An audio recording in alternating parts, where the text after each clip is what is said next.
incredible teams of casters for today's matches.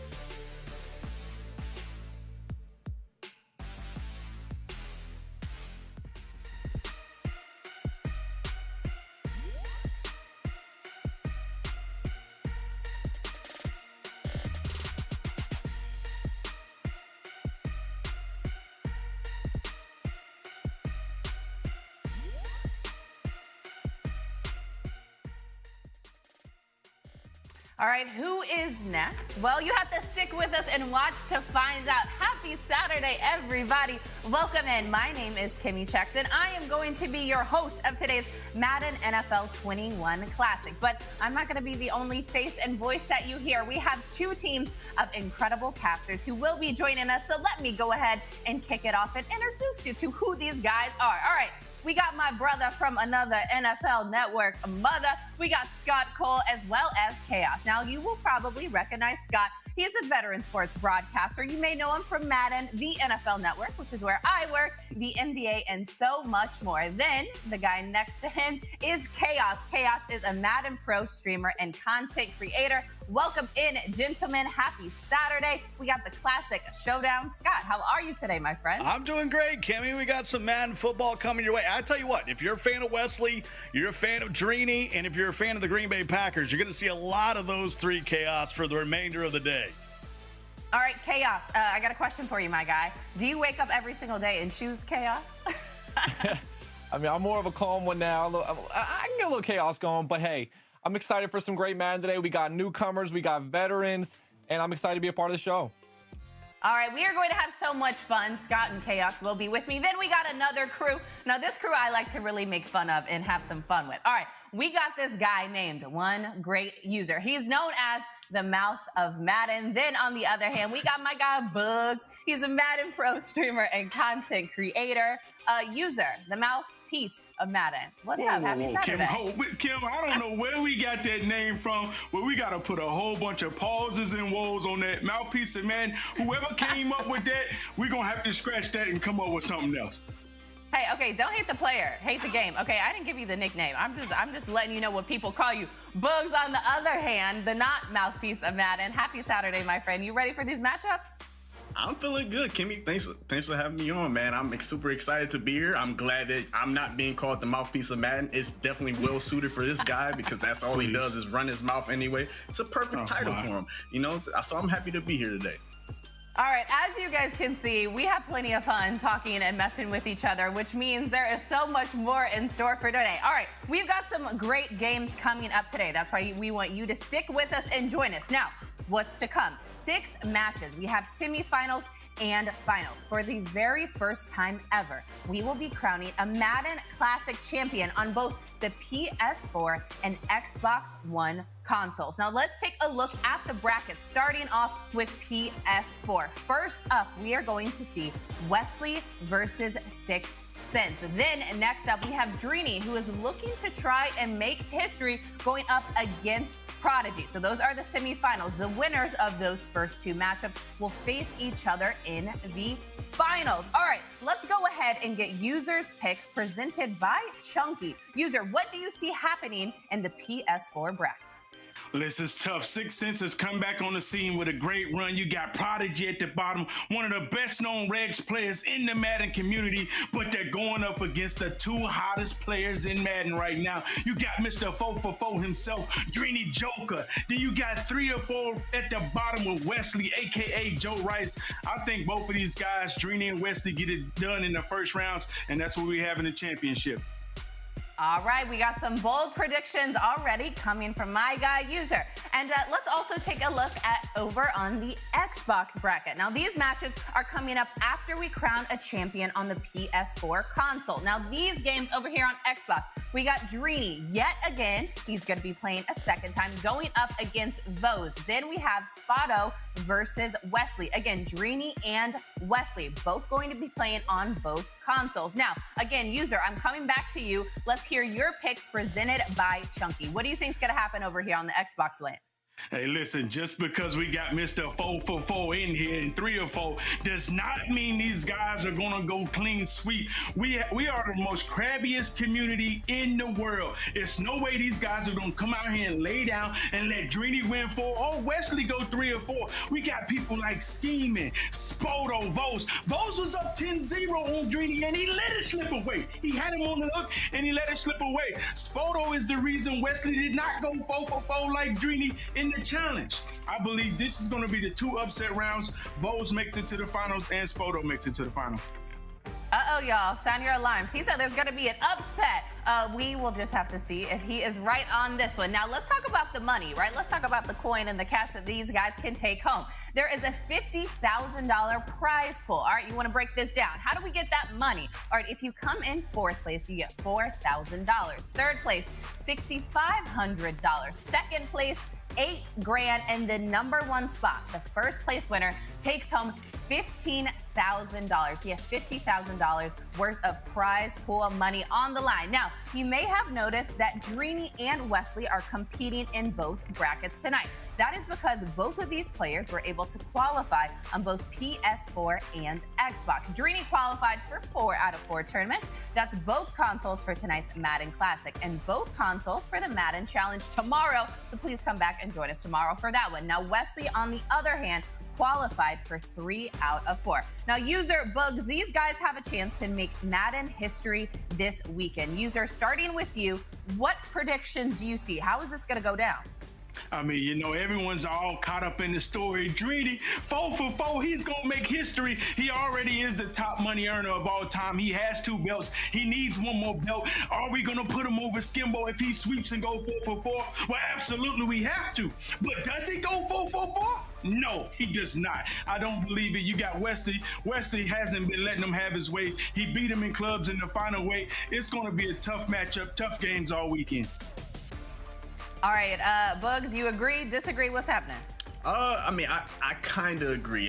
I kind of agree. I feel like Wesley doesn't get the just due that he deserves. When you look at Wesley, like what he brings to the table, that kid is special.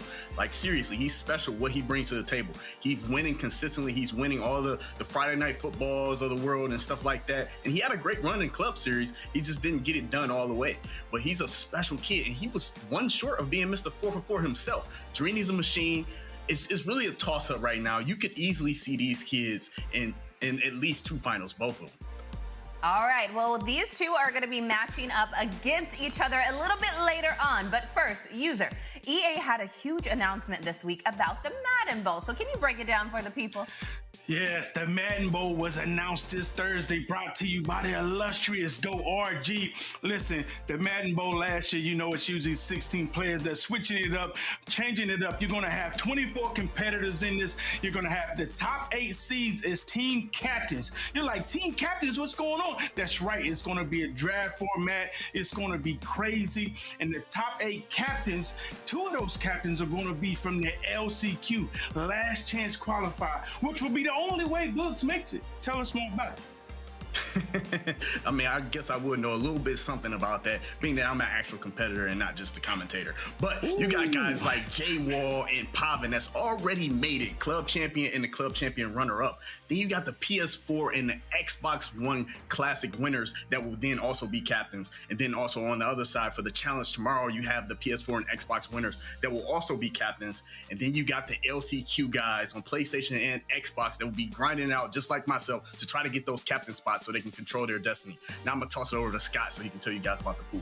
Appreciate it, Bucks. Hope to see you here in this draft pool. After we get the captains, we're going to pick from the remaining 16 players. We're going to get 4 more from the Classic and Challenge this weekend. And then all you folks out there watching in the chat, it's your chance for the Last Chance Qualifier. That's how we'll get the final 6. And then we'll have the Madden Bowl pool ready to go, Kimmy. All right, thank you, gentlemen, for breaking that. Large news from EA this week. All right, it is almost time to get to our very first matchup. This very first matchup, we got Wesley taking on 6 Cents. Scott, Chaos, please break down these players for me. Yeah, Wesley coming in from Georgia. There you see him right now. His resume speaks for himself. Certainly, Chaos, he's got a lot more consistent over these past few seasons. Oh, definitely. I mean, he's made the live events. He's won his club. He's done many great things, and he's just looking to add to it, making 3 of the 4 tournaments. Let's see if he can get some more championships. Like I Gibbs to say, he's got a great head of lettuce as well. On the other side, you got 6 cents. He's coming in from Iowa. I mean, let's be honest, Chaos. This is a David versus a Goliath. This will be a huge upset if he can knock off Wesley. Yeah, he'll be the underdog in this, but he's a veteran. I wouldn't sleep on him. He can get this done. He's won his club before. He's made it to Madden Bowl. He could get this done. He'll be the underdog, but he can do it.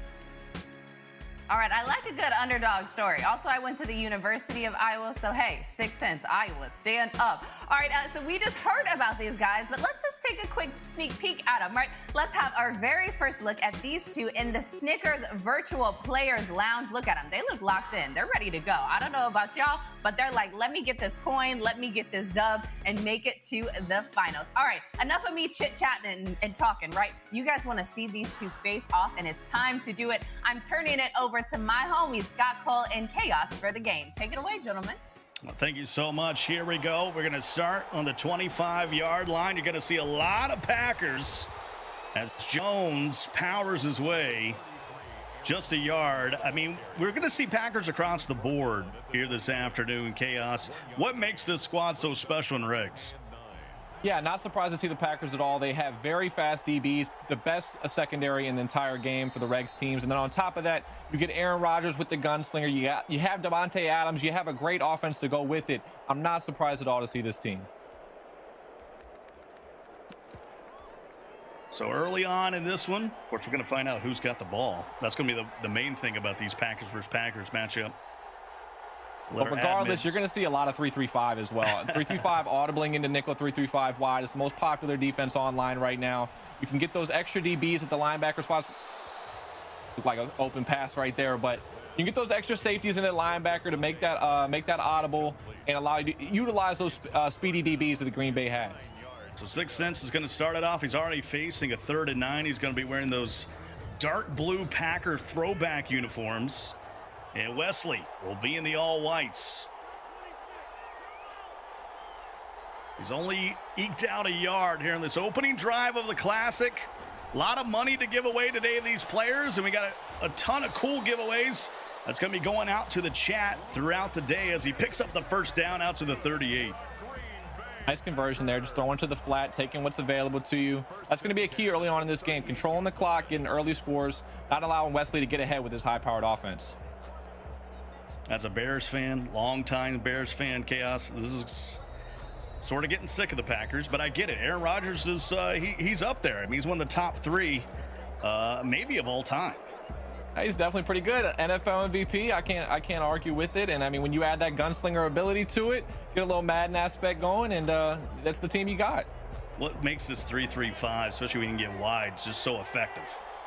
I mean, you can utilize so many DBs. They have 8 DBs on the field from a nickel look set, and it's really effective against the run, but then you can mix in the blitz against the pass and then play heavy coverage as well. So a lot of different things you can do from it. Here's a run to the outside. Can I just say something right off the bat, Chaos? People are saying the prize pool is small. It's basically locking in $20K and a spot in the Madden Bowl to plus up. I mean, we're talking about multiple consoles here. I mean, it would like there be a $40,000 prize pool, but they split it into 2 consoles. I kind of like it. I think you get a chance to share the wealth. Right, yeah, you get to spread it out, and you got to think about it too. Like you said, you're going to qualify for the Madden Bowl if you get in those top 2 spots. That just adds even more money into your pocket. And hey, for not too long of a tournament qualifying, I like it. And they're going to go up top here. Here's a long bomb, and he hauls it in at the 7-yard line. Wow, what a play over the top right there. Getting over the top of the fast, speedy secondary that Green Bay has. You don't see that too often. Big time dot right there. Well, he was dinking and dunking, and then he goes up with the bomb, and now he's got 1st and goal. And this is where it gets real stingy. It's tough down here. I recommend running the ball when you get down here in the red zone, but that's just me. I think it gets really tough to pass. He's going to audible down, so it looks like that. First of 2 days, we got the Classic, all Regs, all Packers today. And then tomorrow, it's MUT draft time as the challenge comes rolling through. And hey, at that point, we'll pretty much know who's going to be in the Madden Bowl. minus the LCQ. That's going to be an exciting LCQ ladder as well. A lot of great players out there still looking to play, qualify, make their spot. So definitely exciting for that too. Well, this is huge for 6 cents. Clearly the underdog. Well, and really anybody facing Drini and Wesley today, you're expecting to see that in the finals. I think someone's going to mix that up, as User was saying in the pregame. I don't think we're going to see chalk, but you never know. 6 yards to pay dirt. Rogers gets it out on the flats, and Jones got nothing. Goes to a screen there. Not something you see too often, but hey, I mean, this is a tough spot here, 3rd and goal from the 6, but it's important to get this touchdown early on in this game. Wesley has a high-powered offense. You don't want to fall behind early on the points, so let's see if he can get in. Aaron Jones from UTEP. That's where Timmy Hardaway played. He needed the UTEP 2-step. Make his way in the end zone, and we got a timeout here. 1:54 to go. Opening quarter of the Classic. A bunch of games coming your way. Scott Cole, Chaos with you. Kimmy Chex is hanging out. We got one great user and Boogs coming along shortly. And a big 3rd and goal right here for 6 cents. Can Wesley hold on this opening drive? Jones up the gut and maybe gets 2 yards. It's time to get your boot out. Yeah, I would take my 3 right here. You can take your points early. It would have been nice to get to 7, but drove all the way down there. You got to come away with something. Mason Crosby. Just a chip shot, and 6 cents will get on the board first. This next drive here is going to be really telling. I mean, 6 cents went down and got 3, but as I've already mentioned, Wesley's got a high-powered offense, so we're going to see how 6 cents can stand up to it right here. So here comes Wesley. You know, back when we had the live events, certainly we'll miss those. Every time I'd fly somewhere out of Atlanta, there would be Wesley passing me, saying he's getting on board. He's been to a lot of live finals, especially over these last couple seasons. He's just gotten better and better. It's been so impressive over the years to see what he's done. I mean, I remember when he was first coming up, he wasn't as well known, but he's just continued to build and build and build and qualify, and he's made a great name for himself. Well, he was in the shadows of a lot of his, not only competitors, but buds. You know, as you had Skimbo, Kiv, I mean, the list goes on and on. Ooh. But finally, he sort of made a name for himself as we get a big hit on the outside. That's a loss of 1. Yeah, it's exciting to see how well he's done and to continue with it here and see how he can do in this challenge, in the Classic and the challenge. So Wesley's going to bunch it up to the left. Going to see a lot of Aaron Rodgers today. Get used to it. All day. And he'll just throw it away. Good coverage. Yeah, heavy coverage so far from this nickel normal that 6 cents is coming out and not using the 3-3-5 wide that we're so common to see. So we'll see if he continues to stick with this, if he mixes it up, trying to give Wesley different looks and see how he does with it. I think some of these guys face each other so much coming up on the ladders or just day-to-day play. What's the wrinkle? Sure. What's the wrinkle you're going to throw out there, Chaos, to perhaps bring a little chaos? I think it's just the key is just mixing them when you're blitzing and mixing up your coverage. I mean, giving the same look, not letting your opponent get a feel for what you're doing on every given play. As I said, he was in that nickel normal. He actually goes to the 3-3-5 wide. And that forces Wesley into a timeout. We already got just 59 seconds to go here in the first. Hope you're having an amazing Saturday, wherever you might be. Thanks for making the Madden Classic part of your day. And 6 cents has already got Wesley in a 3rd and 11. Wesley trying to look toward the sideline, has a man, but it's picked up by Nickerson. And Nickerson, what a move. Getting up the sideline. Can he get in? No, he'll be forced out of bounds at the 8-yard line, but 6 cents is in business. Great defense right there. Looked like straight man coverage across the board. I'm telling you, these Green Bay Packers DBs, they can make some plays for you, and they do right there for 6 cents. You see that? Thought he had a man. He was looking for Adams. No, sir. 6 cents with a chance to go up 2 scores.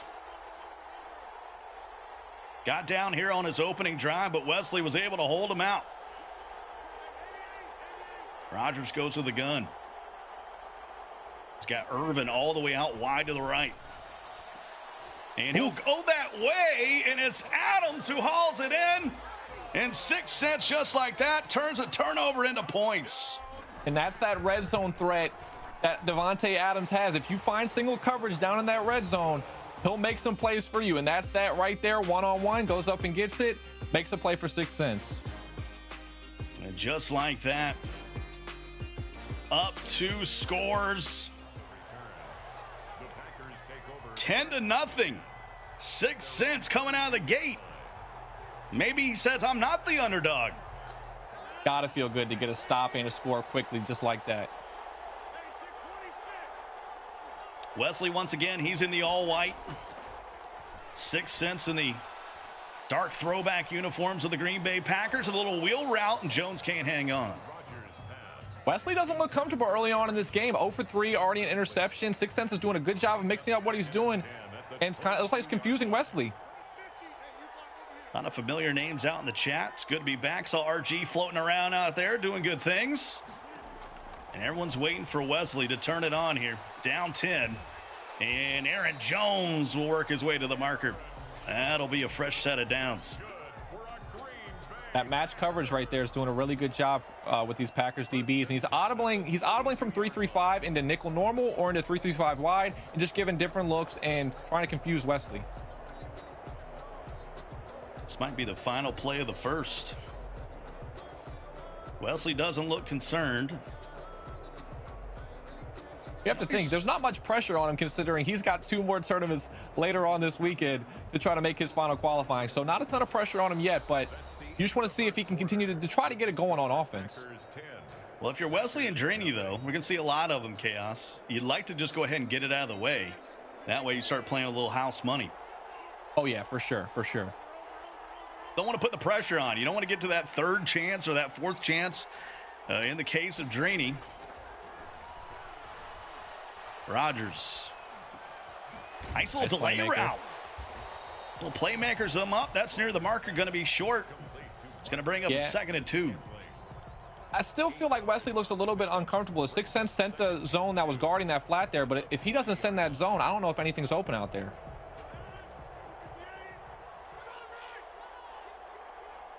So we got Bunch to the left on 2nd and 2. An offense that's been a staple in competitive play, well, almost forever. And there's the streak up the left side, but it's knocked away at the last minute. I like the shot, though. I like the shot. It looked like it possibly was open over the top. I don't mind that on 2nd and short. That was Jair Alexander, 5'10" DB out of Louisville that was able to knock it away at the final seconds. Alexander's a guy I don't want to try. I don't care what mode it is. Regs, mutt, I don't want that. I'm going the other way. And that's a pick. You don't want to try the user either. And King picks it off and brings it to the 38-yard line. It is back-to-back turnovers for Wesley. 6 cents looks crisp on defense right now. Wesley has been struggling against it. That match is giving him a lot of trouble, and a great user right there.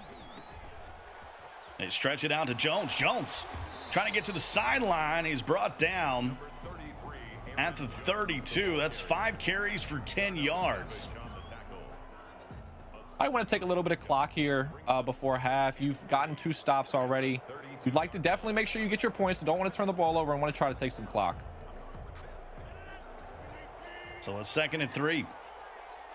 Got some giveaways coming up here at the half. A little Dante Hall. A little human joystick.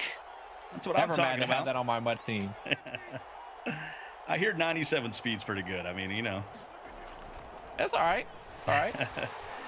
Jones not able to find a hole. He actually loses 2 yards. And here comes 3rd down. This is this spot. You don't want to make this mistake right here. If you don't have anything, there's nothing wrong with throwing the ball away, taking your 3. Your defense has been great so far. You don't want to make a mistake. Oh, Kimmy Checks, our host throughout the weekend. She's got some giveaways. I mean, she's got some high-powered ones. I'd like to get in on some of these giveaways. They look pretty good to me. Here's the 3rd and 6 on the edge of field goal range. And he goes 4 wide. Rodgers, quick throw to the outside. That's going to be 1st down a little bit more. Tavon Austin works his way to the 26-yard line. 6 cents has been making great reads. He's 5 for 6. He's only got the 1 deep pass. But as long as you're moving the chains, you're doing a great job. I don't know if young Kiv's out there, but you might want to get your son Play some defense here. Stop turning the ball over. Oh, we're taking shots. We're taking shots. It's been tough at Wesley, yeah. Got the good hair and don't care, but you're down 10. It's about to get worse if you give up a touchdown here. That could be 3 scores. And they'll pitch it to the outside. He's got blockers. Jones. High stick work. Gets to the 4-yard line. You don't see that too often. Going to the pitch there. I like it. Well, that's been his MO here. He hasn't played the meta. He's just flat out showing stick. On both sides of the ball, bringing out new things that you haven't seen a ton of. He's audible into the gun tight. He's gone to that pitch play. He's ran nickel normal on defense. He's definitely mixing it up. So that's going to be a 1st and goal. He's down here again. Had to settle for a field goal in his opening drive. And then threw a touchdown to Adams. Boy, he could get in control here in this semifinal. Going up 3 possessions would be huge here, Scott. You know, we were thinking, all right, Drini and Wes in the finals of everything. That's in jeopardy here in the first game. Yeah, first game. We're about to spoil the whole thing. Hey, he had a different plan. He was been locked in, and he knew what he was ready to do. 2nd and goal now. I like using this clock, too. You don't want to snap this until you can take it to the 2-minute warning. Yep, definitely. Gets it off to Jones. Jones, no reach forward animation. That was successfully patched a few updates back. I love the reach forward. I love getting those extra couple of yards. Yeah, offensive players love it. Defensive players are like, come on now. I think it's at a good spot now. Yeah, I like it. It's at a good spot. It's at a good competitive spot. So the 2-minute warning, 10-0 in favor of 6 cents. He's trying to make it more. Aaron Jones, and he'll just walk in at 6 cents. He's rolling here in the Classic. Perfect start to this game. He's up 3 possessions. Wesley's out of timeouts. He's got under 2 minutes here to try to get a score, but this game could not have started any better for 6 cents. Well, 157. The key point here, Chaos, is Wesley's got a chance to double dip the chip. If he can come down here and get a score, he'll get the ball to start the 3rd quarter. He can get right back in it. Yeah, score here would be huge. If you can get it to a 2-possession game, get the ball at a half, get some points there, you're right back into the game. But if you don't here, you're going to be in a really tough spot. Of course, coming up next, Drini taking on Prodigy. Face the winner of this one. Got some heavy hitters here on PlayStation 4. And Jones dipping, driving to the outside, and he just gets 3. Well, I don't know what time Wesley normally wakes up on a Saturday, but something tells me it's really later than this. Hey, us Madden players, our sleep schedules aren't usually as regular as everyone else. So, yeah, you never know when he usually wakes up. He needs to be yelling, Mom, meatloaf. Or, at least some Capri Suns and some orange slices. And Rodgers will just get out of bounds. That'll stop the clock. 1:25 to go. Good job getting out of bounds there as far as getting points. But with that clock stopped now, you don't want to be giving the ball back to 6 cents with time in this half here. So you kind of have to convert on here on this 3rd down. Yeah, that's the tough thing about going out of bounds there. Yeah, you kind of got to go out of bounds to get the points. But at the same time, it's leaving time for 6 cents if you don't get a 1st down here. Well, he's got to get to the 35-yard line to keep the drive going. And you rarely see punts. But if he doesn't get this, that might need to be on his mind. Yeah, Rodgers to the outside. Can't get the 1st down. Clock's on the move, though. And that's in his favor. Yeah, you probably have to punt here, but it's going to be tough to get a score anyways now that the clock's moving. You're not even on that side of the field yet. I feel like you probably should punt, but Wesley's an attacker, so he's probably going to go for it.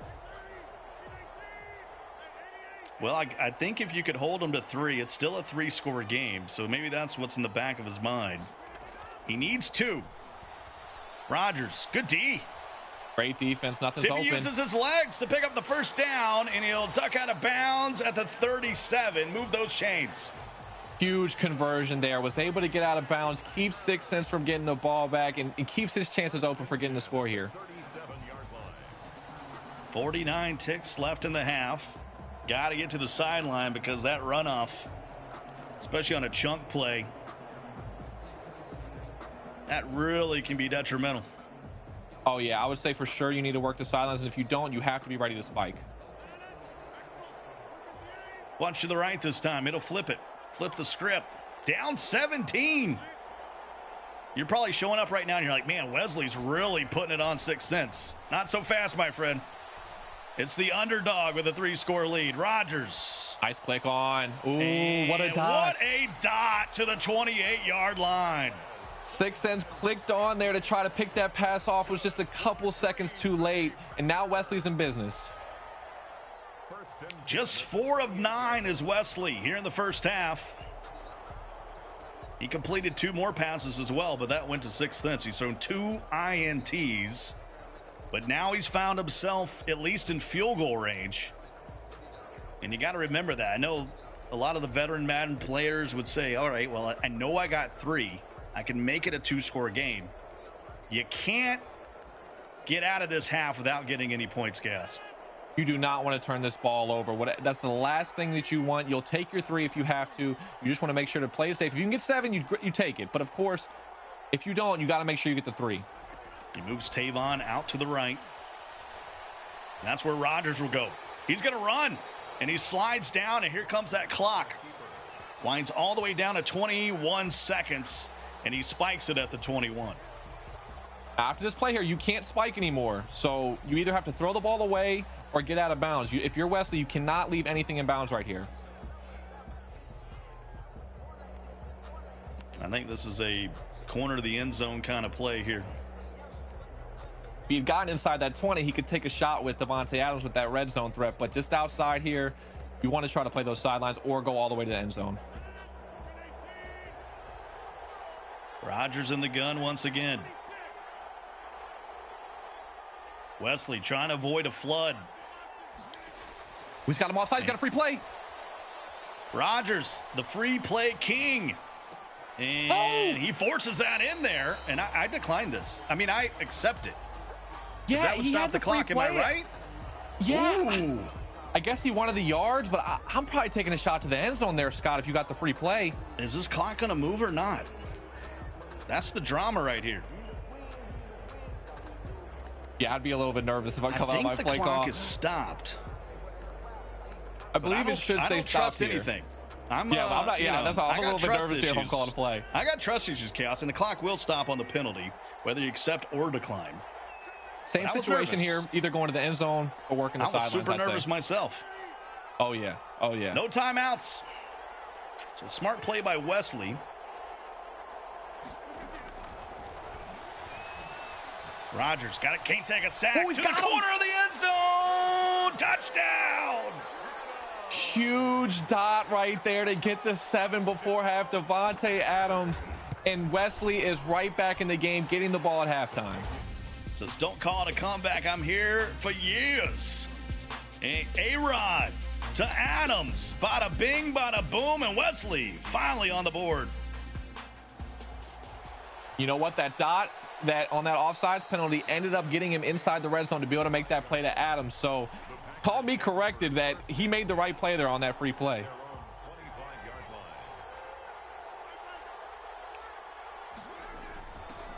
And Wesley will just hand it off. That's going to take it, well, to the half.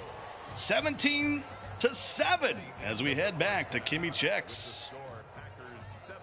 All right, that is halftime. As you see, current score is 17-7. The underdog from Iowa, 6 cents, is currently ahead. His team, 17 points. Wesley, the guy coming in with a lot of hype and a lot of praise, only putting up 7 points just late in that second half. Now, it's time for a quick giveaway. You heard Scott and the guys talking about it earlier in the chat. The giveaway is a Dante Hall card, 98 overall. If you grab this, you can go ahead and put him in your MUT squad. He was a returner for the Kansas City Chiefs. Now, the lucky winner of this giveaway is King James 007 Raiders with a Z. You have won this Dante Hall giveaway. Congrats, my friends. Now, the second half is about to get underway as we take a look really quickly and peek back into the Snickers Virtual Players Lounge to see how Wesley and 6 Cents are doing. Again, the current score is 17-7. Scott, Chaos, talk me through what's working and what's not working in this situation that has 6 Cents up by 2 scores. Well, it's only regular teams, but Wesley could use a Dante Hall right now. He's down, a little bit, but hey, Chaos right at the very end. You strike. I mentioned before he's going to get a chance to double dip the chip. Come out here in this third quarter. If he can go down here and score, we got ourselves a ball game again. Yeah, Wesley's got all the momentum if he can go get a score out of halftime right here. I mean, 6 Cents dominated that half, and yet it's only a 10-point game and Wesley's ball coming out. So it's really going to be a telling drive of what's going to happen coming out of halftime. All right, so guys, walk me through the mentality that Wesley may be in, right? The game just starts, and then you're down by 3 possessions. Does that mess with your head, or do you just have to stay locked into the zone to really make sure that you can go and have an impact and put up a score so you're not too far behind? Chaos, this is all you, man. This is what you do for a living. What are you thinking? I mean, you're probably just thinking that half couldn't have went any worse. You turned the ball over. 6 Cents moved the ball when he had offense, so I would say it couldn't win any worse. You're down 10, it's your ball, and you have a chance to make a play. So that touchdown before half was huge. The only thing I would say here, Kimmy, is these guys have played thousands of games. They've been in these situations hundreds of times. But Wesley, I assume, with this domination that he's had in these 2 tournaments that we're going to see these next 2 days, he hasn't had to face a lot of adversity. He's certainly facing it right now.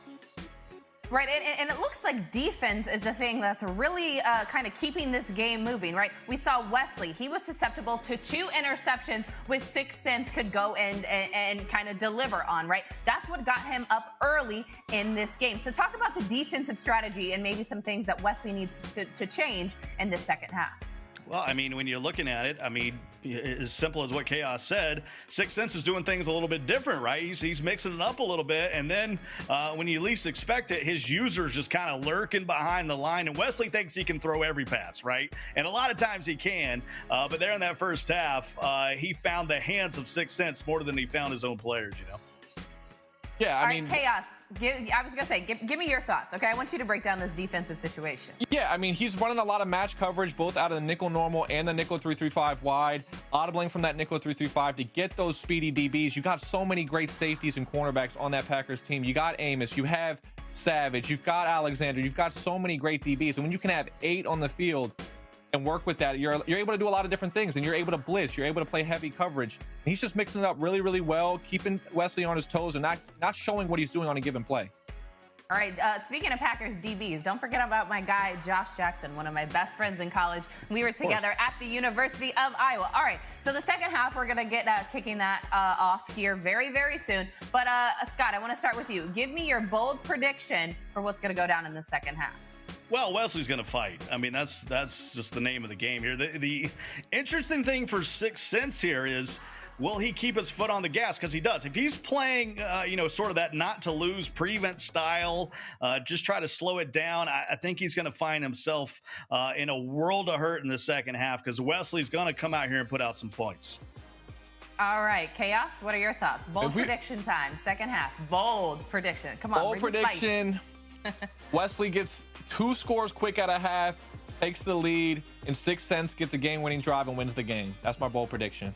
Bold prediction. Come on. I like this underdog story with 6 Cents, though. I know that there's a lot of hype around Wesley, but I also feel like 6 Cents kind of came in knowing that he was the underdog in this scenario and being really locked in, right? When looking at the Snickers virtual lounge, when we can see the guys face-to-face, and even just watching the guys as they were playing the game, 6 Cents was locked in. He was not worried. He was not paying attention. And then when you saw Wesley score late in that second quarter, he wasn't sweating it. He was like, I got this. I'm up 2 possessions, and I'm going to keep trucking along and doing what I'm doing. Now, Chaos. All right, it's time for the second half to get underway. Scott, Chaos, take it away. Well, here we go. Wesley's going to start with it at the 39-yard line. We assume he had a good return. And Jones trying to eke to the outside, picks up 2. And Chaos, this is a cautionary tale to Drini if he's watching this. Just because you got multiple opportunities this weekend, you can't mess around. Yeah, I mean, one thing you could say is Wesley and Drini had to focus on MUT drafts and on regs, whereas these players only were focusing on one tournament, so they got to put all their time into one. Yeah, for Sixth Sense, this is survive and advance as we get a first down, pass midfield to the 49. This is it. You know, Wesley, Drini, they got multiple opportunities, but for everybody else, you know, they're sitting here thinking, well, I mean, it's either I win and move on, or I'm sitting here watching for the rest of the year. Yeah, I mean, this is it for Sixth Sense. No matter what, you have to get this done. With Wesley, he's going to have a couple more chances later this weekend, which takes some pressure off him, but at the same time, it also can force you into a little bit of complacency. So we'll see how it goes. Well, Wesley had some opportunity at the half to make some adjustments. Really started finding his stride on that final drive of the half. And since then, he's been almost perfect. Moving the ball well here for sure. He's starting to figure out that match defense a little bit. There's the blitz, and he finds Austin in those tender spaces. Shout out to my guys, Farles and Gibbs, as they move it down to the 25-yard line.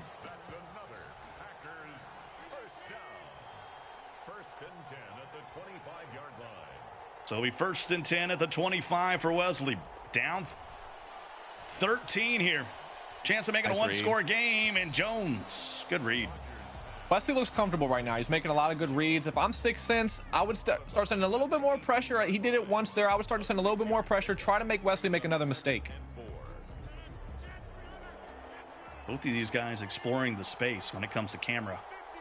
Wesley in the bottom left-hand corner of his. Sixth Senses over here on the left side. You got all that space to work in, and Rodgers will slide down at the 12-yard line. It's a fresh set of downs. Wesley's getting a lot more comfortable against this match. I'm telling you, if Sixth Sense is going to win this game, he's going to have to start to send a little bit more pressure. Folks in the chat saying Green Bay playing in Atlanta. That's just a simple thing, as these guys don't want to deal with the win when they got to kick it. You don't like that win if you're going for a game-winning kick at the end of the game. Oh, goodness. 1st and 10.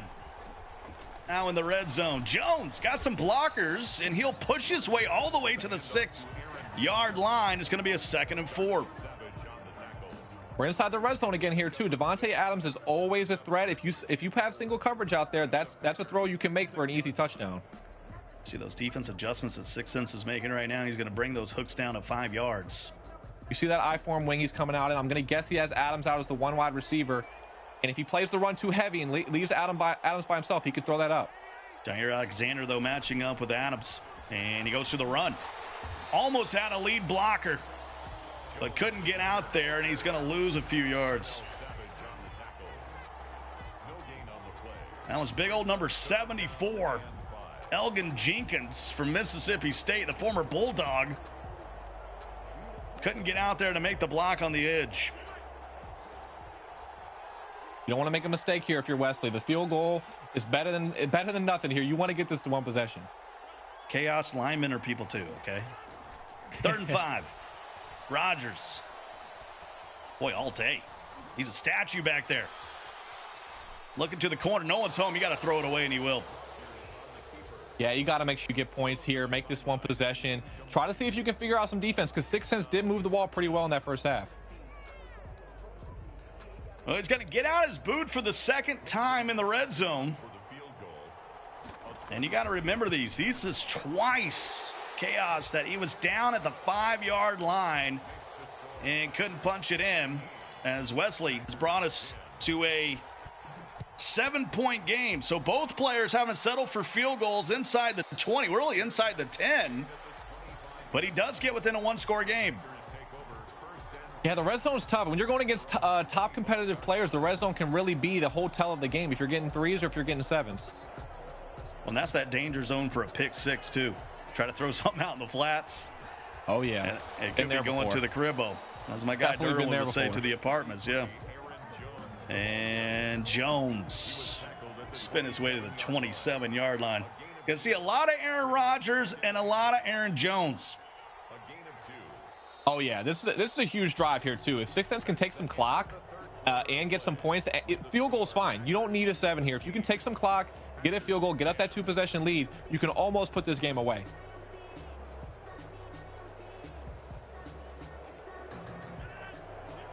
2nd and 8 now. As we start the 4th quarter, I know you love it, chat. Put your 4s up. This is the opening game of the Classic. Semifinal number 1 on PlayStation 4. We got 3 more games coming your way. A lot of Dreeny the rest of the weekend. A lot of Dreeny and Wesley. It's an exciting weekend. It's going to be fun. That's a gain of 5. Brings up 3rd and 3. So we got a 3rd and 3. Ball at the 32. 6 Cents knows he's going to need more than 17 if he wants to knock off Wesley. Yeah, this is the drive of the game here, Scott. Points here probably puts him in a spot to win the game. Getting stopped, Wesley's got all the momentum. Wesley from Taylorsville, Georgia. If you head outside of Atlanta, northwest, kind of making your way toward Tennessee, him and his family got some land out there. And he must have a good internet connection. Got to be able to have the success he's had. Got to. Needs 3 yards. Here for 6. Rogers Great doesn't have user. time. Got to throw it away. Great user there by Wesley, covering the one route that was open downfield. I'd probably go for it here if I'm 6 Cents. Wesley's starting to move the ball really well. This is a huge play.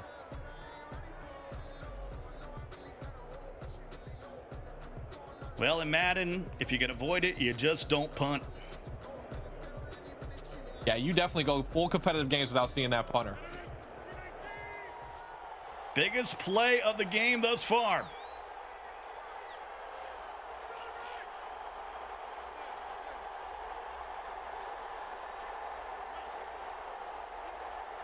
Six Cents will motion out to the left side. That's Tavon Austin. Rogers. And that's going to be close. And no, he dropped it. It's a turnover on downs. Wesley's user was on point, back-to-back plays on the routes that he needs to be on, gets the stop. Almost a flashy play to the outside, but instead it's Wesley. He's got the ball, and he's in control of this game. 10 unanswered points after going down 17. Now it's his turn to get a little flashy. And they go up top, and he threw a duck. That's underthrown. That could have been an interception with the way that throw came out. He's lucky that wasn't picked off. He was covered by Jair Alexander.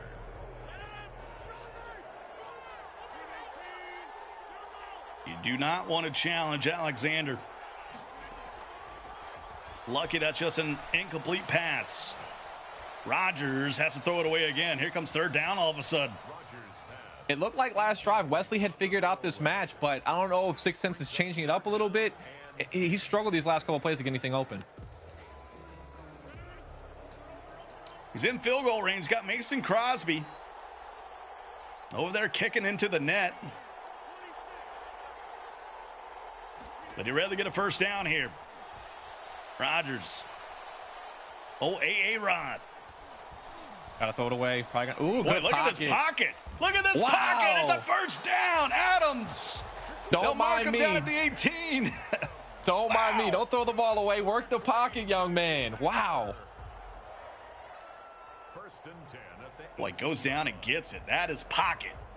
I'm over here nervous for him. He's going to get sacked out of field goal range. Meanwhile, he's throwing a 1st down dot. Wesley with a chance to tie the ball game. Gave up 17 unanswered. He's trying to go on a run himself. And speaking of runs, it's Jones. A touchdown, Wesley. Wesley's showing a little bit of emotion here. We haven't seen it all game. He's tying this game up. He's getting into it. Huge drive coming up. Look at that chaos getting to the outside. There's Kimmy checks his friend Jackson from Iowa. The Hawkeye can't make the tackle. I feel like that's on Kimmy. Like, you call your guy out. She was propping him up. If she didn't call him out, he would have probably made the tackle. Yeah, set him up. at their own 25-yard line. All I'm saying is, and boy, you got to be really observant, but 6 Cents came on. He had this white hoodie on. He had to change the hoodie because it was, you know, not the apparel you're supposed to wear. And I don't know. You might need to go find you another hoodie, man, because you have not scored here in the T-shirt. Maybe just hang it on the back of the chair. Give you a little bit of it. I don't know. Get it in the area. Well, my guy, Donnie Moore, you knew he had some nuggets for me. He says, how dominant has Drini and Wesley been? Of these 16 spots up for grabs in the Classic and the Challenge, they got 7 of them. That's 44% of the spots. Man, that is wild. Almost took up the whole field. Yeah. For Boogs and yourself, you're like, can we get one? I just want one. Can I get one? As Jones rumbling and stumbling to midfield. Like Wesley has to stop the run right here. 4-6 cents to pass. He hasn't really passed the ball since early in that first half. I mean, come on. I know I'm still talking about the hoodie, but everybody's got a lucky hoodie. I got a Super Bowl 50 hoodie that I wear. I swear it's got some luck to it. At least a favorite. You got to have something. I mean, Adam Sandler had a redheaded sweatshirt. I mean, a whole song about it. Here's Jones once again. Can't get past the line. Falls forward to the 47. Looks like he was trying to air truck right there. He had a hole. He's air trucking. He couldn't hit it. 2-minute warning. What an opening game to start the Classic. Drini versus Prodigy coming up on the other side of this one. My guy Boogs, old Reginald. He's going to be on the mic with one great user. Got the A flag. little Southern connection there. A little Atlanta and Charlotte coming your way. We're coast to coast, by the way. Cass, I don't even know where you are. Are you East eating crabs? Are you in Yeah, crab cake close to. country? I'm in Northern Virginia right now. Northern Virginia. Hey, I was born in Fredericksburg. Not far from where crab season's at. Yeah. Got Cammy out on the West Coast near the NFL Network. I'm now in Texas. I don't know how that happened, but here I am. And we got quite a ball game as Darnell Savage comes up on the tackle, bringing up a 2nd and 10 from the 35. Your 6 cents here, 2 runs for me probably. I mean, you can take this down to about 30 seconds, about 20 to 25 seconds, according, like if your plays take a few seconds as well. Take the field goal and just try to keep everything in front of you on defense. Wesley now out of timeouts. 6 cents is yet to score here in the second half. But a field goal would win it. If he can control that clock. Goes bunch to the right. And a pass. Rodgers looking. Oh, wow. What a play. He looked like he was going to roll out to the left. Finds Irvin sitting down with a first down, and here comes that clock. Tick, tick, ticking away. And that's going to be it for the clock. I mean, he's got to make sure he makes this field goal now. I don't mind. I would have probably ran the ball there, but if he wants to be aggressive, he threw his dot. I can't be mad at it. Hand it on to Jones. I wouldn't be running the ball, though. I don't be taking any hit sticks. Let's just take some knees. We got to take some knees here. There we go. I mean, we are in March. Does this feel a little bit like Coppin State knocking out South Carolina? Yeah, a little bit. I mean, started up 17-0 as well. Gave up the full lead, let him tie the game, and is able to be composed and put together his game-winning drive. Very impressive. It is going to be a 39-yard field goal.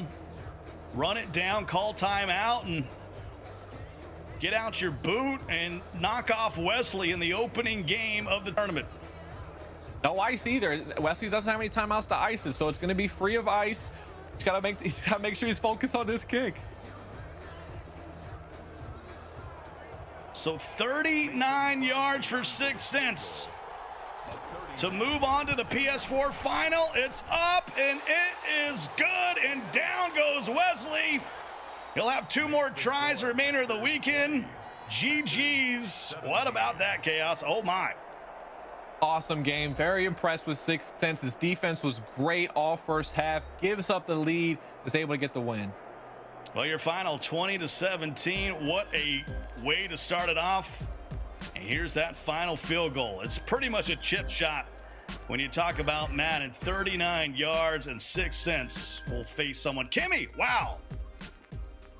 Y'all made bold predictions, but you saw that final score. You saw everything go down. It was 20-17. Wesley, who was hyped up before the matchup started, he took the L, the underdog, 6 cents with the win. Scott, Chaos, talk me through the highlights of this crazy first matchup. Well, I mean, we're going to see a lot of 6 cents, and then we're going to see a lot of Wesley, because this was a kind of a back and forth affair, a tale of two halves. But it started off with a lot of picks, Chaos, and Wesley just couldn't find a rhythm. 6 cents defense was awesome. That match gave Wesley trouble the entire first half. You get to that second half, though, he started to figure it out a little bit, but he got down too many points early on, too many mistakes. And then the running game, able to punch it in here. All of a sudden, he's up 17-0. That woke up Wesley, though. Near the end of the half, he throws a corner route to Adams, and he knew he was going to get the ball on the other side of the half.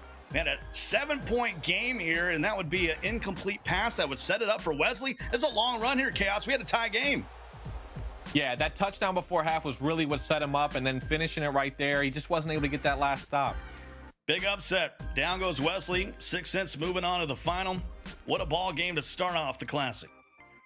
All right, what a ball game. But let's go ahead and take a look at the updated bracket so you guys can see the other games and the future matchups, right? We just saw Wesley took the L, but he's not going anywhere. He still has some other games this weekend. 6 cents, however, is moving on to the next round. He is going to face the winner of the next matchup we have. We have Dreamy, who's looking to make history, 4-4-4, going up against Prodigy. Whoever wins that matchup will now face the underdog from Iowa, 6 cents. Now, we have an interview with 6 cents in just a second, but first we're going to take a very, very, very, very quick break. So please stick with us. You are watching the Madden 21 Classic. We will be right back.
All right, there it was, the final score of the first game of today's NFL Madden 21 Classic. The underdog, 6 cents, went up against Wesley. He took the win on that one. Final score, 20-17. Welcome back, you guys. Happy Saturday. I hope you're having just as much fun as we are. I am your host, Kimmy Checks. These two dudes next to me, Scott Cole in Chaos. Guys, break down what just happened in that game, right? We saw 6 cents. Go ahead and take the dub.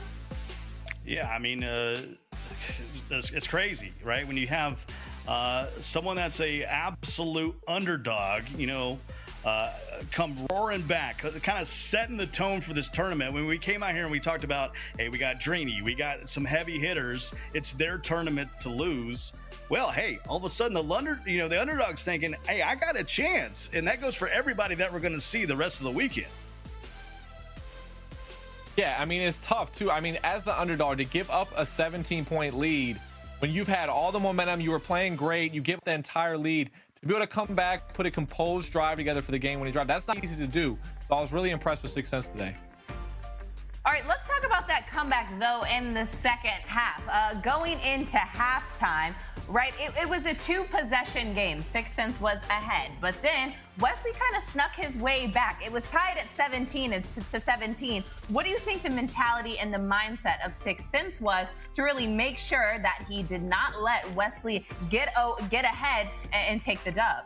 We were talking about it a little bit in that second half, Kimmy, of this is it for 6 cents. He doesn't have multiple chances this weekend to be able to move his way onto the Madden Bowl. He's got to win out. He's got to beat Wesley, and then we'll check that off the box. And then, either Dreeny or Prodigy coming up. So I think, the urgency and the amount of pressure of knowing it's really survive and advance for him kind of gave him that extra edge over Wesley here in the opening game.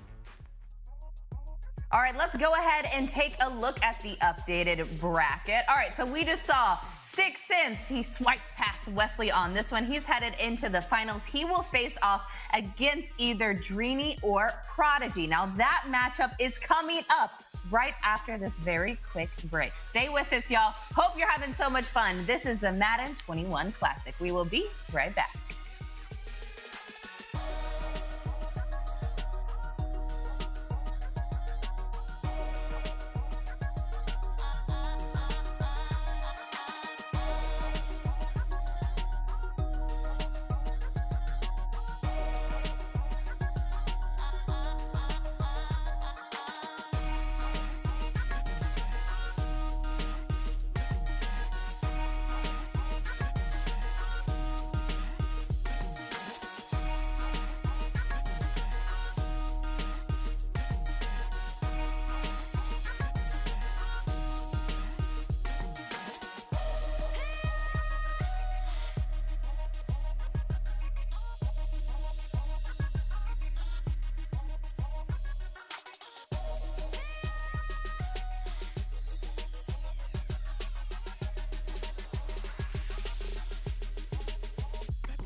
All right, welcome back, you guys. I'm going to go ahead and turn this over to my guy, User and Bugs. It's kicking off Dreeny versus Prodigy. Gentlemen, take it away. I mean, User, we got a ball game. We got crew versus crew battle going on right now, man. We got Dreeny versus Prodigy, and you see the game's already kicked off. We got a tight ball game that I fully expect to happen. We got Dreeny, who's made over $300,000, $329 to be exact. Such an unreal number to think about. Then you got Prodigy, who also has made $65K of his own. He's made 5 EA major events. Dreeny with 10. I mean, what's your expectations for this game, User? I expect to see a hell game, you know. And right now we got Dreeny on offense, and I want to see if at 3rd and 10, hey, he has to come up with a big play. You got to get 7, because if you settle for 3, that's how you get popped. I mean, right here in this spot, when you know you're in the red zone, the guy to look for, he had a dot and he just stepped out of bounds right there. He's going to have to settle for 3 here. The guy to look for right here is Devontae Adams. You know what Devontae does in regs. He has that red zone threat ability. Kind of tell the chat a little bit about that red zone threat ability. Hey, man, the red zone threat ability, it never works for me, but it works for everybody else, because whenever I do it, my stuff get picked off. But supposedly, one-on-one, it's like double me inside the 20. It's supposed to be, you know, one-on-one, you should easily come down with the reception, but unfortunately for me, that doesn't happen. I mean, we got a inside look at these two young goons right here, Dreeny and Prodigy. You got Dreeny, Mr. 4 for 4, as you call him. As you look in that man's face, is that the look of a man that you feel like that's going to actually go 4 for 4 and seal the deal, especially after just seeing Wesley get upset and lose one game already? I mean, are you saying if I actually look Dreeny in the face, does he look like the heart of a champion? A dog that can carry the man community and says he is the best man player of all time? Is that what you're asking me? That's exactly what I'm asking you. Well, when I look in his face, the answer is absolutely not. But you will be surprised. Can't judge a book by its cover, because that's what Dreeny Joker does. As you can see, just like he's on his head, he flips the man community upside down, going 4 for 4. You feel me? Hey, I mean, you right on cue with that. You already know. That's the thing that Dreeny brings to the table. You look at him, he doesn't give you that killer instinct. He doesn't give you that dog. You don't look at him. You don't see that pit bull in him. You don't see it. You see a guy that just has that all jolly G-shucks personality, and then you get into the game and he just actually has that killer and that dog and just wins games, as you've seen so far. These guys posing the game right now. Prodigy trying to make something happen. We'll see what happens from there. What are you going to say? And you know what's so funny, Bugs, because him and Prodigy and Dreeny, they have the same demeanor. You know, both of these guys, they don't really carry that stuff. Because, you know, like Mo, Wesley, Kid, those guys walk around with a different presence, a different swagger. But these guys, Dreeny and Prodigy, they're very cool, calm, and collected, kind of quiet to themselves. And, you know, and it's shocking when you see what they've done in the community. All right, y'all. What's about to happen in this matchup? I want some bold prediction of what's going to go down. Dreeny versus Prodigy. User, the mouthpiece of Madden. What are your thoughts? All right, Kimmy, listen, Kimmy. This our first time rolling. Now, I already said I didn't like that name, and you gonna keep hitting me with the mouthpiece of Madden. First it was the mouth, now it's the mouthpiece. We're gonna have to say pause and whoa on all of that, okay? All right? But I believe that, Books, don't do it. Don't do it. Don't do it. It's too early.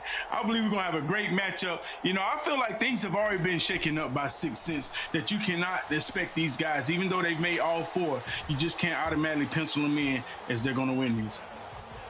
Yeah, I mean, you got Prodigy, and the thing is, if you ask me, we saw the big upset against Wesley and 6 Sense over Wesley, he showed us that he belongs on this field right now. He belongs, and he could win this tournament. That's how good he looked. Prodigy is a better caliber player, in my personal opinion, just from my experience and watching both players, because I've seen both of them play. Prodigy, this is his mold too. Like, Prodigy is a guy, he's a regs goon. This is what he does. So we could see he is the former DreamHack champion. You know? Exactly. He's won a DreamHack before. He's won plenty of tournaments on regs. That's what he does in the regs realm. So it won't be surprising to see him give Dreeny an absolute hell game. Absolutely. He was also in the Final Fours earlier this year in the Level Next annual championship on regs. So we know Prodigy, this is his mode. If any mode out of all Madden draft champs, full month salary cap, this is what Prodigy does. He gets it done on regs. And so you just can't sweep this under the rug to think that Dreamy's going to automatically win this and play 6 cents in the championship. And right there, you see that's really good lurk right there by Dreamy. He just made Prodigy hesitate just a tad bit on that play. Coming out in the trips tight end. Dreamy's running 3-3-5 wide, trying to do his best to really kind of confuse Prodigy. Now, as a former okay defensive player, I wouldn't necessarily put you as a great defensive player, but you understand the word. You understand the word defense. You understand the word. What would you say as far as Dreamy's approach? What do you think he's trying to do here? And what you're not going to do is come up here and lie. That's what you're not going to do, Bugs. You know good and well, I'm one of the best defensive players you know. I fly you in the defenses. You run my defenses. Don't do that now. I may be blind in one eye and make bad reads on offense, but defense, that's my specialty. Mr. Go Get 'em. And Dreamy is one of the best defensive players of all time, if you ask me. That's really what carries him to being the #1 money earner in the Madden MCS era right now. It is a big conversion on 3rd and 4th to get down inside the 4. Let's see if Prodigy's going to use that red zone threat you were talking about. Like I said, chat, it never works for me. Let's see if Prodigy can dial that up. I mean, right here at 1st and goal, you fully expect him to try to take advantage of Davante Adams in this spot. Davante Adams in the red zone is absolute money. I mean, if you don't know, I mean, you're about to find out if you haven't already known. Davante Adams is absolute money. You see him one-on-one, chuck that thing. Period. You don't have to have even one good eye. All you gotta know is he's one-on-one, chuck it up, and he's gonna be guaranteed. It just never works for me. You know, even my guy Cliff the God said it doesn't work for him either. But we'll see. You know, hey, trust Bugatti Bugs. You know what I'm saying? He said throws it up in the red zone. Davante Adams, he should come down with it. We'll see.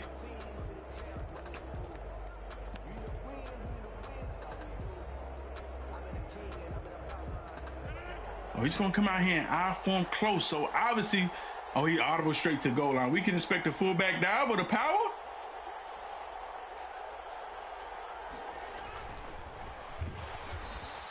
Oh, big stop right there by Dreamy.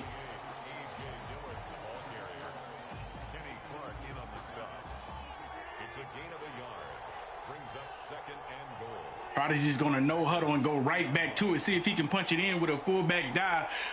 I don't think Dreamy's gonna give this up. He has to audible either the power, the sting, dive. He fullback dive again, blow it up again, blows it up again.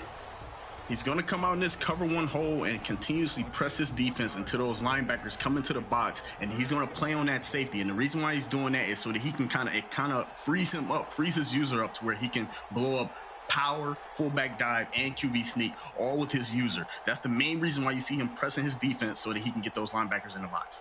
But this kind of conservative play call by Prodigy right here. 3 straight runs. You don't even attempt to throw it up to Davante Adams, you know, red zone threat. But he sneaks in on 3rd and 2. You see it Dreamy right knew there. The run was he coming. scores.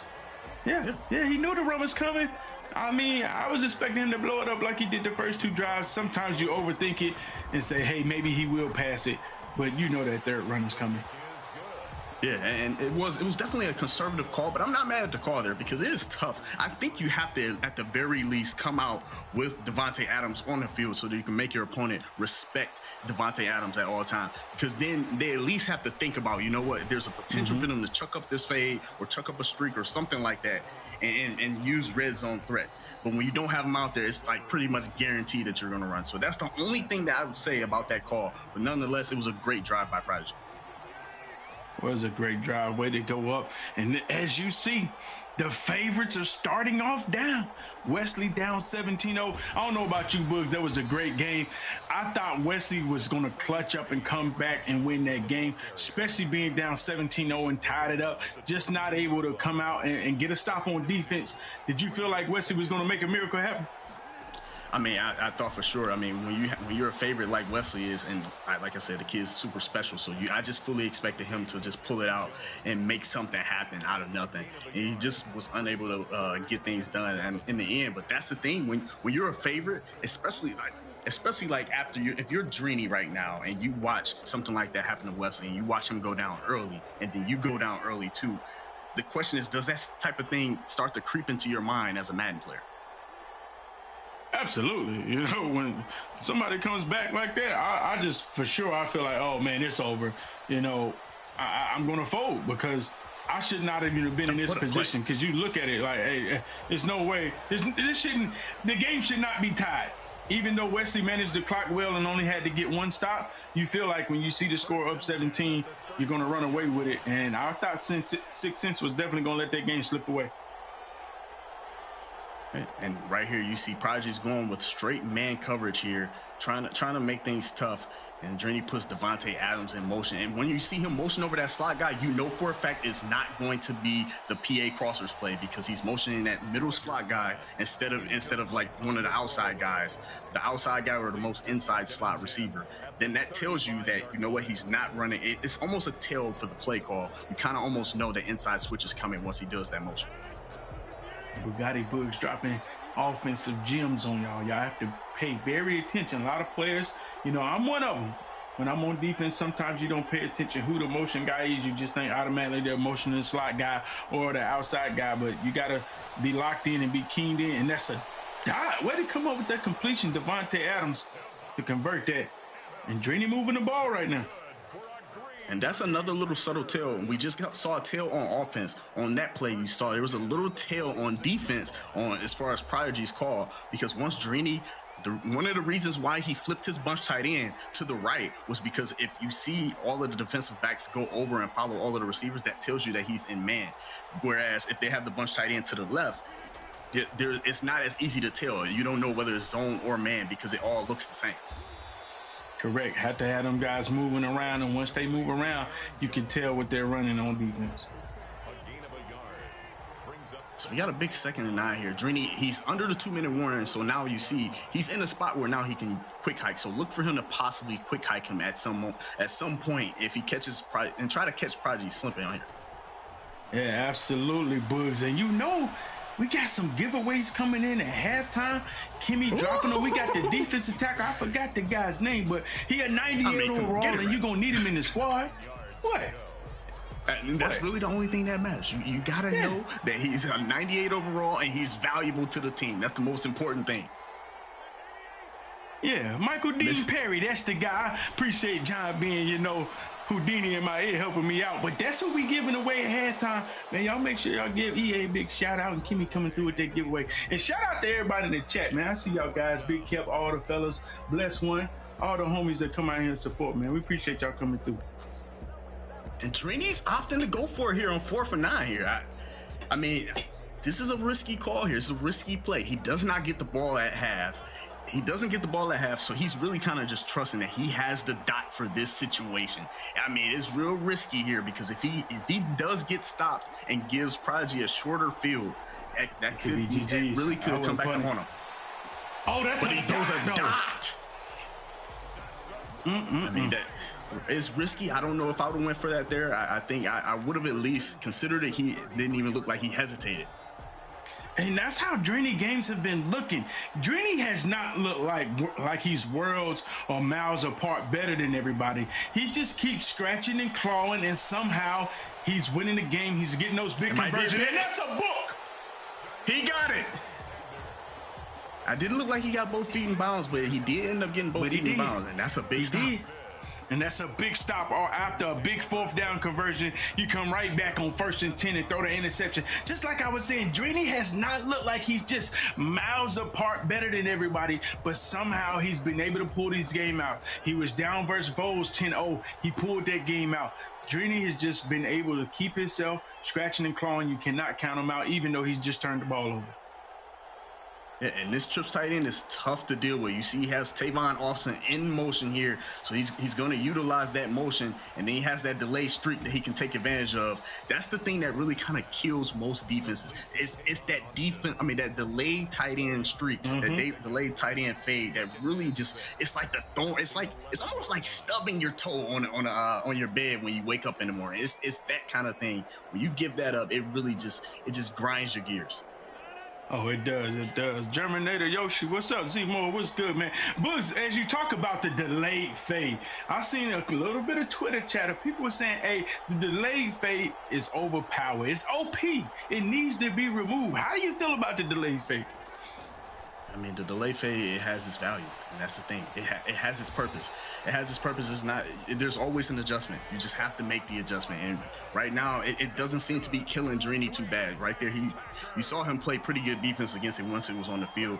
So you can definitely make the necessary adjustments. Look like we're going to go to half here. Like Prodigy's going to concede and take it to half. Oh no, he's going to give himself one more shot. And, I mean, smart decision here. Give himself one more shot, and we're going to send it over to Kimmy. All right, it is halftime. The current score, y'all, it's a lot more low scoring than the first game we saw. It's 7-3. The favorite Drini, he's behind by a possession. Prodigy looking pretty darn comfortable, putting up 7 points on the board. All right. Y'all heard the guys talk about it. We have giveaways. Shout out to EA. Thank y'all for that one. The giveaway that I am doing now is Michael Dean Perry, 98 overall rating. Pick him up, defensive tackle for the Cleveland Browns, and get him on your MUT squad. The winner of this giveaway is Dano713198. I feel like I'm calling out bingo numbers. Anyway, Dano, that is you. You are the winner of that giveaway. The second half is just about to get underway, but let's go ahead and do a live look in the Snickers Virtual Players Lounge, see what Drini and Prodigy are cooking up, seeing their comfortability, seeing how they feel. Y'all, the second half is about to kick off. A lot low scoring than I thought it would be. It's only 7-3. Obviously, there's a lot of game left in the half. Look at these two guys. They're locked in. Drini not really sweating that he's behind by a possession. Prodigy obviously looking comfortable and wanting to take this dub in this upset. User Bugs, I'm going to turn it back over to y'all. Take us away for the second half. Have fun, gentlemen. Let's see what cooks.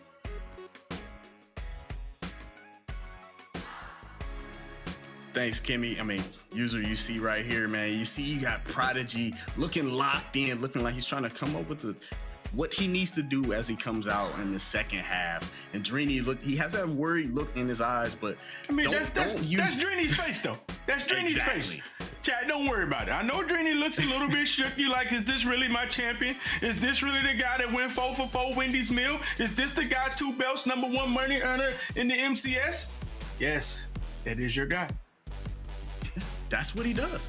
That's exactly what he does. And he's right now, he's calculating every single thing that he needs to do. The kid is an absolute machine. He's calculating everything he can do to make sure he wins this game. He's thinking of his defensive adjustments, trying to figure out, what am I going to do to slow down this trips tight end? Because the trips tight end is one tough thing to stop, especially when you're playing regs.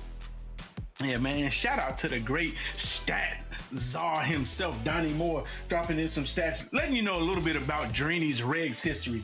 Drini's regs history in the Classic. He's finished 37th place in Madden 18. He finished 5th place in Madden 19. Madden 20, he finished finished in 65th place. He's only made $5K off of regs. So this is not Drini's mode. This is not his mode, but he's making a great run coming out 4 for 4.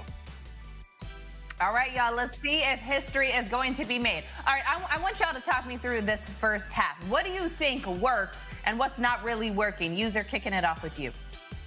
I mean, Kimmy, to be honest, we would have some more insights, but Bugs kicked Drini and them out the Discord because he was saying Drini just didn't have what it takes, didn't have the heart of the lion. So I'm just going to have to say I haven't really seen Drini play in probably about 4 weeks since we had that little squabble. But both of these guys, what I see is what I expect. Great defensive players. They're not really high-powered offense. Drini, he gets the job done. Sometimes when the score gets real high-powered, like Joe Rice or Wesley putting up mad points, that's the disadvantage to Drini. Drini is a defensive player, and so is Prodigy. All right, Bugs, you agree? Is it all in the defense? Is that where the heat's at today? Yeah, I mean, the drives right now are kind of long. The drives are taking a little bit of time. Prodigy on his one, real drive, I'd say, looked pretty flawless offensively. You see, he kind of walked right downfield, was able to get in the end zone and take the 7-3 lead. Whereas Drini's drives are looking a little bit kind of in shambles, where he's just kind of freestyling, trying to just grind it out and see what he can make happen. And Drini's going to have to kind of get his reads and his offensive play calls a little bit sharper, and then I think he'll be able to switch things up. All right, do you guys think that there's extra pressure on Drini? Obviously, he's down by 1 possession in the first half of this game, but he's still playing later on this weekend. Do you think that he's just kind of not even going to sweat it out because he knows he has more opportunities? Oh, No, this kid is sweating because Drini, he's a legacy guy. He sees the opportunity that he has in front of him. He sees the opportunity to be able to go ahead and do something that has not been done in the Madden community. So I know that he's thinking, I need to make history here and do something special. And so that's what he's feeling right now. So he's definitely feeling that pressure. And Bugs hit it dead on the head. We know Drini's been one of the best Madden players of all time, but he's real humble and he's always nervous no matter who he's playing because he gives his opponent the utmost respect and believes that he can be beaten. And I believe that's why he's so successful, because he never looks past his opponent who's in front of him.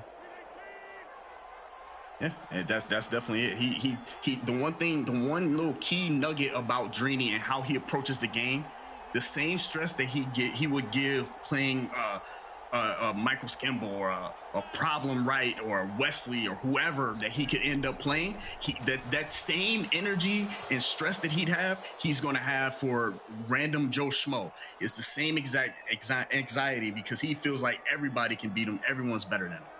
Yeah, and that was a book right there by Prodigy. Fortunately for him, he does not get the turnover, and you see Drini upset knowing that he needs that. He cannot let players like that slip away. And that right there, that was his acrobat as well on that play that did not make the play. What a laser to the sideline to Davante Adams. And you know how we feel about that. Drop pick next play. Cooking up a first down, offense moving. Like, come on, man. He can't get away with that. He got to let me have that, John Madden. I got to get that interception. Oh, yeah, you already know. Right on cue, that's exactly how all Madden players feel. We feel like right on cue. As soon as you throw a drop pick, then you get lasered. You're going to get an intentional grounding, and that intentional grounding that's one of the most devastating things that can ever happen to you when you're playing Madden. It's a drive killer. You throw that. Yeah, it's a drive killer. It's a certified drive killer. And right there, Prodigy right now, he's looking down because he's definitely thinking that in his head right now. What's the play call for 2nd and 20? Drini's running his match too. Drini's running some match and sending 4. The check down, picks up 10 off that. You have to, when you mess up and you get the intentional grounding, then like you said, it's a drive killer because the penalty is so devastating how much yardage you lose. You have to still try to break it down in chunks, and he did a good job hitting it with 10. And you got to expect Prodigy to go for this on 4th because I'm expecting him to probably get another short, about 8 to 10 yards. And he does, and here you go, bringing up the 4th, and he's going to go for it. And that's a smart thing to do. You can't look at it as a 2nd and 26. I have to get it all back. You have to approach that drive and say, you know what? Let me just chip away at it exactly like you said. Take 8 off of it on 2nd down and then take another 10 off of it on 3rd down. Make that 4th down more manageable. Drini's going to go with the match defense here. And you see he's only sending 3. He has that contain on the outside left, trying to contain him and stop him from being able to roll out. And he has those purples to try to sit in the way of any potential pro routes. That's defense. Oh, but he comes down with it. Adams. Wow. What was that lit up right there? He does have outside elite, if I'm not mistaken. He does have the ability deep out elite on Davante Adams. Yeah, stat check this for us. Make sure we're right. He audibles. I think this is the best compliment to trips tight end, that bunch tight end. He throws a laser and gets himself to the 1-yard line. Prodigy is looking good. Looking like he's going to try to punch this ball in here, go up 14-3, and upset Drini Joker in the 1st round, just like Wesley got upset. I feel like Wesley really set the tone, or 6 Cents set the tone for the whole weekend. Everyone was thinking it's going to be a beautiful storyline. Drini going 4 for 4, Wesley going 3 or 4. It's, these are the best Madden players in the world. But like I said before, chat, these guys, the Madden, as he punches it in for 7, for 6 as he goes up, these Madden players, they're not going to lay down. We do not care nothing about your legacy. We do not care what you're trying to put together. Yes, you're the highest money earner. Yeah, you're my boy. We're in the same crew, NFA. But at the end of the day, I'm doing this for me. I got to build my own legacy. And we're going... We're going double coverage presented by Verizon. And shout out to that in-depth look of being able to see Drini and Prodigy and the looks in their eyes. And in this moment, in third quarter, late in the third quarter, with a minute 26 left, Drini right now is going to have to make something happen here, because if he does not, the game is as good as gone at this point. You're right, Skip. He could have had 2 picks this drive, but it didn't happen. He punched it in there. You know how it goes. We spoke on it. Drop picks, touchdown. That's EA Sports. It's in the game. In the game. That's the one thing about drives like that. You're going to see him. I think we're going to see him go to bunch tight end more as this game develops. See him audible in a bunch tight end. See him kind of speed the game up, throw off Prodigy's adjustments, because that's one thing about bunch tight end and bunch. When you run bunch, the adjustments for bunch and the zone drops and all those different things for bunch are totally different from when you're going up against the bunch tight end. So we're going to see him mix it up between the two. He throws a laser. He hits him with a little bit of mesh action right there. And this is where you see the 2-time belt winner, the Mr. 4-for-4 starts to show you, I have offense and explosive, and he can be explosive. And this is why you can never count him out. It seems like sometimes Drini plays down to his competition. Then all of a sudden, when he feels his back up against the wall, he starts to get explosive. He starts to look and use the whole entire field. And before you know it, he's cooking, and he's cooking with butter. First down. And when you see him go to that bunch tight end right there, he has little tendencies and tells on what's the exact play call. You see when he motions out that outside bunch receiver in the bunch tight end, he's going to have a slant from the inside guy. He has his flat to the running back, and then he motions out that post to create a little bit of spacing, and it's a great play design. And when you see him come out with a bunch on the strong side, you know he's not going to run bunch tight end. Get your fours in the chat. We got a tight ball game. Drini trying to make something shake here. He has to get 7 on this drive, right? You can't settle for 3. I mean, getting 7 on this drive isn't. It's. I mean, obviously you don't have to mathematically, but I think from a momentum standpoint. Do you take 3? Does Bugatti Bullocks take 3? That's a. I mean, it depends on the situation. What a laser right there. It depends on the situation. It completely depends on the situation. I mean, sometimes you're in I have to kick 3 situations. Sometimes you're in situations where you have like a 4th and 20. Like, you can't go for that. You just got to kick your 3. But if it's a 4th and 2, yeah, I'm probably going for it there. I got to go for it. So it just depends on the situation. It's all situation dependent. And he hits it with a great base call. I serve the base. As Drini brings the game back in close. Does he goes for 2 right here? Yes, he does. He goes for 2. Try to keep it a 3-point game. I'm not that big of a fan of the call to go for 2 here. I think you just kick your extra point. I think 2s are so hard to come. Well, never mind. What do I know? He throws a laser and makes it a 3-point ball game. While he was talking. Good job, Drini. That's how you clutch up. Drini's trying to make history out here. You don't make history by not letting them hang, chat. And that's why he went for the 2. He's trying to make history. Mr. 4-for-4 is trying to make history. And he doesn't want to give it up on his first game. Doesn't want to give it up to his boy Prodigy, because, you know, they'll be talking in the Discord, Prodigy saying, yeah, a nice run, but, hey, man, you ain't about to make history if I'm in your way. Yeah, and that's the thing. It's crazy how we see Prodigy has A-Rod. He has that fearless already activated. So that means if he throws a book at a CPU, it's not going to get picked. But that's very rare in Madden. A gambler, yes. Yeah. Great defense to start off the drive on 1st and 10. We see Drini just kind of clamping up. This is Drini's specialty. He keeps the game close enough so he can do exactly what he does in these situations. He clamps up, plays the defense, and try to force his opponent into making the mistake that allows him to win this game. And Bugs, you know, I see my guy Cover 2 Kill in the chat. And how do you feel when you hear these comments right here? These dudes don't look so special without their MUT teams. You know, like they feel like they can compete with 4-for-4, Mr. DreamHack winner. How do you feel when people sit back in the chat and they say these comments? I mean, it's very similar to the thing that the great Mike Tyson said. Everybody got a plan until they get hit. It's similar. If you actually get on that field and have to play these young goons on Madden, then you find out very quickly, once they hit you virtually on this game, you find out, all right, it's a little bit different. It all looks easy, but these guys are very high level. They have to be special to do some of the things that they're doing in Madden, especially Drini, when you see the fact that he's able to pull off 4 and make 4 Final Fours. That is, making one Final Four is hard. 4 for 3, does he convert? And he gotta stop. He gotta stop. And this is what Drini Joker does.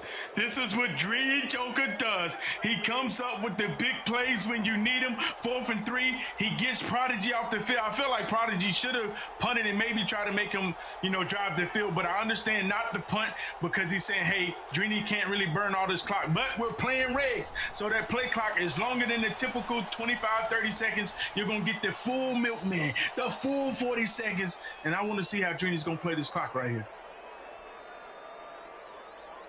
Right there. I mean, you see how Drini kind of played it. It's kind of the same call. You see he comes out the bunch tight end. Prodigy noticed that he motioned over that slot receiver, and he was on the call. He knew that was inside switch. He knew that post from the X or square receiver, and he knew that was coming, and he knew that it was going to be a motion slant from the guy that he motioned across the field.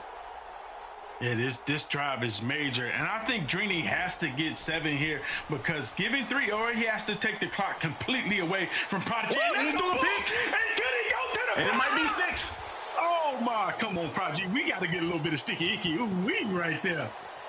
Yeah, he got to get his stick talk going right there. He has to make that play. That's one of those things where Prodigy's in his head thinking, I have to get 6 there. I was in that situation before in Madden, and I know when you don't crib those ones you should. You gotta crib. The replay. Did he get cheated right there, chat? Oh my goodness, ball receiver didn't even animate like it went right past. So he got it right back. Right back. Look at these guys. When the pressure moment is up, you think they're going to be real safe and secure with the ball. Back-to-back interceptions. You just might be right. Possible bunch tight end audible. He audibles the bunch tight end. He's going with the PA crosses here. He's going to quick snap it. Oh no, he's going to put his running back in the out route instead. And look for him to just roll out and try to make a play. That's a die under pressure. Yeah, when you see him come out with that bunch on the short side, that's what he's going to do. He's going to audible to bunch tight end. That's his plan and his thinking in that spot. He's going to come out and go ahead and do that. And then you see when he has that bunch to the left, one of the better calls is to run base. Halfback base, it's just different. It just hits a little bit different when it goes to the left versus going to the right. Right. You got to serve him the base. Like Future said, man, you already know. Prodigy, I feel like, him throwing that ball on the first down, of course, looking back at it, getting the interception, thrown out of sack. I feel like, you got to try to take the clock away from Drini because I feel like Drini is getting into milkman mode now. He's not going to let Prodigy get this ball back. Worst case scenario, he says, we'll take it to OT. And when he does this, you got to look for Drini. Like you said, Drini, he's thinking, this is the last drive of the game. He's thinking potential last drive of the game. Let's take as much time as I can and make sure that Prodigy does not get the ball back. Because there's only so many times you're going to stop that trips tight end offense. That offense is prolific, and there's a reason why Prodigy's first drive was crazy. Yeah, that trips tight end is definitely high power. He might be delay fading his tight end here. May try to roll out and go right. Look for that as a possible call. That's exactly what he's doing, but he doesn't have the lane. He did not have the lane. Nice. Those are dots of Valdez Scantling and makes a play. And he's going to definitely take this to the 2-minute warning. This is where your palms get sweaty. This is where it gets sweaty right here. This is what champions are made. Can Prodigy clutch up, come up with a huge stop? He needs an interception because worst case scenario, Drini, he's still going to get 3. Great defense right there by Prodigy. You see he ran straight all out, man. Maybe he was anticipating the base call. Like I said earlier, when he comes out with the bunch to the left, especially on that short side, he doesn't really want to run any plays, offensive plays. So that's the chess match between the game where these guys are really kind of watching every little thing that they do. Drini, he knows Drini wants to run base when he has that bunch to the left side. Nice check down. This is the point where smart. Prodigy has to start thinking about when do I use this first time out? When he only has 2 left. But when does he use this timeout to try to make sure he gets a chance to get the ball back? Because Dreany's already in field goal range. So you know that at the very least, Dreany can tie this ball game. So you want to give yourself an opportunity to possibly get the ball back. So you're going to try to stop him here. And then I expect him to probably burn a timeout on that second down. Dreany hit him with the surprise base to the right. And he's at the one. I mean, this is an ideal spot for Dreany. If you're Dreany, you are in love with this position here. Being at the 1 yard line, it was the greatest thing that could have ever happened to him, because it is very unlikely that he does not get in the end zone. I'm run committing. He'd be happy with not getting it. I'm run committing every play because he's going to score anyway. And you see, Dreany's not trying to score. He's not trying to score. He's happy. That's why you have to run commit every play. You know, Dreany's not trying to score. Dreany's going to take this clock. You know, well, if you're not trying to score, I'm gonna run commit and try to at least make it to where it's you're not at the 1 yard line, at the 2 yard line, or maybe 3 if I get lucky. We get somebody to shoot through there. But at the end of the day, I just can't let you sit there and you know play patty cake in the backfield and sit at the 1 yard line. Yeah, and you see Prodigy's trying to let him score. That time he ran commit. Everybody came in. You're right. He has to make him lose some yards. Clock is ticking away right now. 30 seconds left on the game clock. Fourth quarter, all the chicken on the line. Dreany's going to hand it off and try to get in the end zone. And he's going to walk into the end zone and take the lead. I did not like the defense that Prodigy was in. It seemed like he was expecting Dreany to pass the ball. And you got to know in that situation, Dreeny's not going to put that ball in the air and risk an interception. He's going to hand that ball off. In worst case scenario, if it does get blown up, he's going to kick the 3 and take it to overtime.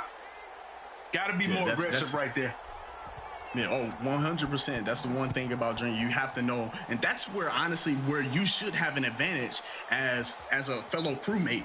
Because a guy that isn't one of his crew members wouldn't know that. But someone that's in the trenches with him on a regular, that's constantly playing him on a regular, you should know that Dreeny's no chance Dreeny's going to pass here. Let me just go ahead and make sure I blow this up. We selling out. We selling out. You got to sell out. We got to sell out. We got to leave everything on the line. 21 seconds, no timeouts. Can Prodigy cook up a hot one? And he needs 7. He needs 7. And you see Dreeny's getting back with his user. He's coming out. He's running match. He's not giving him anything open. He's going to just go ahead and give him all that underneath stuff. Smart decision right there by Dreany. Just get back with your user. Do not allow him to make anything happen. He can have those little 2 yard passes as much as he wants. And then you just hope that you can make a tackle inbounds and then GG's in the chat. Absolutely. And first feather, you said it. Dreany is chasing greatness. Like I said, Dreany, you saw him throw those interceptions. You seen him be down in this game by 2 possessions. But this what he does. He scratches and claws, and somehow he's able to pull these games out. That's what he's been doing his whole Madden career. He's a dog. He's a fighter. And these are the type of games that Dreany wants to play. He wants it to be a rough and rugged type of game. One of these games where you just gotta dog it out and really make it ugly and just grind the games out. These are his style of play. Yeah, Prodigy being his homeboy, Dreany basically saying, look, man, you my homie, but I'm chasing greatness, and you're going to have to go fight through that LCQ bracket. That might be a pick. That's a book. And that's GG's in the chat. That's GG's in the chat. Dreany gets it done. He started off 1. He's made 1 final now. Can he make it 4? He got 3 more to go. Dreany's fully expecting to go ahead and milk this out and nil. Yeah, as you can see the look on Prodigy's face, he's sick. He knew what was online. Not to mention to be playing in the championship. These guys are fighting to make it into the Madden Bowl. If you do not win, Prodigy is now going to have to go into that jungle, that LCQ jungle. And y'all know it's a lot of dogs and animals out there. Man, GG's in the chat. Great game by Dreany. Shout out to Kenny. Go ahead and close him out. All right, guys, that is the wrap of that game. Final score, 18-14. All of it kind of coming down to the 4th quarter. Dreany getting the win over his homie Prodigy. Now, user Bugs, I got to get y'all in here to talk me through some highlights from this game. Yeah, I mean, you know, great game. They played great. Both of them played astounding defense the whole game. But right there, Prodigy coming up with the big 4th down conversion, then punching it in. And we were thinking Prodigy had full control of this thing. He got both hands on the steering wheel, but Drini comes back, hit him with the I serve the base, I serve the base. Nice touchdown. Then he clutches up again for the 2-point conversion. And right here, the 4th and 3, the stop. This is the big stop in the game that we were thinking, okay, it's over. It's over. But then Drini comes right back and throws another book. And we're like, hey, you cannot let this slip away. And that's what happened because Prodigy comes right back. 1st and 10, throw out a sack. Drini gets their interception. And from there, he does not let it go, Books. He gets it down to the gets it down to the 1-yard line, walks in on 3rd and 10. GG's to the chat. Drini says, hey, man, I'll see you in the championship. Mr. 444 is here.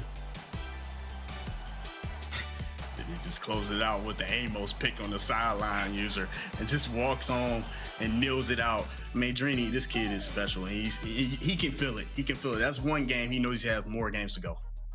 All right, this is a live look at our updated bracket here. The first game we saw Wesley taking on 6 Cents. The underdog 6 Cents, he won on that win. 6 Cents will now face the guy who's looking to make history, Drini, the guy who also just got a dub over his friend Prodigy. They will be facing each other in the PS4 finals. All right, I'm going to be speaking to Drini and interviewing him in just a moment. But before I do that, a very quick break. Hope you guys are having so much fun. Happy Saturday. This is Madden NFL 21 Classic. We'll be right back.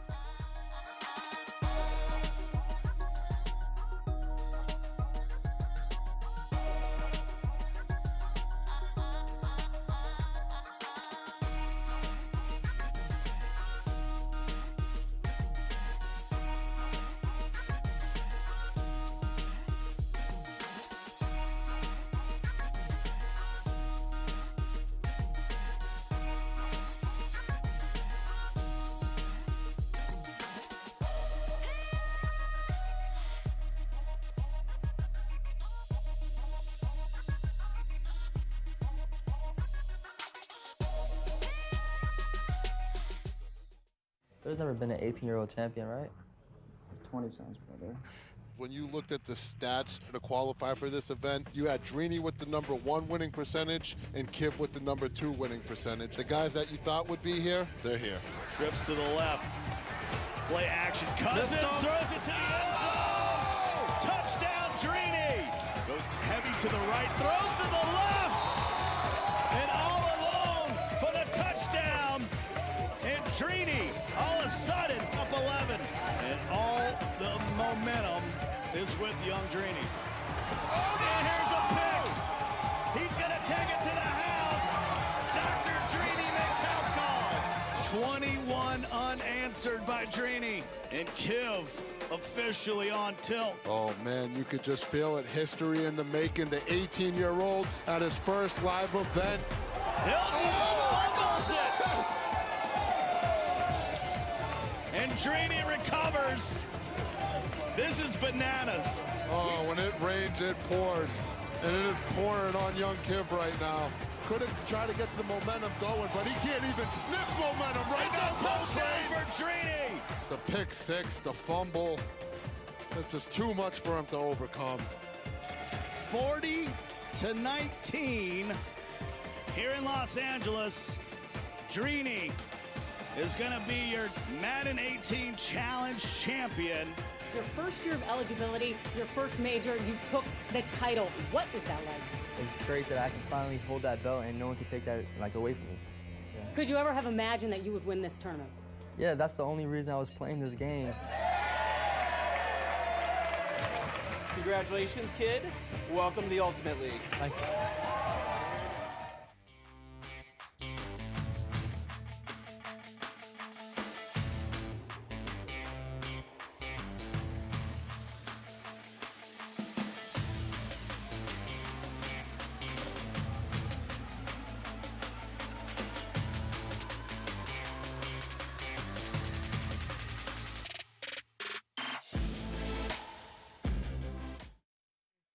Good.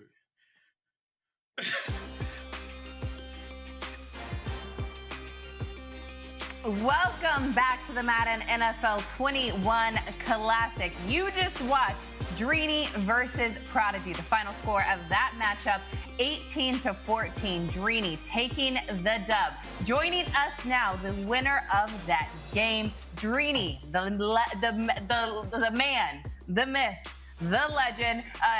Looking at the chat, so many people are fans of you and the way that you played this game. Congratulations on your very first win of the day, but you've got another matchup facing 6 Cents next. How was that going up against your friend Prodigy? I can't hear you if you were talking.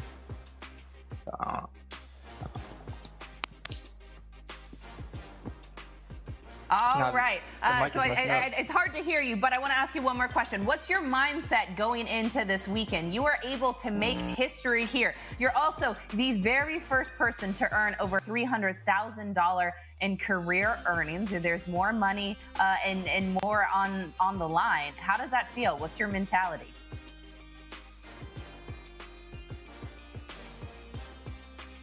All right, I'm going to bring in User and Bugs here to break this down. Welcome in, my friends. How y'all doing? How was that? How was that first game? Was that what y'all were expecting? Absolutely. A dogfight, a slobber knocker, a barn burner. That's what we was expecting, man. These guys playing great defense. Dreeny, you know, shout out to him securing his spot in the Madden Bowl. Both these guys, 6 Cents and Dreeny, securing their spot to Madden Bowl. Now the question is, who's going to become the captain? I'm the captain now. You don't want nobody picking you. You feel me, Kimmy? You don't want nobody saying, am I going to choose this guy? No, you want to be the one calling the shots. And that's what's on the line along with 15,000. Might as well say 20,000 because that's what happens when you become a captain in the Madden Bowl. All right, well, User, I don't know if you knew this. I was always picked first, okay? So I don't know what it was like. I know it's probably tough for you. I know it's probably tough for you growing up. That's not what had happened. But Bugs, let's make some predictions looking ahead. So in the next game, we have 6 Cents, who is the underdog, now going up against the OG and Dreeny. Do you have any type of predictions for what this next game is going to look like? For me, I kind of see Dreeny doing a little bit more of the same. I could see Dreeny really kind of dominating this game. No disrespect to 6 Cents, he's a great player and he's really had great success up to this point. But here's his opportunity to prove me wrong. But I just don't see how Dreeny loses this game at this point. He's got to this point. He's not looking to lose a game to 6 Cents in the finals. He just beat his homie. He felt like that was probably one of his tougher games, and he's going to look at it like, you know what, I can dominate this game. Just give him to make a mistake. All right, but earlier when Scott and Chaos were on here, they were talking about 6 Cents and kind of hyping him up because unlike Dreeny, he doesn't have another opportunity to play this weekend if he loses. I think he's keeping that in mind, and he's not going in with a chip on his shoulder. He's here with that winner mentality, and he wants to take down the champion in Dreeny. What do you guys think the main type of play is going to be for 6 Cents? Is he going to try to move the ball quickly and score early and often, or do you think it's going to come down to defense? I agree with you, Kimmy. 6 Cents, he's coming out here to fight. He doesn't have any other opportunities. Yes, he's made the Madden Bowl, but he wants to be a champion. He wants to be a champion and also a captain in the Madden Bowl. So 6 Cents, he played a great game versus Wesley. He was able to put up a lot of points. He really only got stopped one time out of the whole game, and he played solid defenses. Just Wesley managed that clock great. So you got to understand, he really only got stopped one time out of that. So I don't think it's going to, like Boog says, he's going to get dominated. I don't believe Dreeny's going to come out here and dominate it, but I think 6 Cents can pull it. He's not going to pull this game out. I just don't think he's going to pull it out, but he does have a chance to keep it close. Come on, y'all don't like a good underdog story? Don't be shading my man 6 Cents from Iowa, right? We understand Dreeny is good, right? That's why he's in this situation. Also, being able to play on both consoles this weekend, both PS4 and Xbox One. But there is something about that underdog mentality, right? You get in this moment. This is your first major real appearance, right? And you want to make sure that you deliver. And then also you want to make sure you deliver. But on top of that, if you can say that you were the one who took down Dreeny, I mean, that's like it's just a little extra swag. Look, we see Dreeny there, excited, getting that win over his friend Prodigy. You guys, there's so much more in store this weekend. I know I'm having fun. User, Bugs, let's keep this thing going. However, we have a very quick break. Stay Stick with us. You are watching the Madden Classic. I'm your host, Kimmy Checks. We'll be right back in a moment.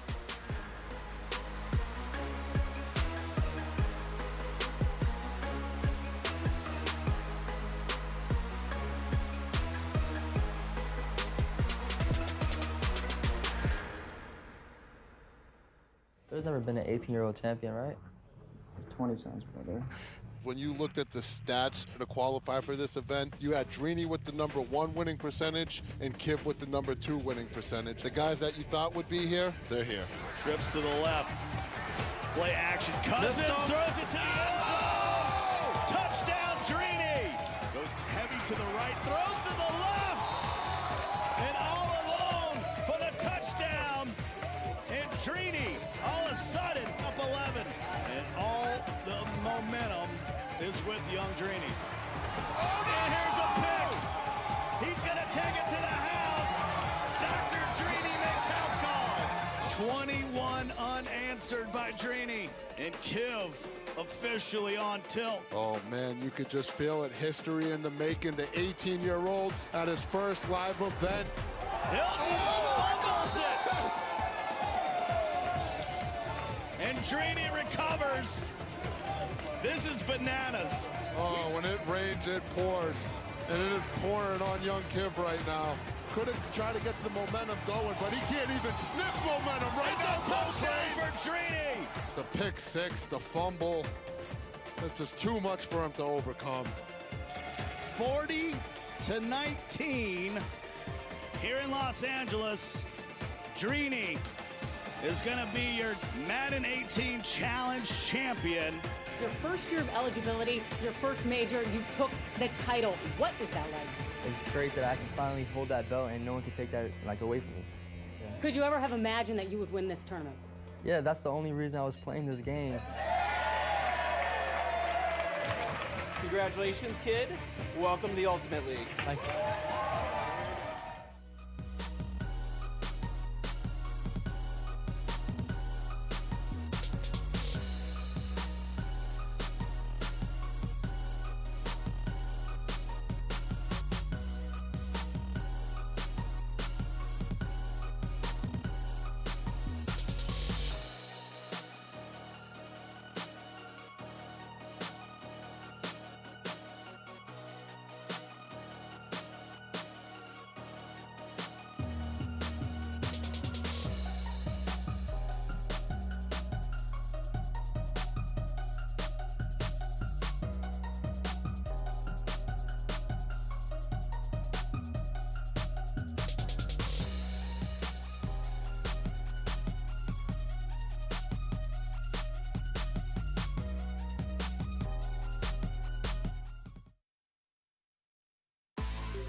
Welcome back, everyone. You're watching Madden NFL 21 Classic. I'm your host, Kimmy Checks. Next to me, my guy, Scott. Next to him, my other guy, Chaos. You guys, it is time for our very first championship match of the day, the PS4 Madden 21 Classic Finals between the underdog 6 Cents and the OG Drini. Now, taking a look back at how they got here. Wesley and 6 Cents were our very first matchup of the day. 6 Cents got the win. Drini obviously just getting the win, sneaking by 18-14 over his friend Prodigy. Now these two guys will face off and see who is going to reign supreme. Either Drini or 6 Cents will be our PS4 Madden 21 Classic champion. Scott, Chaos, please break these two players down for anyone who may not be familiar. Well, you know, Drini held up his end of the bargain. Wesley couldn't get it done. 6 Cents, though. I mean, this guy's got a bucket list to try to win a belt one day. He did make a good run in Madden 19. You can see a final 12 there. But this is his big chance right here, Chaos. Yeah, he's got a great chance at it. Honestly, pressure's off now that he's already in the bowl. He's got a great chance to win this game with no pressure on him really at all. And then on the other side, you got Drini. What more can you say? Representing complexity. Guy from the DMV, Washington, D.C. Can he add to this resume? I mean, we can't even put everything on there, but this guy's counting checks, snapping necks, and he's about to add another championship unless 6 Cents can somehow end this buzzsaw that's known as Drini. All right, so you guys saw the very first matchup that went down. You were also tuning into the one that just happened between Prodigy and Dreeny. What do you think is going to win this next game? Who is going to be crowned champion? Is it based on their offensive play style, their defensive play style, or just being the better player in general? I'll tell you what I love about Regs. It's Packers versus Packers, right? And as a Bears fan, I hate it, but it's the same teams, the same exact personnel. So, it is like the true test. It's mano a mano. If you can't get it done here for 6 cents, he might never get it done. Yeah, you got the same tools in the toolbox, really. You got the same tools in the toolbox, and you're going to see similar play styles as well. They both like to run the ball, control the clock, play defense, and we're going to see which one's going to come out on top. All right, Scott, I feel bad for you. I didn't know you were a Bears fan, so I know you were having so much fun. That goes for all of our Bears fans. Yeah. Feel bad for all of us, Kimmy. Adams. What'd you say? Yeah, feel bad for all of us. You can start every, you're a Bears fan, I feel sorry for you. You can start every sentence with that since 1985, so I appreciate that. Yeah, do you remember when the Chicago Bears could have had Deshaun Watson or Patrick Mahomes, and then that didn't really work out for y'all? But hey, maybe you guys can get a trade done and get Russell Wilson down there in Midway for the Chicago Bears. Y'all, I'm having so much fun. The Champions Round, it's going to get started here shortly. Again, my name's Kimmy Chucks. I'm your host. This guy next to me, Scott Cole. The guy next to him, my guy, Chaos, who chooses chaos every single day. You guys, I'm pumped up, right? This is a good start to the weekend. However, this is the Classic, and then we have the Challenge tomorrow.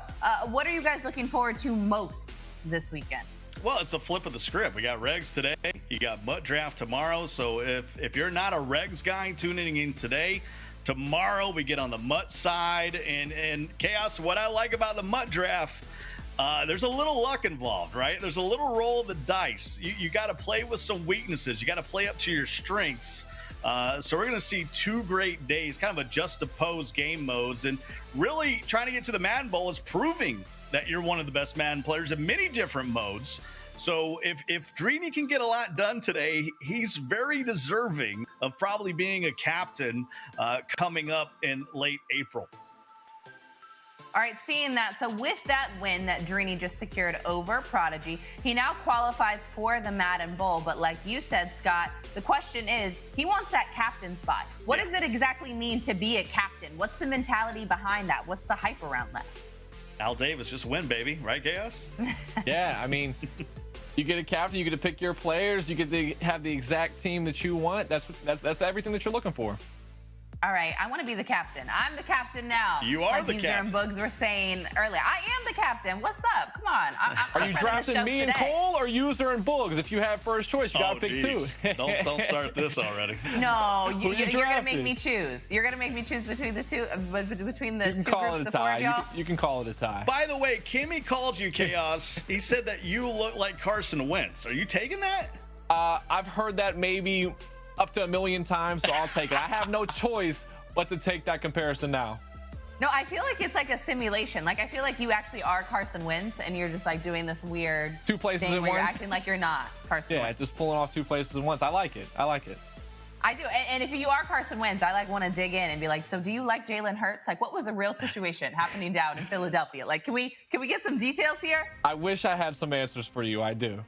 No comment. We're on to Cleveland. All right, let's take a look at 6 Cents and Dreeny. This is the Stickers Virtual Players Lounge. You guys, the game is going to be kicking off here very, very, very shortly. Scott, Cole, Chaos, I'm kicking it over to y'all. Please take it away for this Champions matchup. Well, they're hoodied up again. I'm glad to see it. 6 Cents only had a field goal. It was a game-winning one, though, Chaos, in the T-shirt. So he's like, hey, let me get all snuggied up here. And, of course, Dreeny's got the Complexity hoodie on, based right here in Dallas, Texas. And it's the final PlayStation 4. If you think about it, this is a $20,000 game of Madden. We're about to play it right now. Yeah, championships on the line. You want to be able to say that you won the tournament. Way better than runner-up. So both these guys looking to get it done. Well, here we go. Home team, Dreeny. 6 Cents is going to be the away team. He's in all white, little throwback action. We're We're going to see Drini in a lot of gun bunch, audibling over to that bunch tight end. And Bogues talked about this a little bit last game. When he comes out with the bunch to the short side, he's usually either going to run the ball or he's going to audible over to that bunch tight end. I feel like he's lathered up now. Correct me if I'm wrong. I think if he wins this one, then he plays the first semifinal on the Xbox. So I think he's set himself up to play 3 Madden games in a row. And Jones gets to the outside. He's past the numbers, past the 50, and drugged down at the 47-yard line. Yeah, I mean, sometimes it's nice to be able to just keep going into your next game, not have to really rest, especially when you're doing well, when you get a win. Just being able to continue on with that momentum, and great start to this first drive for Drini.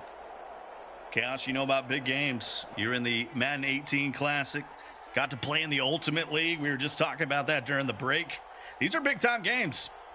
Yeah, fun times, but pressured times. Definitely, the nerves can creep up on you a little bit. That's something that you have to battle throughout these games. What's it like playing some of these Madden goons? I'm talking about the guys that are in the top 5, because you beat Serious Mo. I think it was 20-17 in that Philly Challenger to get in.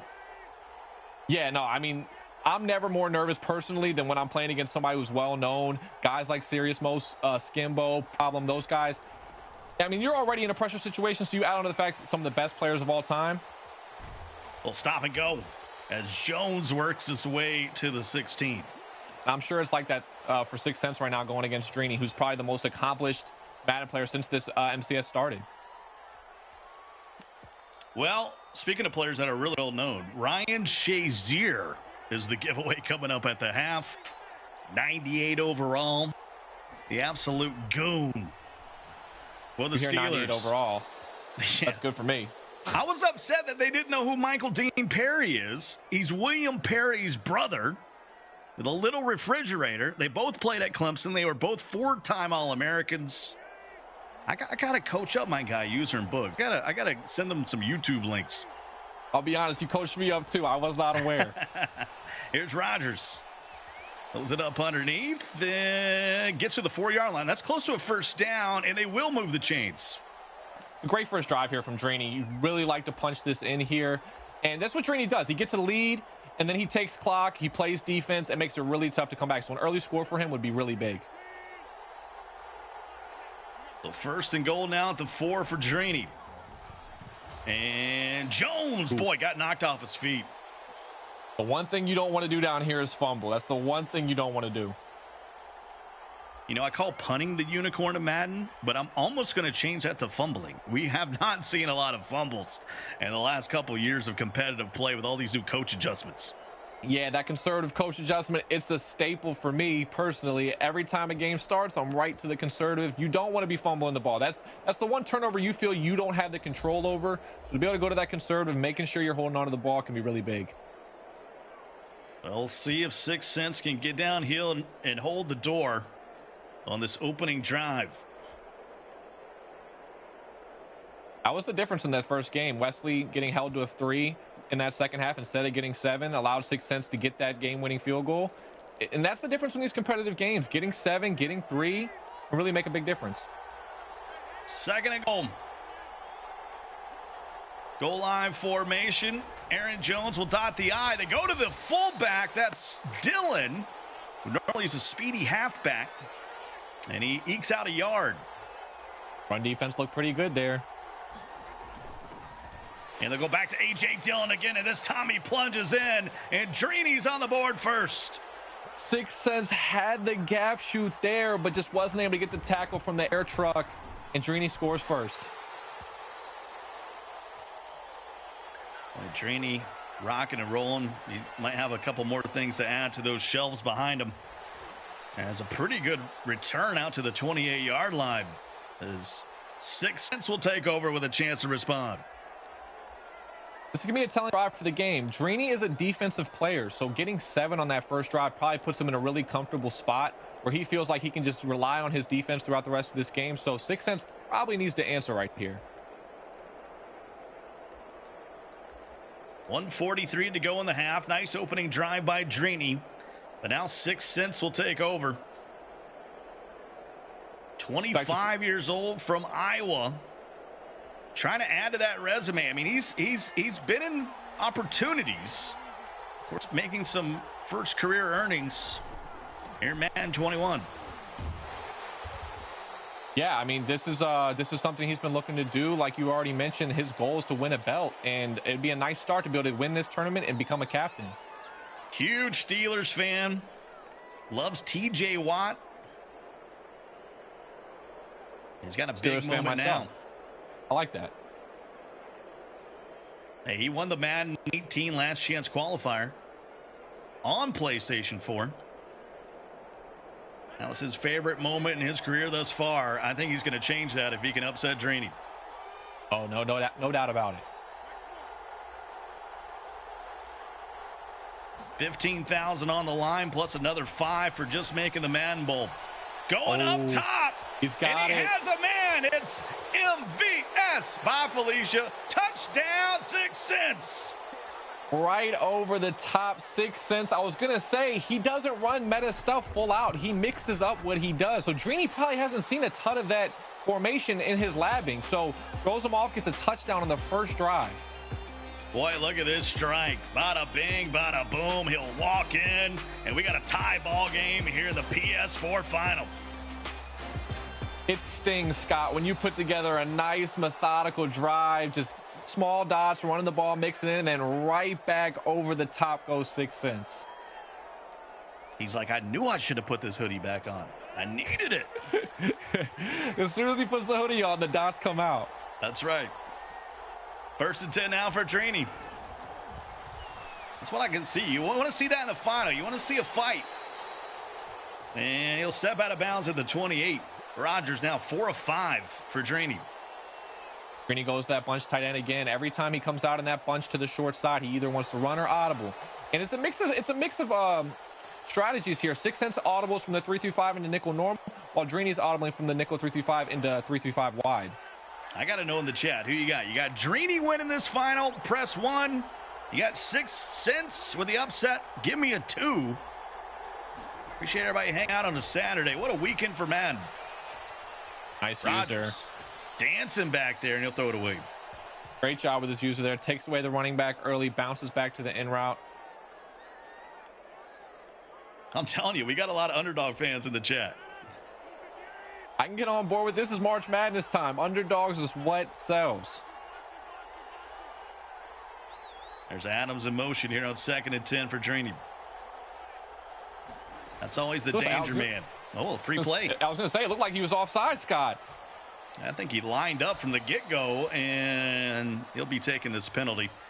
They'll move that forward to the 33-yard line. We'll repeat the down, 2nd and 5. Love taking the shot there on the free play. Nothing wrong with it. That Adams and Alexander matchup. Something that's been key so far. You're not watching the Packers Club Championship. This is the Madden 21 Classic.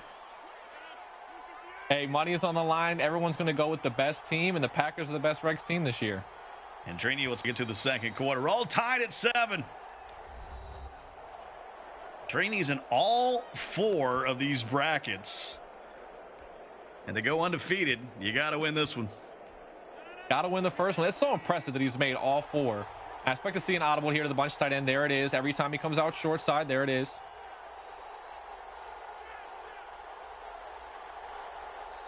A little motion Tavon Austin, and we're going to have a timeout to start the quarter. I feel like that audible's throwing 6 cents off a little bit. I feel like because he has to make his adjustments for Bunch, and then when he audibles, he has to fix all of his adjustments and change again. Bunch will move to the left side.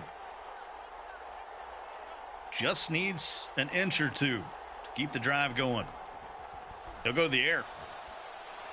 Austin on a drag, but he goes to Adams on the corner route and nearly squeaked his way by before they knock him out at the 18-yard line. He's in the red zone.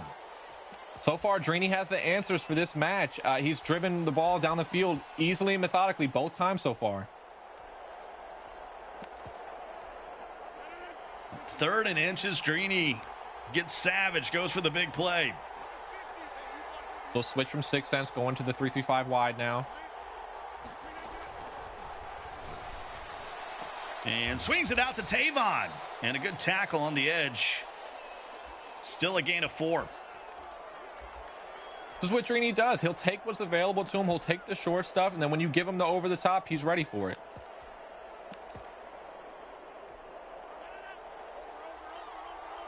That was Holman on the tackle. The youngster from Toledo.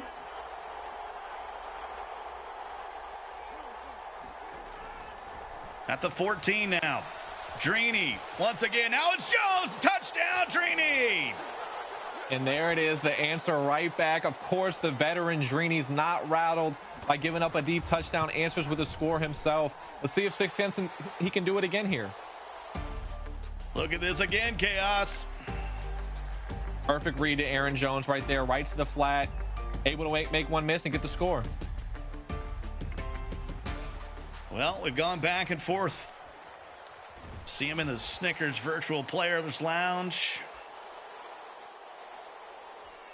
Can't tell if these guys get rattled at all. They don't really show much emotion. Occasionally you'll see Drini do something, but we haven't seen much from 6 cents. And here's Aaron Jones again. You can hear a lot of AA Rod. We're going to hear it all weekend. Someone said in the chat, I said Alex Jones. Come on now. Settle down. 2nd and 6. Ideally here, if you're 6 cents, you want to take a lot of clock on this drive. And there's the heat. That's what that 3-3-5 wide can do. You can mix in that pressure, and when it comes in, it comes really fast. So that was a really nice read to have the open drive. You really get the ball away without making a mistake. So that'll bring up 3rd down, 3:17 to go here in the half.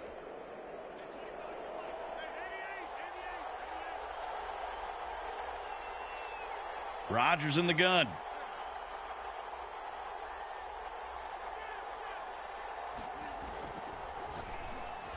And there's a quick throw on the wheel round. Tavon.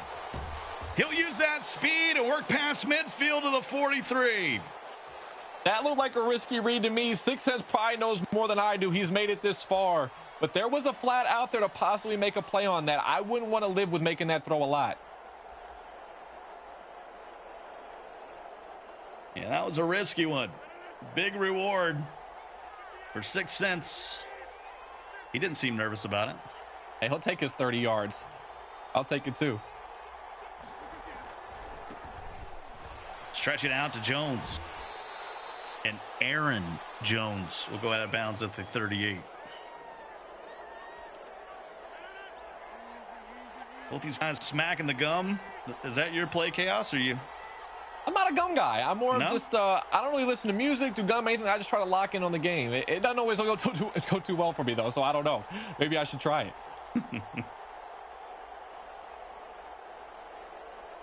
I think to take this to the 2-minute warning. It looks like this is smart. I feel like you want to take a lot of clock on this drive. It's 6 cents ball at half, so any type of score here is good. You just don't want to make any mistakes.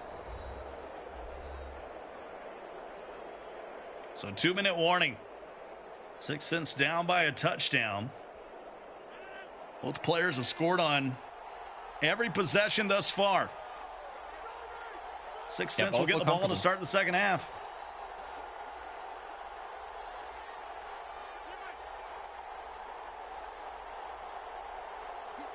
Really winding this clock, really taking his time. 6 cents. He looks like he's going to scramble and he'll slide down near the marker. I think he's shy.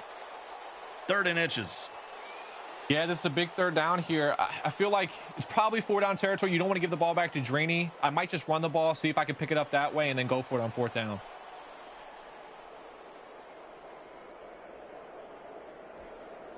Definitely doing a good job of eating up this clock as well. You probably want to think about taking timeouts here soon if you're Drini to try to get the ball back. Under 90 seconds to go. Boy, a diabolical clock management for Drini in the semifinal to get here. And now 6 cents is getting him a taste of his own medicine. Hey, it is definitely a skill to be able to take up all this clock at the end of halves and end of games.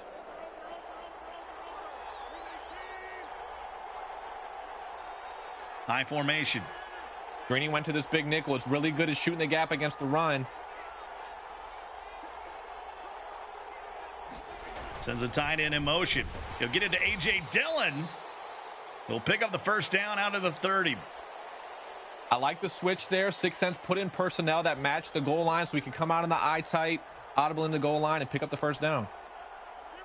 A.J. Dillon getting a lot of touches, the former Boston College Eagle. And Jones will touch it this time. And he's out down to the 24-yard line.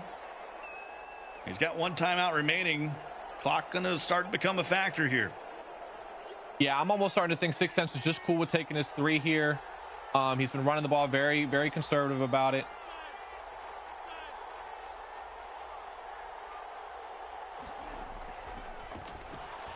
$6 cents here on 2nd and 4, and he goes down as a sack. Clark got in there.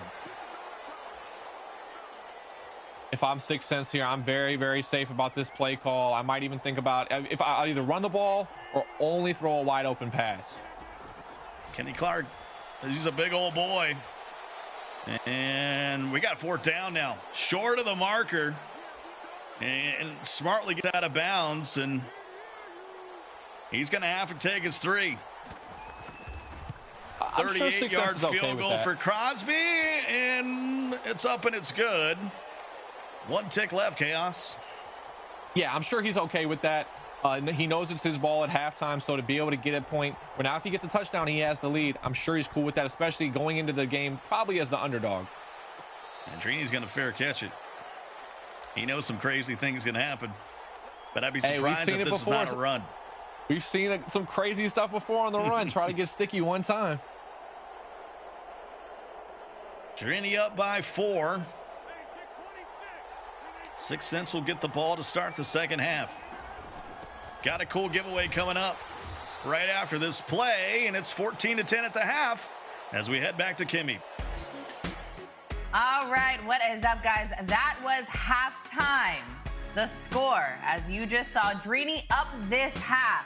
It's 14-10, just a 1-possession game. 6 cents, he's hanging in there as best he can. Let's see what's going to happen here in just a few minutes in the second half. But first, it's time for a quick giveaway. This time, it's Ryan Shazier, the legend for the Pittsburgh Steelers, a 98 overall rating. The lucky winner of this one is Keylude Music. Congratulations, you just got Ryan Shazier. Please add him to your Mutt squad. Now the second half is about to kick off in just a second, but let's get our guys Scott and Chaos back in here to give us their thoughts of what's going to happen in this second half.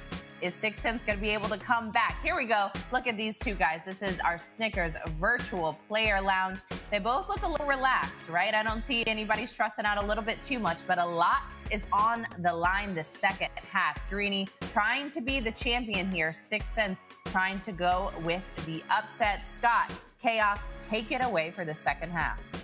Well, we got a tight game here. It's just the only difference right now is 6 cents having to kick that field goal at the end of the half. By the way, I got an update for you, Chaos.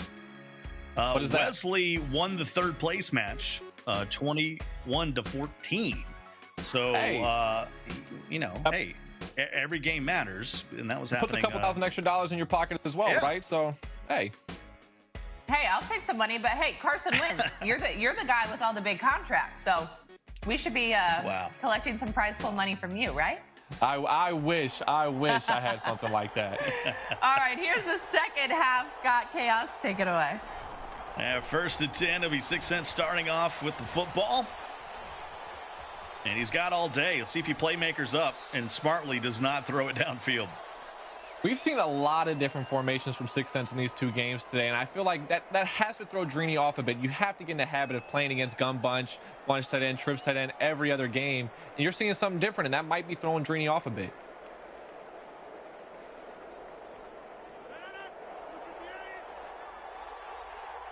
Second and 9 now. Can't settle for a field goal on this one. Yeah, I feel like you have to get 7 out of halftime here. Drini's been dominant on offense. He's looked crisp. I feel like you need the 7. Quick throw the outside, and that's a easy 12 yards. mean, Sixth Sense has looked great on offense too. The only thing that stopped him was the clock. So honestly, both these guys have been scoring at ease. Yeah, at some point he was playing for the 3, knowing he was getting the ball to start the half. But now the pressure's on you to go down here and score. Right. Definitely going down 4 points. If you do not want to give the ball back to Drini down 1.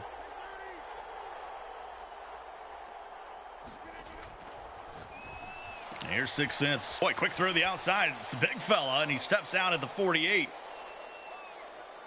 Both these guys are just doing a great job of taking what's available to them, and that's not something that's always easy to do. A lot of times people can get in the habit of trying to go over the top, but if the flat's there, you kind of have to take it.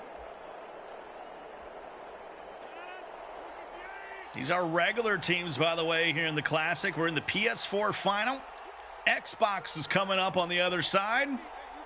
And you can see Drini again, I think for the 3rd straight match. Rodgers. Ooh. And 1 diving catch. You'll see That where was they a mark scary it. one. It's 3rd and 1. That's a scary read to live by right there, Scott. You don't want to be making those reads too often. Needs a yard now. He'll go with the ground. Picks up the first down and a little bit more. Rolls to the 43. Big fan of the run on 3rd and 1. This is 4-down territory. As you know, this is Madden. We're going to be going for it a lot. And I feel like 3rd and short, just run the ball, see if you can get it that way, and then go for it from there on 4th down. Drini playing that kind of bend don't break defense. I mean, the flats have been open. You see got if to he goes it. back there. I like this pressure look here. I like the Drini sending pressure with hard flats. That could force Sixth Sense into a mistake. And there's the quick throw. It got in there. Couple air trucks to the 34. And it's going to be 2nd and 1. Couple of close reads here. Drini was close on that user right there. He's playing with fire right now. One of the best users in the history of John Madden football. You can't tempt him. You can get away with a few. Here's Rodgers. Yeah, you don't now. want to keep playing with that fire. Sixth Sense, and what do we say? It's a pickoff. It's Alexander for Drini. Stop and go. And finally, drugged down right at midfield. It's a turnover. Drini was close on a couple of those passes. It looked like Drini was starting to get a little bit of a good feel on defense about what Sixth Sense wanted to do, and there's the turnover. Now Drini's in complete control of this ball game. Yeah, I would say 7 here. Doesn't officially end it, but it puts Drini in a great spot to win this game. Swaps the bunch to the left. Drini gets it down to Jones. Jones, oh my goodness. Little stick work from Drini a couple times now, making people miss. Mark him out at the 25-yard line. Drini has yet to be stopped. He's scored on both of his possessions so far. Looking to make it 3 in a row. Nice Rodgers. Pocket. Great read, great throw in the red zone now at the 12. Drini looks very comfortable working the pocket, making crisp reads. None of these have really even been close, continuing to move the ball.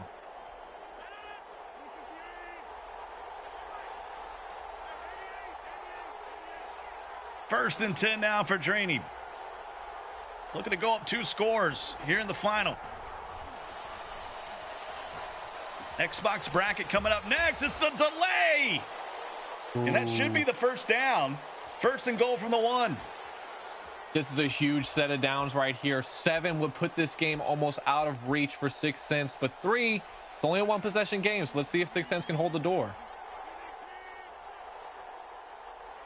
Drini's now won north of $330,000, and it's a touchdown for Drini. Goes up 10, PAT coming up, and it's going to be 21-10, and now the pressure's really on the underdog. This is exactly how Drini wants a Madden game to go. He wants to get an early lead. He wants to be able to rely on his defense. He now has a 2-possession lead midway through this second half, and he has a chance to just continue to keep everything in front and maybe force another mistake. He's just 21 years old.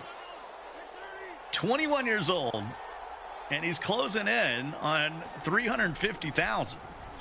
That kid is nuts. A smart Madden player. He's so smart when it comes to defense and adjustments, and his users on point. He's a very good player. Done it for years. Jason Lake, shout out to him. He's the president of Complexity, of course, in partnership with the Cowboys, right here in Frisco, Texas, near their practice facility. He sent me a Twitter DM like 5 years ago. He's like, hey, man, I'm thinking about maybe getting a Madden player for Complexity. Who do you think I should get? There was 2 names, and one of them was Drini. I think he made the right choice. Oh, you can't argue with that choice whatsoever. I'm sure they're very happy with how Drini's done over these past few years. And boom, that was dangerous.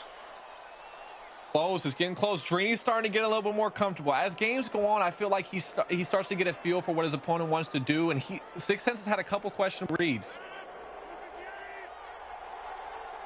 Remember, Drini couldn't get in till 18. If they would have let him in at 16, which was the rule change the following year, who knows how much money this youngster might have. And there's a sack. I remember him and Joel, they were waiting until they turned 18. As soon as they turned 18, the rule became 16. And they were right on the scene. As soon as they got there, they were making live events.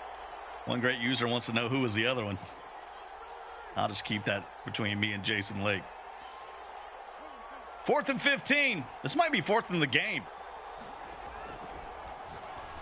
Rodgers, little wheel route, and that's enough for the first down. Huge conversion right there to keep himself in the game. There's that wheel route again. Huge play from Sixth Sense. He has to put together a drive here, and he has to score rather quick. I was told there'd be no math, but we did crunch the numbers. Drini's earned around $83,000 a year over these 4 years of Madden.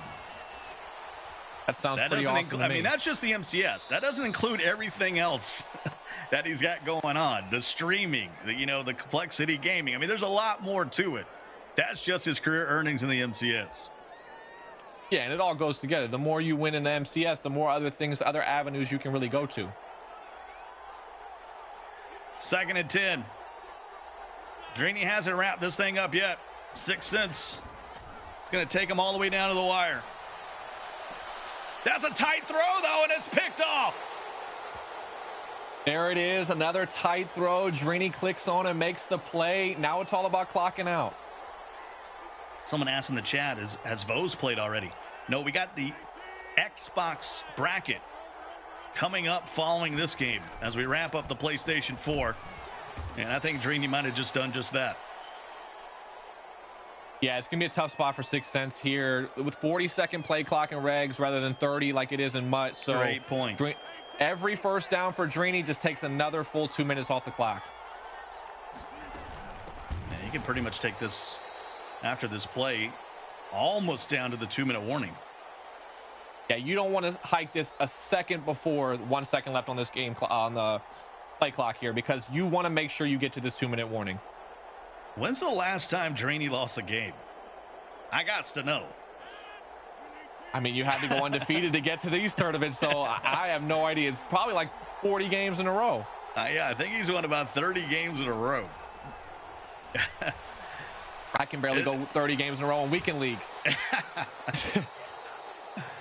And that's going to be enough for the first down, out of bounds at the 39-yard line. Stop the clock, 2:57 to go.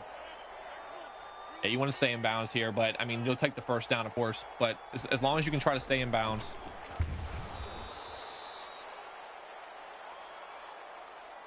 Got a yard there, clock on the move. Can't take it to the 2-minute warning.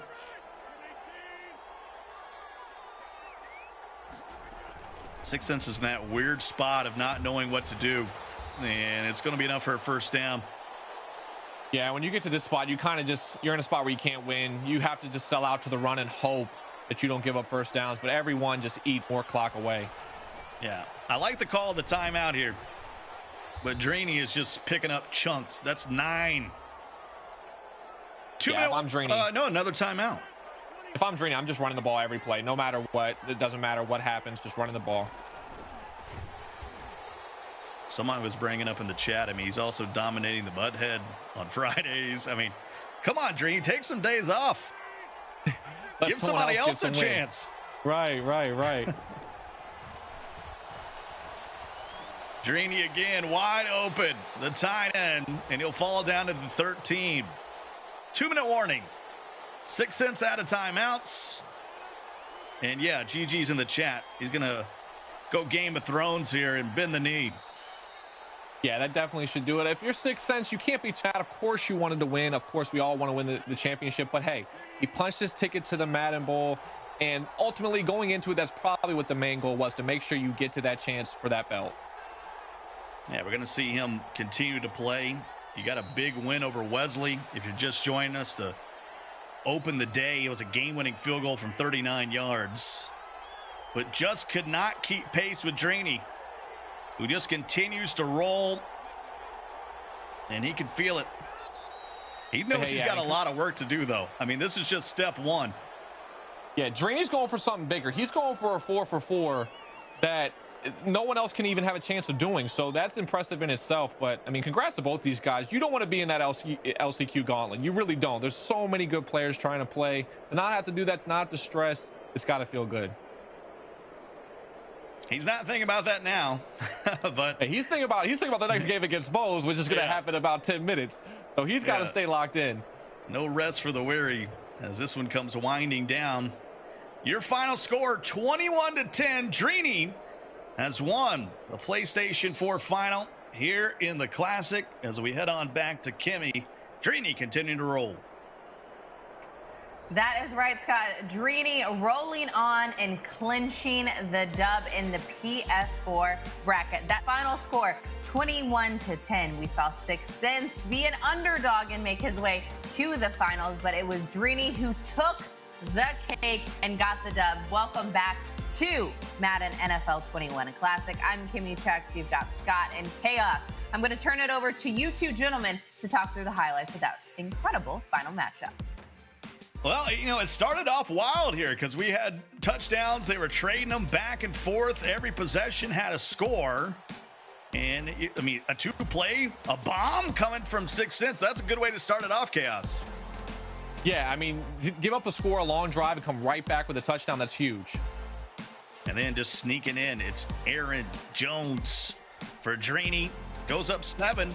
You know, they had to hold him to a field goal here before the half. And that proved to be a big spark for Drini. That was huge. That and the stop at a halftime was the biggest.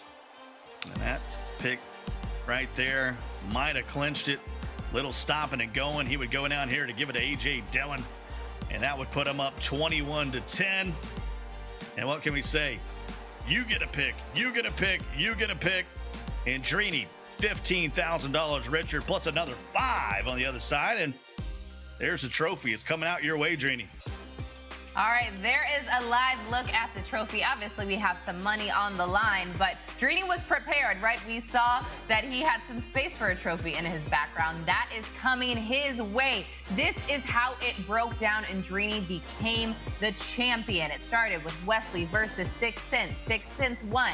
Then it was Drini versus his friend Prodigy. Drini obviously taking that one home. As we just saw in our last game, 6 Cents versus Drini. The final score of that one, 21-10. Now we have a Madden Classic 2021 champion in Drini. All right, there's so much more to come. Next up, Drini. He's playing yet again, but this time he's going up against a young guy, a 16-year-old who just got his driver's license, but that does not mean he cannot ball. Drini versus Vos coming up next. But before that, a really small break. We will be right back, guys.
Welcome back to the Madden NFL 21 Classic. We just saw a champion be crowned that last game. It was 6 cents taking on Dreeny, and Dreeny was the one who came up supreme. Final score, 21-10. I'm so excited to welcome in the winner now.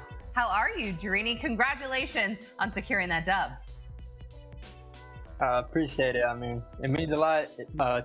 Finally getting my ticket into the Madden Bowl. Like, although I was in all 4 tournaments, you know, my Madden Bowl spot really wasn't confirmed yet. So I'm happy to get that, and also to be a captain, that means a lot too. All right, you got the captain spot. You're in the Madden Bowl, but this is a big weekend for you, right? Because you secured yourself in all 4 brackets. What's that like? Yeah. It's difficult because, you know, if you've played Madden before, you know how fluky it can get. Like, things can go your way, things can't. Like, sometimes they go against you. So, you know, having to battle that 28 times and, you know, not dropping a game, I feel like that's very impressive. But, you know, we'll see what goes on in the next 3 tournaments. I'm happy that I got this win right here, but, you know, it's on to the next. We're not going to look at this anymore. I'm ready for the next tournament. Yeah, I love how you're like, all right, I got this win, but I'm still looking ahead. I like that mentality. Speaking of that mentality, when I was watching you during that entire game and you playing the entire day today, you never look nervous. You never look rattled. What's your mentality like when you're in the moment and you're playing? Honestly, that's something I feel like I've improved on, you know, over the years. You know, first year going Madden 18, like, although, you know, I won my first tournament ever competing, like, my nerves, like, I was a nervous wreck. Like, I was shaking kind of, like, for the game while I was playing the game. So it's something that I had to learn from, and now I became a lot better with controlling my emotions, and just, you know, even if I'm down 10, 17, even if the game's over, like, you just got to be okay with the results and just know that, you know, you just tried your hardest. So that's just what goes through my head. You know, if the game is close, I know I can fight. I'm down 10, I can fight. So, you know, I'm not going to hang my head low until the game's actually done. All right, now speaking of fighting, when you're in those situations, when you're down, a lot of you coming back depends on your defense. You are an incredible defensive Madden player. Talk me through your strategy. Honestly, you know, in regs, I feel like a lot of post routes, corner routes, crossers, you know, those passes are so good in regs because the defenders aren't as good, and then you have Aaron Rodgers. He has an ability called Gunslinger and Pass to the Elite, so it allows him to throw the ball fast. So in my mind, I just have to like play safe. You know, don't give him the big play, make him take their check down. So because if you let someone open for just, you know, an inch, Aaron Rodgers is going to be able to fit the ball in. So you got to play bend but don't break in this mode, and I feel like that's what I do, and that's why I've been having a lot of success. That's what you do, and that is why you are balling. Congratulations on your very first win of the day. You're playing up again next, so I'm going to let you go and do that. Thank you so much again for joining me, the champion of the Madden NFL 21 Classic on PS4. Thank you so much, Drini. We will see you next time. All right, it's time to go ahead and look at the final bracket. This is how it went down. First game, Wesley versus 6 Cents. Wesley got the L on that one. 6 Cents went ahead. Then Drini faced his friend Prodigy. Final score, 18-14. We just saw what happened. Drini reigning supreme. Here's the prize money. All right, $50,000 on the line. Drini, 15K, 6 Cents, 8K. Wesley with 6,500. Prodigy with 4,000. So much more to come, y'all. Do not go anywhere. We've still got another champion to crown. The Madden 21 Classic on Xbox is coming up right after this quick break. We'll be right back, y'all.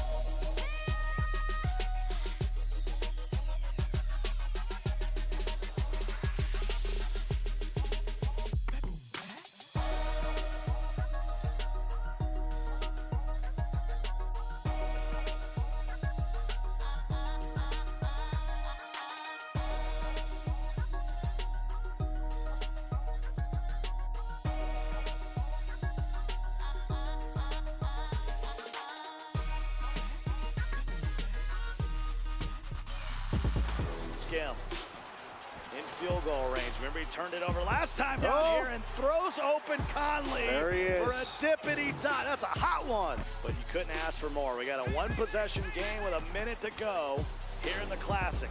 This is what you want. Mahomes throws it up, and it's going to be picked off by Skimbo. It's Eric Berry. Two guys going back and forth. Came down to the wire. Skimbo once again, though, getting it done.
Hello and welcome to Madden NFL 21 Classic. I am your host today. I'm Kimmy Chess.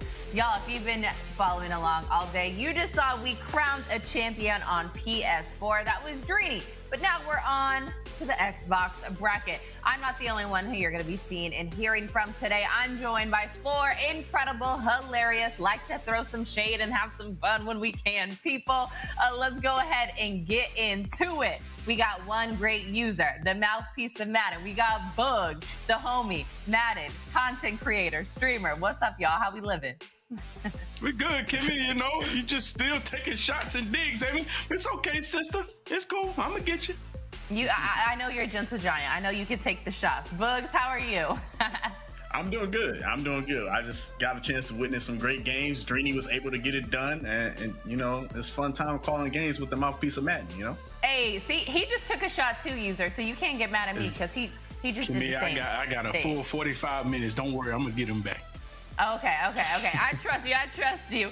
Let's go ahead and dive to our other casters, two other guys who's going to be helping me call these games. We got Scott Cole and my man, Chaos, also known as Carson Wentz.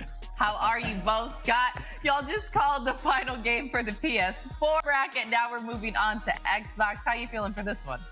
We just calling the games, and I'm exhausted because they've been so good. Now Dreeny's got to play 3 in a row. I guess he's got to unplug one console, plug the other one in. So there's a little bit of heavy lifting as well. He's just kind of rolling through this tournament. We're going to see if he can keep it going. All right, Chaos, what are you expecting out of this Xbox bracket? I mean, I'm expecting some more great games. We just saw 3 great games. We've been spoiled so far, but we see Dreeny and Wesley again, which we're going to see a lot of this weekend. And I want to see if Vose with his first tournament can make some noise.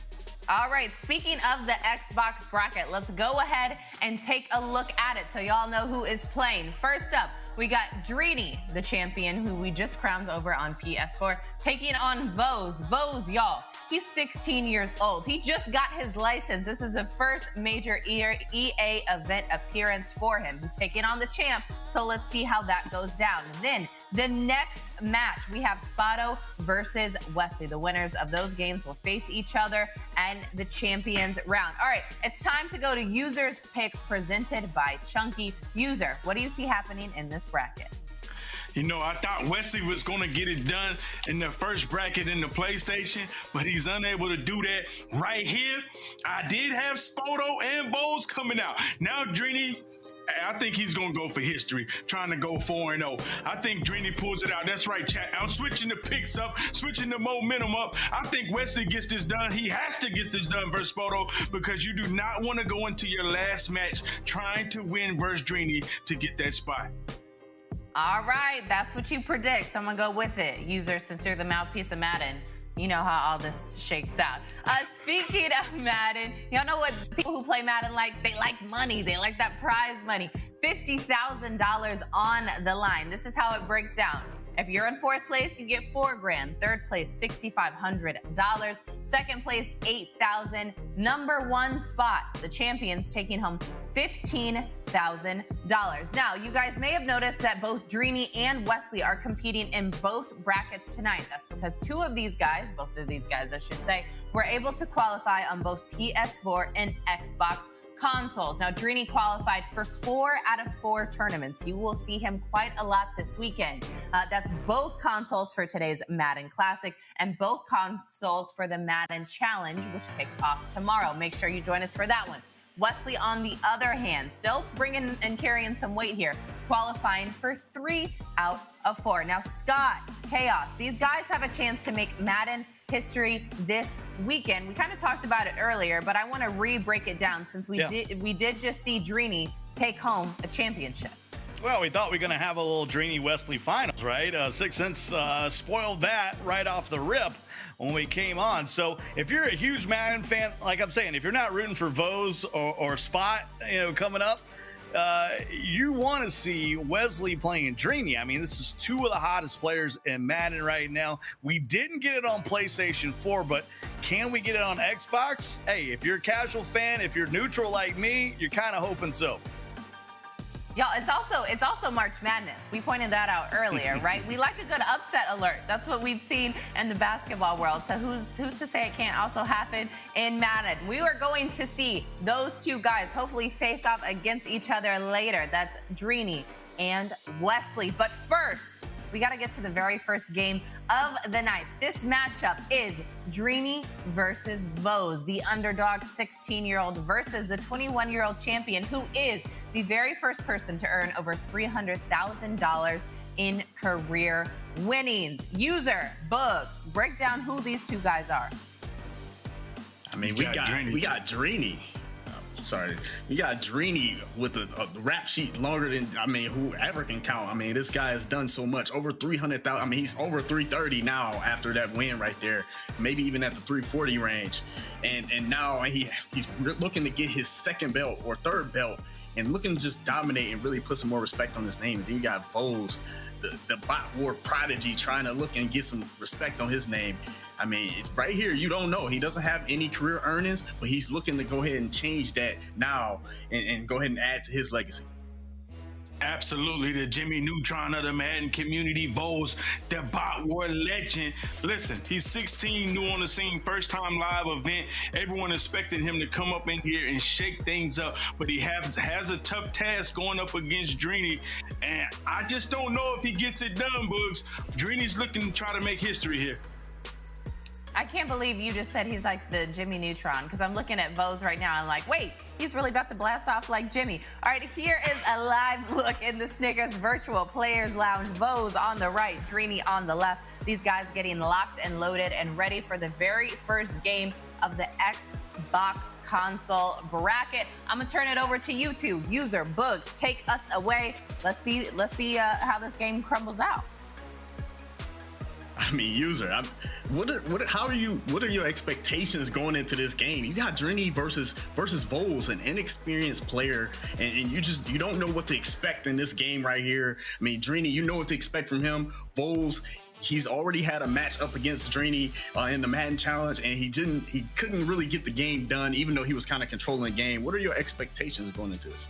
I mean, you know, Bugs, if you want to be honest, I ain't never gonna go against Dreeny Joker. That's my guy, you know what I'm saying? But for the sake of suspense, of course, Vose, he's been a young player coming out here at 16. Can he get the job done? He was up 10-0 before, and you don't want to say folded, but he let Dreeny off the hook. And that's one of the things I want to see. Has Vose learned? Yes, he's went through bot wars.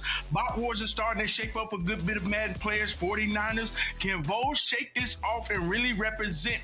Because those reps, I feel like that's what he needs to become a seasoned vet in the game. Being 16, first time on the Madden scene, making a live event, you have to get these reps, and it's different when you're playing against a veteran like Dreeny. It's crazy at 21 years old. He's the best, the highest money earner, but he's been doing it since he was Vo's age.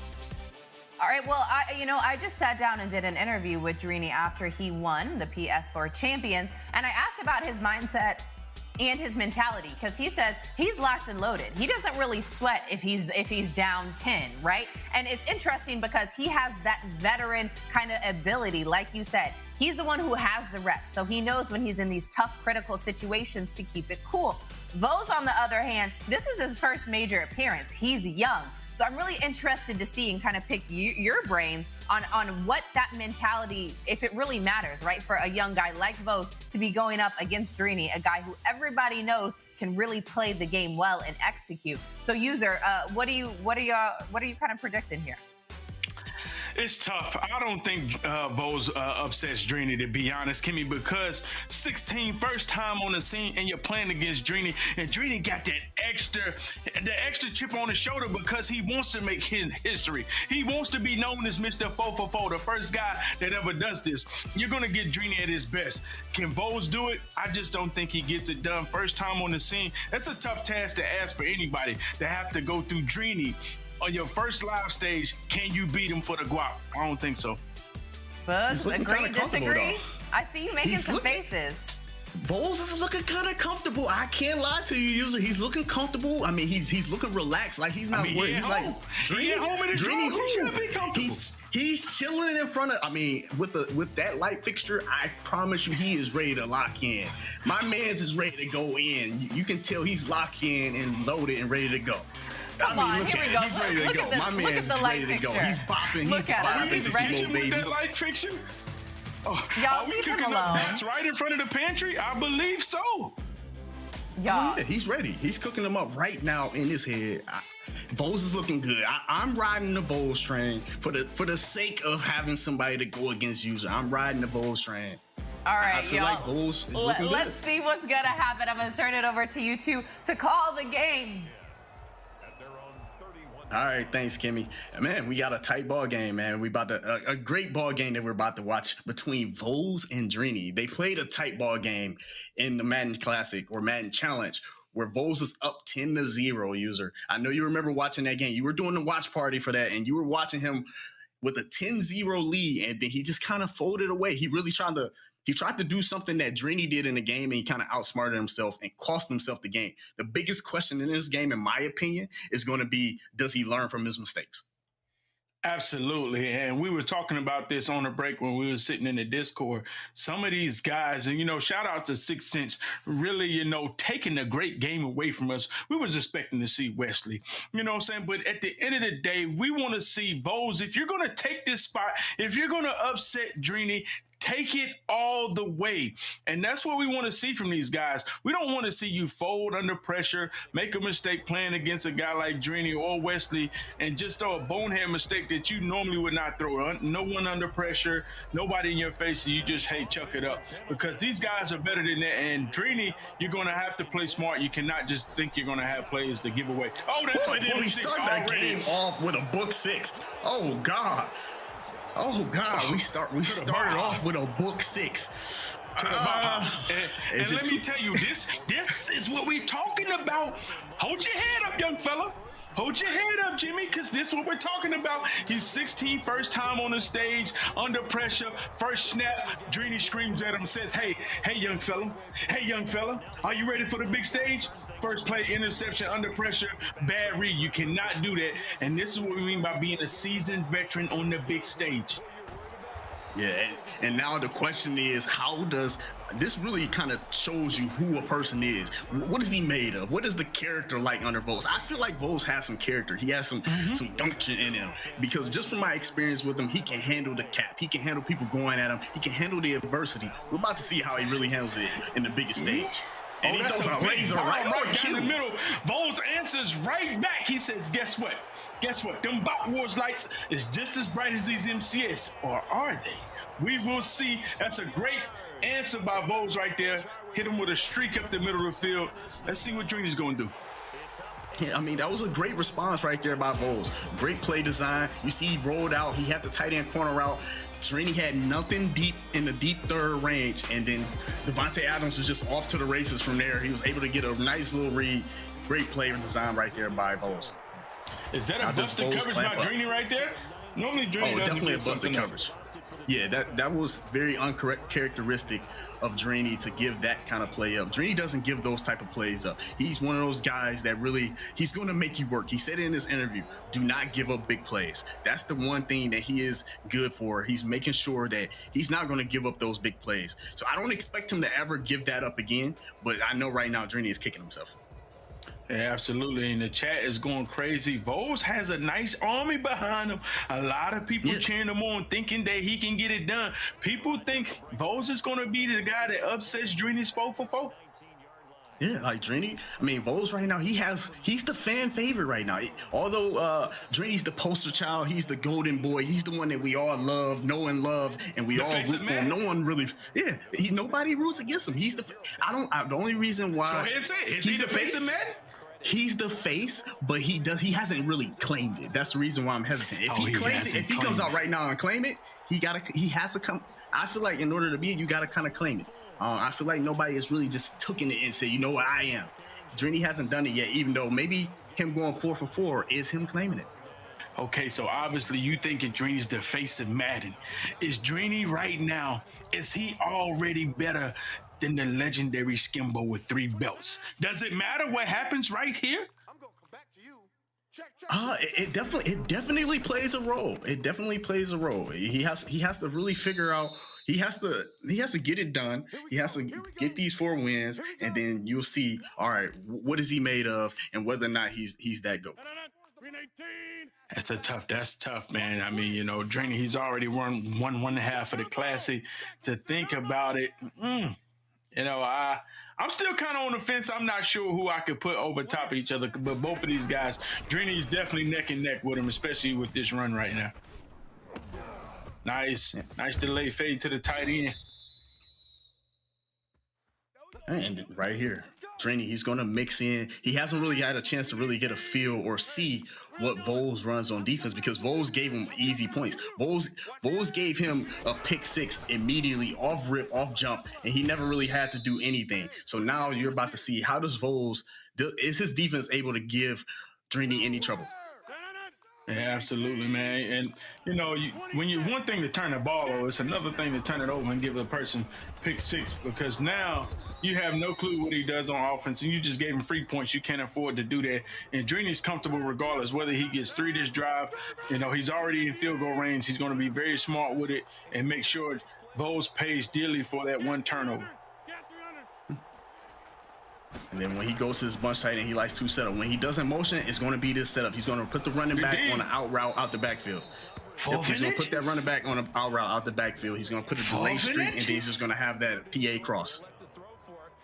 What we doing, Bugs? We going for this? Absolutely. Oh, yeah, definitely. You definitely got to go for it. You definitely have to go for it here. You have to go for it. Maybe go ahead and it look like he's going to go send everybody out. Nice play design.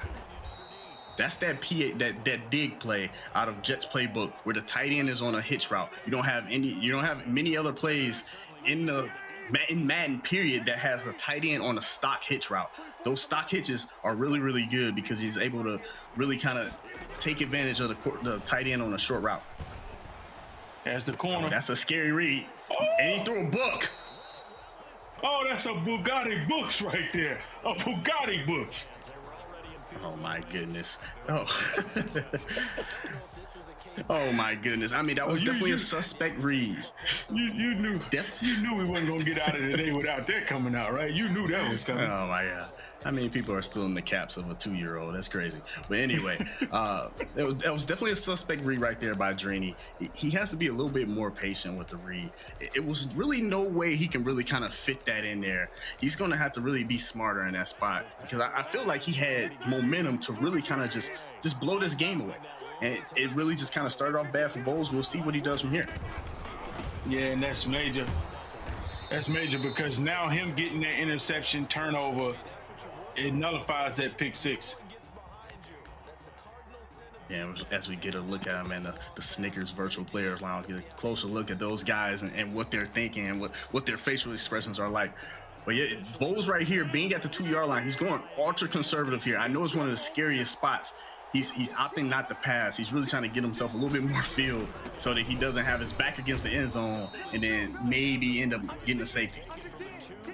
Here we go, 3rd and 7, and still inside that 5-yard line. Remember, they can block that field goal, but I'm pretty sure the same rules apply that we applied in clubs. Remember, if they're inside that 5, I think they're going to go ahead and give you that first down punting. So yeah, this is a big, so they don't get the block. Yeah, this is a big down right here, 3rd and 7. He goes match, and he has the little end route wide open. Great play design at the tight end hook. He's getting sticky. He's getting sticky out there, making little hesitations to be able to get out there, get out in front of the defense, and make a play. The one thing about that Devontae Adams, he's 90 speed, but he runs faster than 90 speed. He feels like the fastest person on the field. Yeah, he real shifty. That Devontae Adams is real shifty. And I already know the Vols Army is going crazy right now for Vols. He's playing. He looked like he has another touchdown. Draney made another uncharacteristic mistake. Dive by Vols. Bouncing right back. And he's talking to the camera saying let's go. Draney's rubbing his head, confused at how he's giving up 2 big plays. Right there, you see him, he hit him with the flood play. He caught him slipping again, no safety over the top. Easy fade route, dot to Valdez-Scantling. Man, what is Drini thinking right now? You are familiar with Drini, someone that's close to Drini and that knows his approach to the game. What do you think his approach is now being in this spot right here? I mean, he's kicking himself because he gave up the same play twice for a touchdown. He's better than that, and he's like, I'm better than that. I can't get it up. Right on cue. Drini comes out and takes a flat. He has his crew member Ghost, guys like Ghost encourage that often, where he's kind of looking for those flat routes, trying to get the ball out of his hands fast to really kind of slow down the pass rush and also really kind of make sure that he just gets himself in a rhythm offensively. That's a nice down right there on that post. And that's the thing. Drini, he keeps his opponents off balance. Look for him to probably audible the bunch tight end. He does audible the bunch tight end here. The key is when he motion and when he doesn't motion. That's really the tell and what Drini's doing and what he's thinking in these spots. When he motions, he's running inside switch. It's going to be a slant and a post and a backside. And that's a dot right there. And Boots, it's so crazy. Drini Joker is the all-time money earner in the MCS. He has 2 belts. We're literally debating whether he's the greatest of all time in the MC era. But people in the chats are saying, user, it's not too late to switch your pick. You can hop on the Vols train. You can ride with Jimmy Neutron in their spaceship to the moon. It's crazy that Drini does not get the respect after all the accolades that y'all are even considering. That user will hop off of this Drini Joker train. Pause. Get out of here, man. Ain't no way. And we're going double coverage presented by Verizon right now. Getting a look at Drini in the red zone, trying to make a play happen right here. Once again, he's in that bunch tight end. The key is the motions and the non-motions. That's really the tells on what Drini's play calls are and how he's going to design things when he's in the bunch tight end.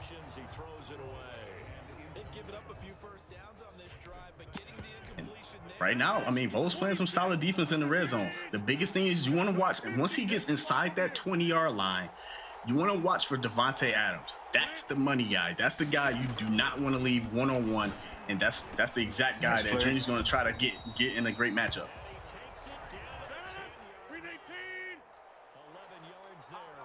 First and 10, like you said, you got to watch out for that Devontae Adams one-on-one. And you see him, once he flipped that bunch, he's going to audible the bunch tight end. Bowles is going a little bit more aggressive, blitzing everybody, sending the dogs. That's a doesn't matter. What a laser. Great poise by Drini. The subtle things with pocket. He sidestepped and made sure he drifted towards and rolled out towards the route, because that way that bought enough time for him to be able to get someone open, and he threw an easy touchdown. And see, chat, this is what I'm saying. You do not doubt a seasoned veteran. You don't doubt it. It's like steak. You know it's going to be good any day of the week. Sprinkle a little bit of salt on that thing. That's all you need. And that's what Drini Joker is. Steak. A certified good meal. Certified win on the sticks. Come on now. That's a great comparison. That's a great analysis for Drini, because that's really kind of right on par for what he is and what he brings to the table.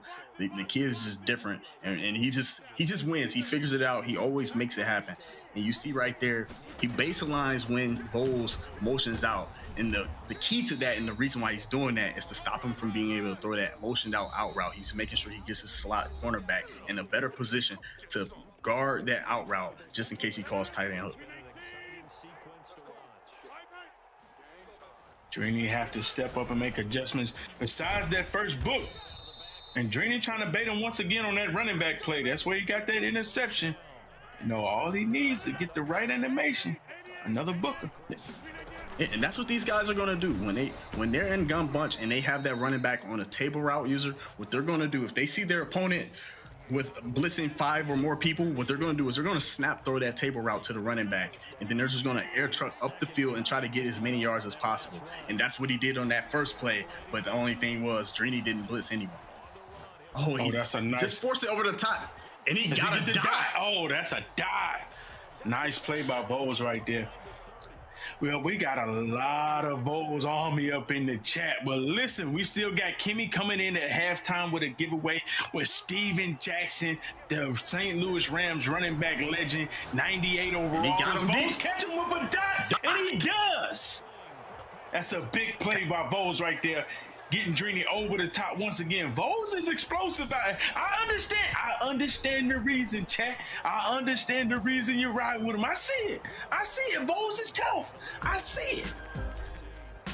Yeah, you cannot sleep on Vols. He's shown the ability to really just fight. He's shown the character to really just stand up to any challenges that happen. He shook off that pick six. Most people, they throw a pick six at the beginning of the game like that, they just walk away and lay down and say, here, Drini, you got it. Win the game. Absolutely. So far, Vols is responding. Absolutely. You can definitely tell Vols has some fight. He's not, the big stage is not too bright for him. The lights are not too bright.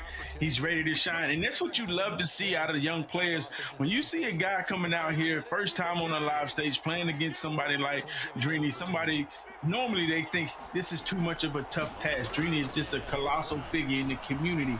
And to come out there and throw a pick six, Vols is showing so much heart, so much fight. They bring it right back. And he's going toe-to-toe with Drini. And we're at the 58-second mark in the second quarter, which means now if the clock is running, Drini can quick snap the ball much faster than Vols can get any adjustments in. So look for that to play a factor at some point in this drive. Great pocket, great patience. He just throws the ball away with Aaron Rodgers. And Drini's not going to force anything in this spot. Drini knows that getting points on this drive is imperative. So he's going to come through and try to be patient and decisive and make smart decisions with the ball here on this drive. Yeah, this is major. And this is where we see the seasoned veteran make sure he gets some points out of here. Play smart with this because Vols still has some timeouts. So you don't want to end up giving Vols the ball back, and him able to put some more points on it, and you end up going into half down by 2 possessions, even though you get the ball back at half. Yeah, and right here, you see Drini's coming out with the bunch on the short side. He's going to audible the bunch tight end. The key is, who is he motioning? And you can already see, if Vols is paying attention, you see who's highlighted when you see him motion. This guy there's little tails for what Drini's going to call based off of how he motions and who he motions. That's the crosser. Yeah! Great dot right there by Drini. Just a small, subtle adjustment. He motions over the inside guy, puts him on the street. That way he can clear out the deep blue zones so that he can throw a nice little laser and clear it out for that crosser. Nice play. Drini burns the timeout right there, making sure he can save it that clock. Some people would have tried to run up and spike it. He has one more timeout, so he has to be sure to get everything out of bounds. And you see, Drini, he's just going to throw the ball away here in this spot. Smart decision right there by Drini. That was good D. That was good D. Great defense by Vols.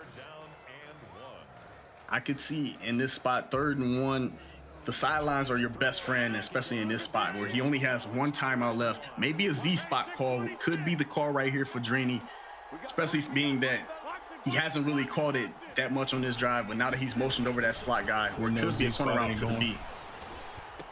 Doesn't matter, he throws a dot to the mesh post. God! Oh, man. What a laser by Drini right there. As you see Vols user hopping off the slant, then going to the running back. Drini seeing, hey, he's in cover 2 and I got the post. Let me fit it in there, and he does. What a clutch drive for Drini. Way to answer. He gets ball back at half. Vols is 6 saying, hey, man, I played great defense. I can't give that up. Knowing that he only has 25 seconds before half, most likely he might not get any points. Vols has to be smart to not turn his ball over. Plenty of times we've seen people throw the game away with this little bit of time left right before half. And that's the one thing about rigs. When you're playing rigs, your safeties don't have as high a zone. You don't have 6 and 7 acrobats on the field to where you probably feel like, that should have been a pick. In that spot, it's going to be much tougher to make a play on that ball right there. And Drini knows that, and he just delivered a strike. And Vols burning his timeouts right now, trying to see if he can catch Drini with another busted play to get some points out before half. And you know what I always say, Boogs. I was just about to say it. Go ahead, this is where they make mistakes. This is the spot where so many inexperienced players lose games. You can't win the game at halftime, but you can definitely lose it right here in this spot, especially against a guy like Dre. Lose it. He can definitely lose it. That's right. We on the EA stream, baby. You can definitely lose it.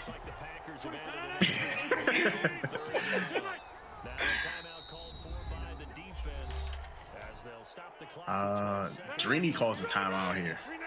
Yeah, maybe he didn't like what he saw. 3rd and 4. Drini. You gotta watch for the delay fade. Pocket. He can't get outside the pocket. Nice. That was big to keep him in bounds because he keeps him in bounds. He burns that last timeout. He's still out of field goal range. You just got to make sure you play everything to the sideline. If any time for the Mabel look, it's right now. Oh yeah, he's gonna just get straight back with his user. Great half right there between Drini and Vols. We got a tie ball game. We're gonna kick it over to Kimmy for the giveaways. All right, you heard it's a tie ball game at halftime, which is fun, right? This is a really good matchup because we got the young gun going up against the OG 21-21. We'll have to stay tuned to the second half to see who is going to be the guy moving on to the next round. But for now, it's giveaway time, right? We like free giveaways, especially if it can help your game. This one is Steven Jackson, 98 overall rating. He was a St. Louis Ram back in the day, a complete legend. The lucky winner of this Steven Jackson card is Castle Black 72. Castle Black 72, you just won Steven Jackson with a 98 overall rating. Congrats, my friend. Now, the second half is about to get underway here shortly, but I want to welcome in User and Boogs back to kind of get their take on what we saw in this first half. User, starting with you, tell me your thoughts. This game is very high-powered, explosive on offense. This is what you love to see in a championship, a semifinals game. These guys letting it hang, trying to air the ball out, and still playing great defense. It's a great game to watch. Bugs, how you feeling? This one's close. I think this is going to come down to the last quarter, maybe the last minute of the ball game. Yeah, this is a crazy ball game right here. It's definitely not what I expected after that first play. You expect guys with the experience that Vols has to kind of just lay down and just give the game away to Drini after making that kind of a mistake to start the game off. He's really been fighting, so now it's a back and forth ball game. My pick might look great.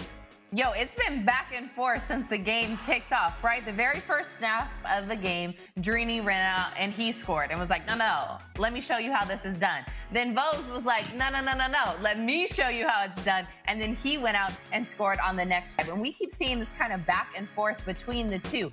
The big stark difference that I've seen between these two guys is their emotional state. You saw Vols when Drini just went up and scored to tie it at 21-21. He was mad. He was like, man, I thought I had it. I'm playing incredible defense. Talk me through, what do you think is going to be the thing that crowns a winner in this game? I mean, that's Vo's personality, and that's one of the things I love about him. I love when players wear their emotions on the sleeve. I don't like to see all that calm composure, composed and collected. I like to see the emotion, the energy. Let me know how you feel. When you get dotted, show me that you're frustrated. And that's the thing about Vols. That's why people love him. You either love him or hate him, and Vols is out here fighting. He's not going to lay down versus Drini. Do y'all think that he contemplated breaking his light when he went out and scored because he was so mad? Was he going to break the lamp? You can't break that. That's vintage. You can't break that. That's vintage. That's a vintage boy. Grandma, I don't know who he lives with or who home he's at. That's one of them lamps. If you break that lamp, there's going to be problems. You already know. Hello.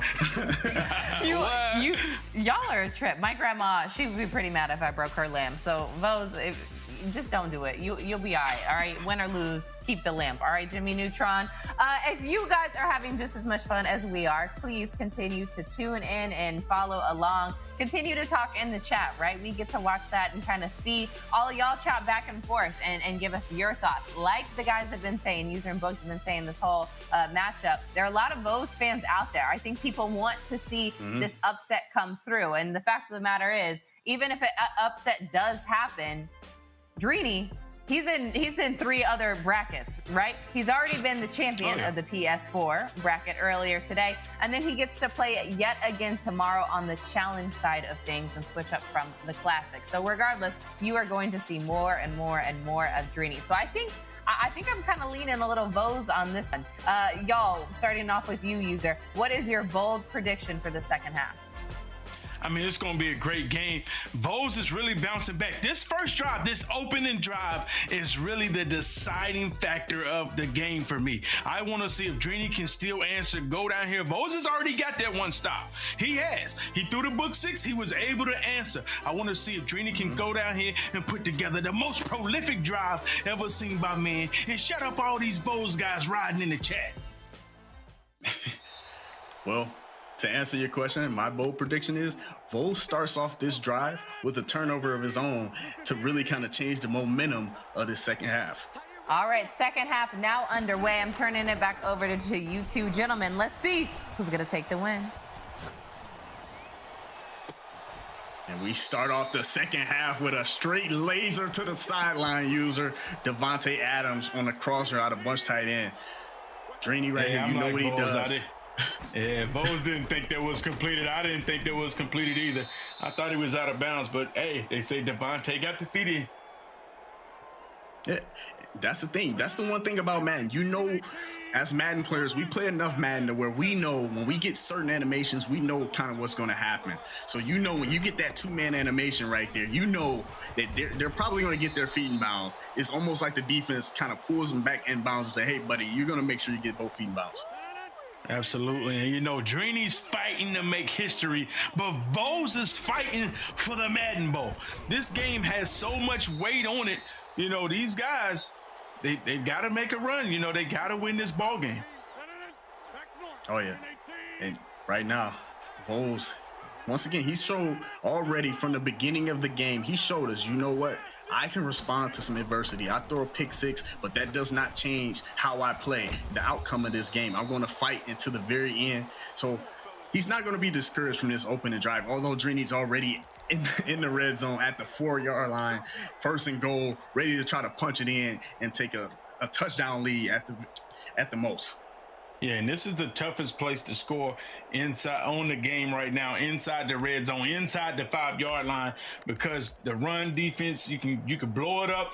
You got to be real concerning on offense. Like, you know, I can't just chuck up nothing. And that's what I pretty much expect Drini to do, to come down here and run the ball 3 straight times like he did versus Prodigy.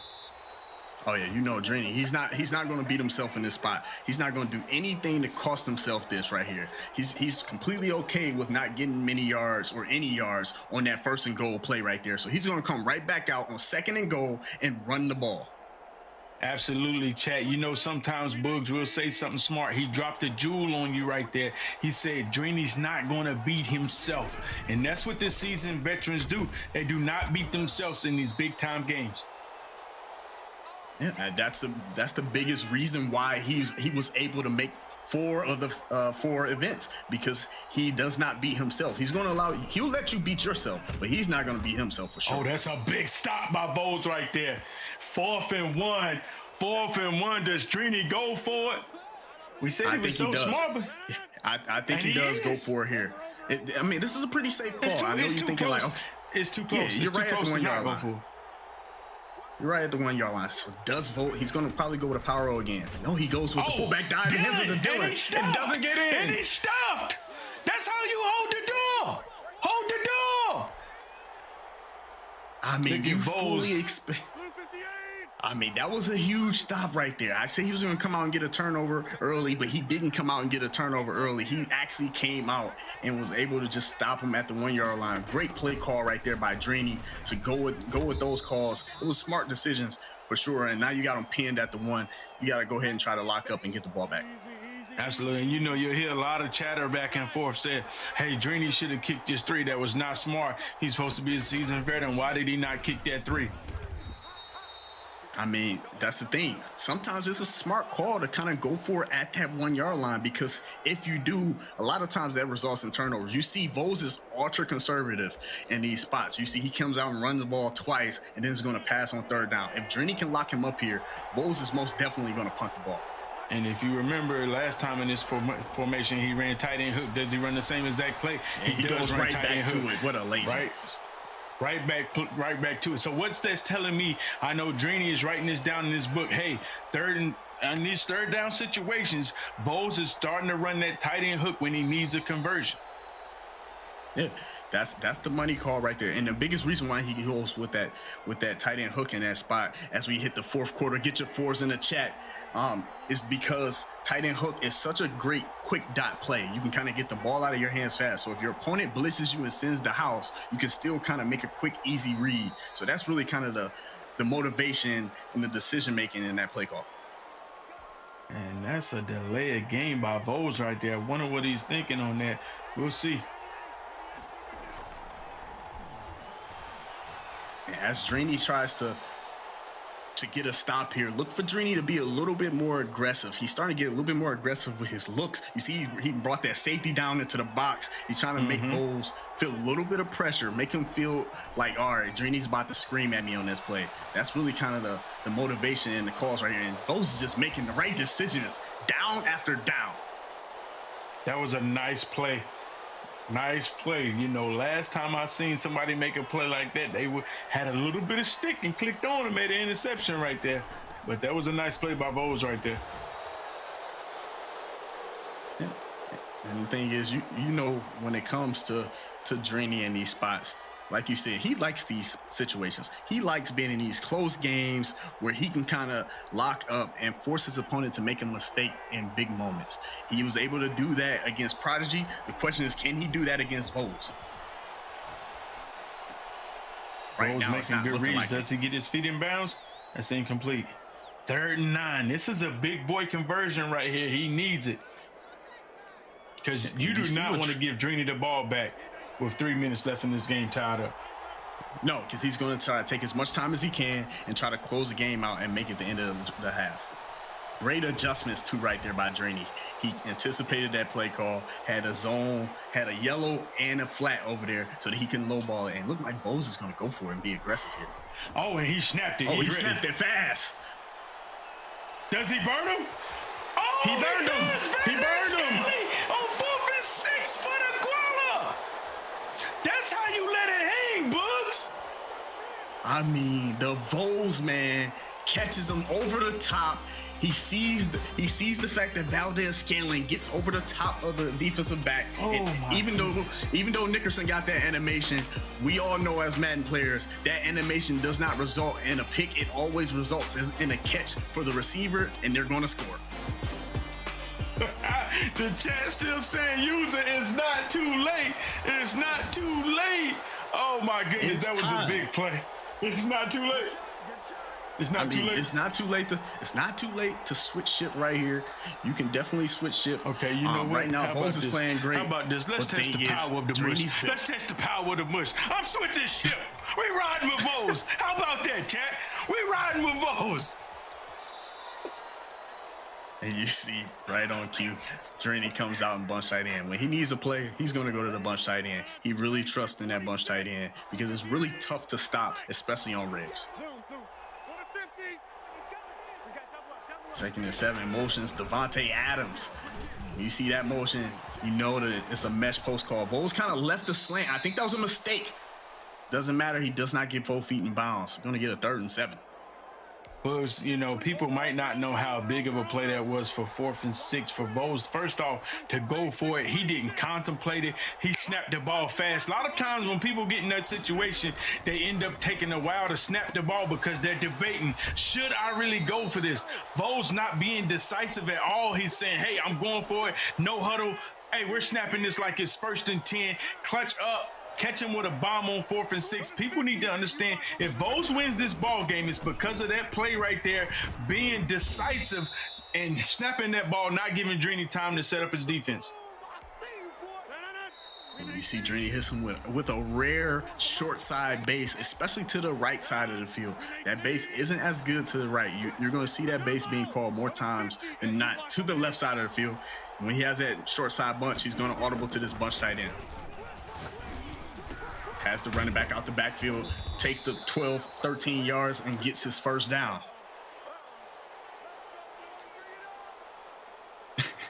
The chat is saying, user, Be a man. Be a man of conviction and stick with your pick. Oh man, listen. They asked me to switch, and then they saying don't switch the pick. Listen, it is what it is. At the end of the day, this is Drini Joker, Vols. This is a barn burner, a barn burner. Hey, you can't be mad at it, no matter which way it goes, man. Just enjoy greatness you're watching right now. Either Vols is going to make a legacy, or Drini is just getting ready to continue on his legacy. Yeah, you see Drini he's really kind of taking advantage of these cover 3 looks that Vols has been giving him. You're probably going to have a inside switch call here. No, he goes with the corner route to the outside guy and just slides and gets down. Doesn't take a hit stick. Smart decision right there by Drini. This is where the money resides. You cannot hurt yourself by taking a hit stick or anything like that and lose a game off of a fumble or anything. What about your timeouts in this situation? Burn them. Okay. Right? He's in total control of this drive. He can let a little bit of time go off the clock. He's at the 15-yard line. He has the position and opportunity to go ahead and quick snap the ball with the clock ticking. So he doesn't have to just rush or speed too fast. He can really kind of take his time up, just a tad. Not too much, though. Oh, look at the defensive adjustments by Vols. I thought he was going to have the receiver going to the pylon, and that was good D. Good D by Vols right there, bringing up a 2nd and 10. Yeah, he had the right adjustments. Last time Drini had the bunch on the short side, he did run a mesh post at one point, so look for that possibly as well. Even though he switches the bunch right back to the wide side of the field. Running back hits him, nice little dot at the 6-yard line. Time's ticking away. Look for a quick snap. He quick snaps him, gets into the end zone. Tie ball game. Well, not just yet. Don't want to jinx him. Yeah, don't do that. Don't do that. Boys, it looked like we could have some extracurricular activities right now. Look like we could have some more ball games. Y'all don't want this to finish. They might give us overtime, chat. They just might give us overtime. 14 seconds with 3 timeouts left. Let's see if Vols can cook up a hot one and get inside field goal range. And right here, this is what I want to see. What is Vols' decision making like in this spot right here? Does he get greedy and try to make something happen and do a little too much and throw himself out of this game and doesn't even allow it to go to OT? Whoa, throw out a sack. You call him to throw out a sack? Not throw out a sack. Crazy. I said throw himself out of the game. Oh. Don't want to make a mistake. Don't force anything. Don't force anything. Did he get it again? No, he did not. No, he dropped it. That looked like that was a laser. I mean, that was the right call in that spot. When you call bunch tight end. See Vols thought it was a laser too. Yeah, I mean, that was a great call right there by Vols. I expect him to probably run the ball here and just try to see how many yards he can get. Goes down immediately. Look like we're going to have an overtime ball game here. Vols versus Drini. And a tight, crazy ball game. Vols is showing that he is built. He's not going to walk away easily. I mean, crazy game right now. Going into OT user. What are you thinking right now? If you're Vols, like, what are you thinking? Drini gets the ball. Drini gets the ball. This is tough. Vols has to lock up and come up with a stop. We're about to find out what's going to happen right now. I mean, what a ball game between these two dudes. I mean, these guys have really. I need to know. They've been going crazy. I know it's been going crazy, chat. I need to know. Give me a 1 in the chat if you think Drini pulls this out, or a 2 for Vols. I need to know. What's the chat feeling right now? And he goes with the short side base, gets a bunch of yards quickly. That's what Drini's going to do. He's going to be smart on this drive. One thing Drini isn't going to do, he's not going to throw the pick that loses him the game in this spot right here. That's just not his style of play. It's very uncharacteristic for him to even do stuff like that. He's going to mix in some run calls. He's going to really kind of make sure he gets himself in a great spot. And this base is looking like his money right now. I expect him to call another base. Would you believe it? The chat is really splitting hairs right now. It's like they don't know who to choose. They don't know who to choose. The greatest of all time or the young 16 Jimmy Neutron phenom. He goes with the motion. Does he have him on another streak so he can throw that crosser? Uh-oh. Smart decision. 3rd and 4. Vols tightening up on defense. And you see, Drini, if this was earlier in the ball game, Drini might have forced that pass right there and tried to throw it to the delay fade out the backfield or throw it to the crosser and force something. But you see, he did not force anything, and he just made a smart decision and threw the ball away. And he went with his money call right there. That's his money call. He loves that play right there. That's the inside switch. What he does is he motions out that skinny post or that short post on the outside guy, and then he has a slant, and then he has the flat to the running back. And it's really a great combination, and it's such great spacing that he's able to make the right read consistently. Can we see mesh post? No. Chat, you might be right. You might be right. I see something. Looks like Vols can't stop the run, Bugs. That base to the left is tough to deal with. It is a problem when you're running that base to the left. And you see right here what Drini's doing. He's hitting him with the base. The base looks money every time he calls it. I served the base. Drini just putting together a prolific drive when you need it with all the guala on the line. With all the cheese and cheddar on the line, he's just looking real prolific. These reads are looking crispy and efficient. He's not going to give this ball back to Vols. He refuses to give Vols an opportunity to go and win this game.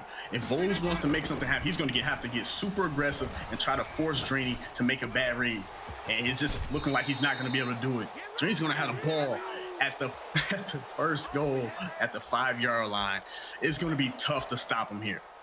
But this is where Vols got the stop last time, Bugs. This situation right here, Drini's going to come out here, and he probably is going to audible down the goal line and try to pound this thing in here. I'm wondering if he takes a different approach, because this is how Vols stopped him at the 1-yard last time. I want to see, does he switch things up? And he stays in the bunch. I like it. Yeah, and it looks like Vols was not prepared for him to come out in a bunch right there. Vols was fully expecting him to come out in something else. And Vols just said, you know what, I need to burn the timeout. Let me go ahead and think things through. Honcho, come on now, my guy. Quick, come on now, my guy. Does he fight? He's at the 1-yard line. 2nd to go at the 1. Drini marching. He comes out in the I-Form Pro. He's going to audible to the goal line. Hobbling to the goal line. Drini running that base to get down to the 1-yard line. G-Blood, what's going on, guys? We got a great one going down right here. 2nd and goal. Can Vols hold the door? Can he hold the door? Does he go QB sneak on the first one? On the first call, does he potentially go QB sneak? Who burns the timeout? He might be able to sneak. No, that's Drini. Vols burned the timeout here. I think that was Drini. All right, here we go. Hold the door.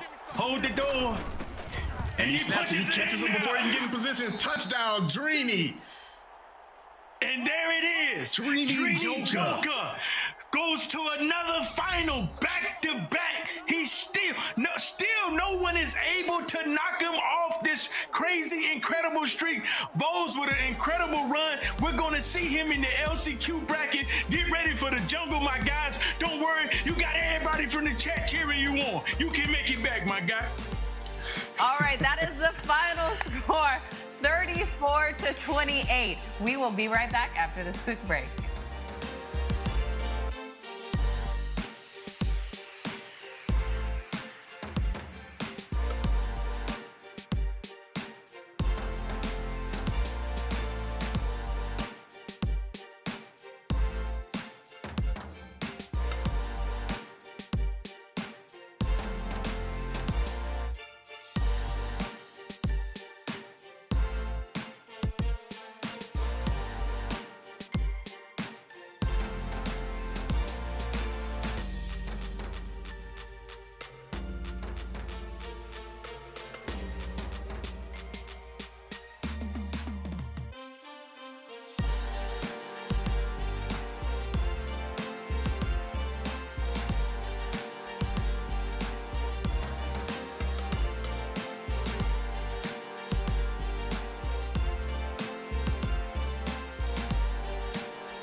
him out the Discord.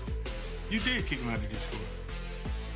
All right, welcome back, everyone. This is Madden NFL 21 Classic. We just saw an overtime battle. We had Dreeny facing Vose. The final score, 34-28. That happening in overtime. You guys, break down the highlights. What went well in this game?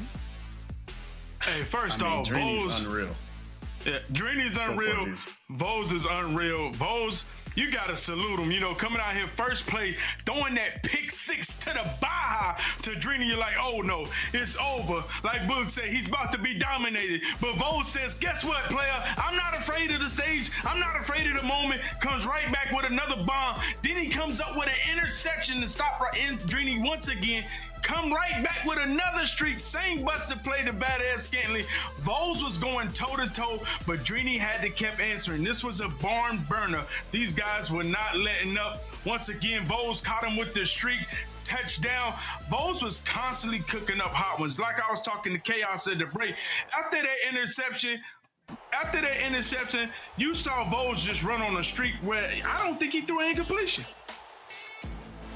No, he didn't. He really just couldn't miss throws, but it did not matter. Like, it just didn't matter because Dreeny is just built with something just different. Like the one thing about Dreeny, he said he's not a GOAT, but he fits the description. He stole Lil Baby's bar because he's looking real goated right now. I ain't gonna lie to you. Dreeny is looking tough. Mad respect for what he's doing. And like I said, I want him to outwardly take it. The crown is his. He just gotta outwardly take it, in my opinion. All right, like User said, Dreeny is like a steak. Steak's good every single day, no matter when, where, how, why. He's just that darn good. All right, let's take a look at the updated bracket.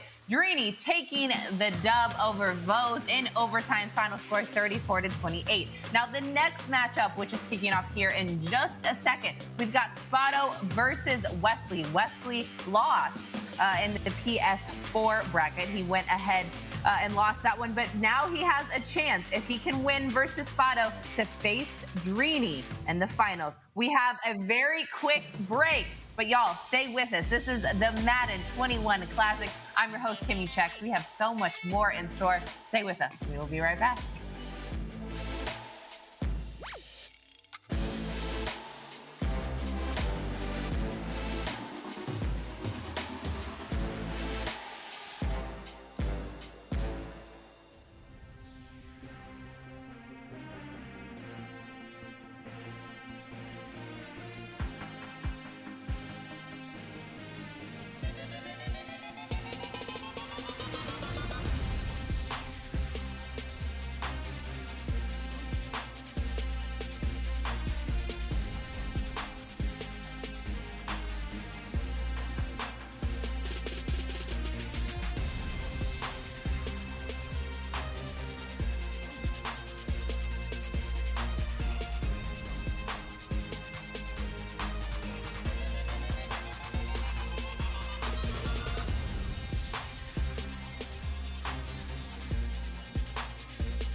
Welcome back, everyone. Madden NFL 21 Classic. Happy Saturday. If you have been watching with us all day long, you have seen some incredible games and incredible matchups. We are going to get to our next one in just a second. But first, I got to welcome back my friends, Scott, Chaos. Please break down these two guys who we're about to see face off. Well, one of these two gentlemen are about to play Dreeny. Will it be a rematch with Wesley like we saw in the clubs? Or will Spoto, the youngster, 19-year-olds from Staten Island? But first, he's got to get through Wesley, the guy that has been rocking and rolling, but he got shook, Chaos, over there on the PlayStation 4 side. Yeah, as these tournaments go on, the pressure's going to mount for Wesley. It's going to be big to get one of these wins early. And then Spoto, I remember when you first came on the scene, you had to get on the bleep button because this guy could really get heated, but he's kind of cooled down, and I think he's played a little bit better. Yeah, he's matured. He's a great Madden player on top of that. He's got great accomplishments. He's a runner-up for a Madden championship, so I expect nothing but great things from Spoto. Yeah, 200,000, Kimmy, between them. Oh, all right. So some major earnings between these two. We're taking our very first look at the two who are about to go head-to-head in just a second. This is our Snickers Virtual Players Lounge. Gentlemen, Scott, Chaos, I'm gonna take it over to you two. Go call the game, and let's see who can reign supreme in this first half. I appreciate it. First of all, where's Spoto? He's he's in the dungeon or something. I mean, he's got to be locked in. Whatever room he's in right now, that is a locked-in kind of room. Closet. I feel like that might be his college dorm. Yeah, he's up there in Albany at UA. He was in the Level Next Collegiate tournament, by the way. He got knocked out by J-Wall. So, see if he can get Wesley. It'll be Spoto starting with it. First, he'll be in the white Green Bay uniforms, and Wesley will go with the throwbacks as Aaron Jones plows ahead for 6. Spoto's in that Patriots trips tight end that you don't really see too often. Usually people are going to be in the Raiders, so it doesn't have that big play X spot. Well, that was almost a big play there, but he overthrew everyone as Adams got actually had a touchdown. He had a touchdown on that seam. I expect him to go back to that play. Maybe he saw it late. And there's a little delay. That'll pick up the first down. Cross midfield to the 48-yard line. I'm surprised to see Spoto not be in that Raiders. I feel like the X spot's one of the better plays in the trips tight end, and he doesn't have that available to him. 3 carries, 16 yards. Opening drive for Spoto.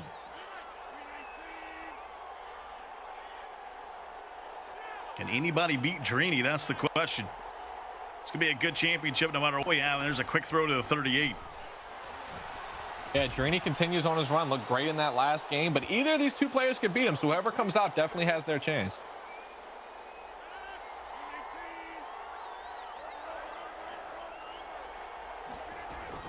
Already moving down to the 38-yard line. We got a 2nd and 10. I feel like these early drives are really important going against Wesley because he can definitely score a lot of points. You don't want to get behind early. Here's Rodgers. And diving grab at the 33-yard line. A little bit of a scary one there. I thought he had that post coming over the top there, but I want to be playing with these scary reads early in this game. That'll bring him with 3rd and 5.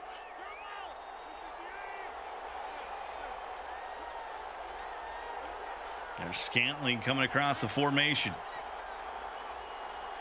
Opening drive here for Spoto. And that's wide open to Adams. Works his way to the 10-yard line. Adams versus Alexander. We've seen it all day, and Adams wins that one.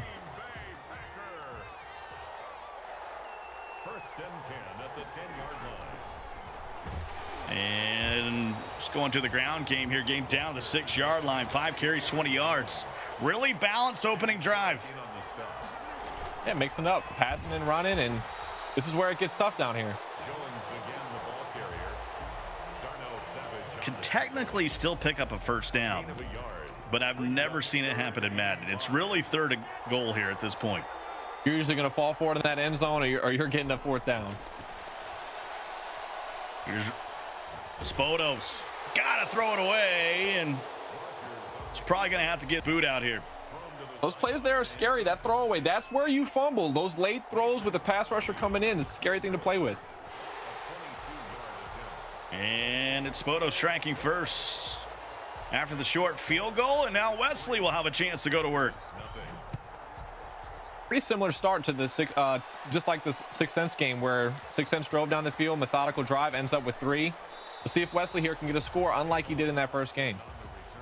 Now Wesley was on PlayStation 4 in the opening game, got knocked out by Sixth Sense, and now a little chance at redemption down here on the Xbox side. Winner faces Dreamy. Don't underestimate that controller switch, Scott. I'm an Xbox controller guy, so it could make a difference for Wesley. I feel like he usually plays on Xbox to see if it makes a difference. That X button, it's all about the X button. It'll throw you way your off, wires that's for sure. crossed, yeah. And when you're trying to make reads, that's not a good thing. For sure. 1st and 10 now. Starting at the 24-yard line for Wesley. And that's a low throw. That's going to be close to the yard to gain, and they will give him the first down. Nice early read there. Bunch to the right. And that's the end of the first. Well, if you blinked, you missed the first quarter. 3-0 in favor of Spoto. Very quick first quarter. A lot of running from Spoto on that first drive, kept that clock moving. Well, one of the greatest moments that we've seen in Madden history, Spoto winning that Colts Club Championship. His dad popping in through the door, saying, "Good job, son." And Wesley, though, getting loose all the way down to the 33. Nice play there from Wesley, but that was an awesome moment when his dad popped in after his win. That was big time. Yeah, he's got a lot of fans, but none bigger than Daddy Spoto. And here's a bomb to the sideline. Touchdown, Wesley. Awesome drive from Wesley right there. Dots all the way down the field, big chunks, huge answer there. Unlike he did in the first game, great response. See if he can keep it going. It's going to put some pressure on the young Spoto,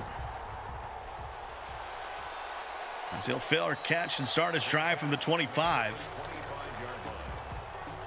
You start to get worried when you face these top offensive players. I'm talking about the Wesleys, the Dreamies, the young Kivs, guys that can put up a ton of points. Those are guys who do not want to fall down early. Yeah, you do not want to fall down early.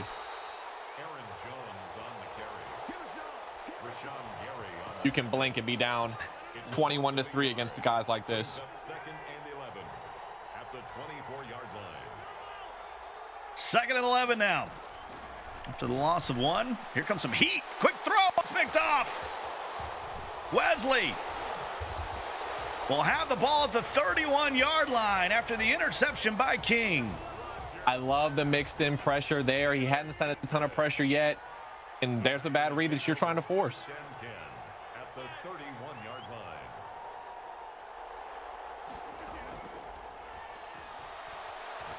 Rodgers now. Oh, wide open. Oh, my goodness. Easy peasy. Wesley rolling here early. It's what we talked about, Scott. You can blink, and you can be down quick in these games. This is a huge drive for Spoto. He has to respond right here. Look at it again, Chaos. D-spot pulling down that flat with that out route over the top. Little pump of the fists from Wesley. We got two 19-year-olds facing off in this one. And I think that loss earlier today on PlayStation 4 really stung for Wesley. He's awake now. You know, he might have got some momentum back from that third place game, too. He did play that third place game off stream, and that might have helped him out. By the way, giving away coming up at halftime, Troy Polamalu. Head and shoulders the best card that we've given away today. That Troy Polamalu looks really, really tough. So he moves it out to the 38, trailing by 11 now. Spoto working from the pocket. Has a ton of time. He's going to force it in there, and it's completed. all the way down to the 32 to Adams. When in doubt, trust in Davante Adams. That's going to be open for you a lot of the time. First and 10 at the 32-yard line. Had a ton of great games today. All have pretty much come down to the final closing minutes. I'm not counting the youngster out yet as he hauls that one in at the 23. Spoto looks a little bit more comfortable again. I'd like to see Wesley mix in that pressure a little bit more. Make him make quick reads. See if you can force a mistake.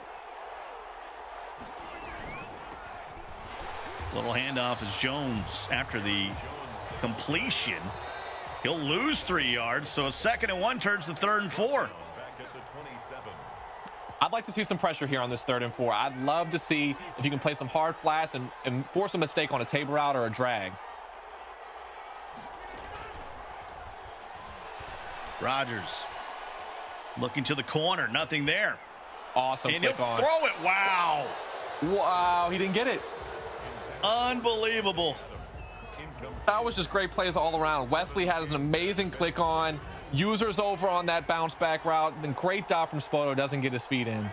And now he feels like he can't kick the field goal here, even though that would make it a 1-score game. He's going for it. Spoto looking, going back, and it is complete. There's Davante Adams again. When in doubt, trust Davante Adams. Makes the one-on-one play once again, and it's 1st and goal from the 3.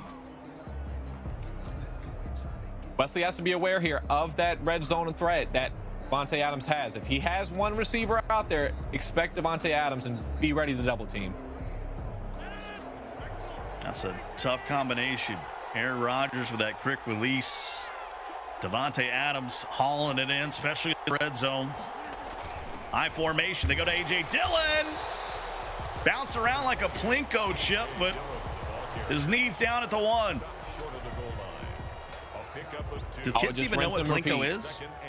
Chaos, do you know what Plinko is? I do not. The Price is Right game Plinko? Oh my goodness. I don't. I just dated myself. I guess I dated myself. That's all right. That's all right. I don't know. It's beyond me. And finally, Spoto gets into the end zone. Huge answer there. It's still a lot of time for Wesley to get points, but honestly, Spoto had to get that score, and he did it. I got to go to the chat.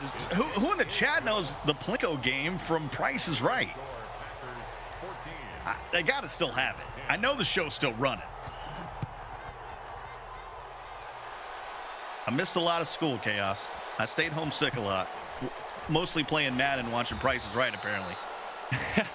Hey, I can't be mad at that. Madden is what we do.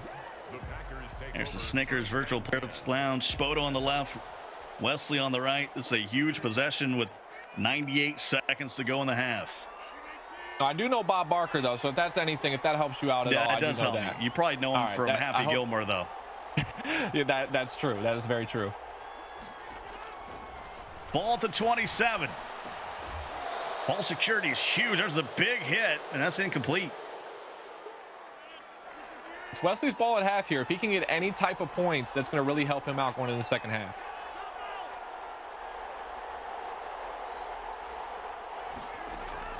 Can Spoto stand up here before the half? Wesley, quick throw. It's low and complete at the 34. Yeah, on the opposite side, you really don't want to give up points if you're Spoto, because if you give up a field goal, all Wesley needs is a field goal to push it to 2 possessions. 3rd and 3 to go. Clock on the move.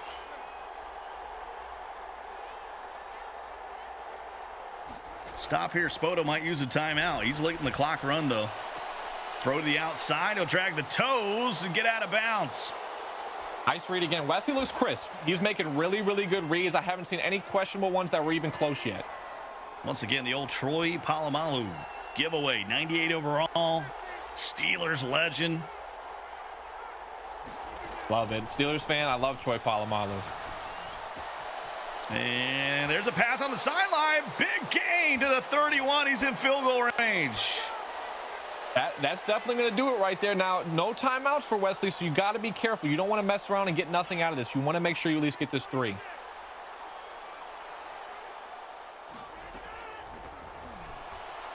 Rodgers. I like the pressure look. I like the pressure. pressure. Throw off his back of his foot. It's picked off. What a lurk by Spoto. There's that mistake, Scott. That's the one that I'm talking about. Great job sending a blitz by Spoto, but that's a throw you just don't want to make. Now he's got all 3 timeouts, 48 seconds. This could change the whole game. Points here for Spoto would be huge. Checks it down, and he's tackled in bounds, and he'll use that timeout. He's got his timeouts too, so he's got everything in play here. He just needs to move the ball methodically, and he's got time.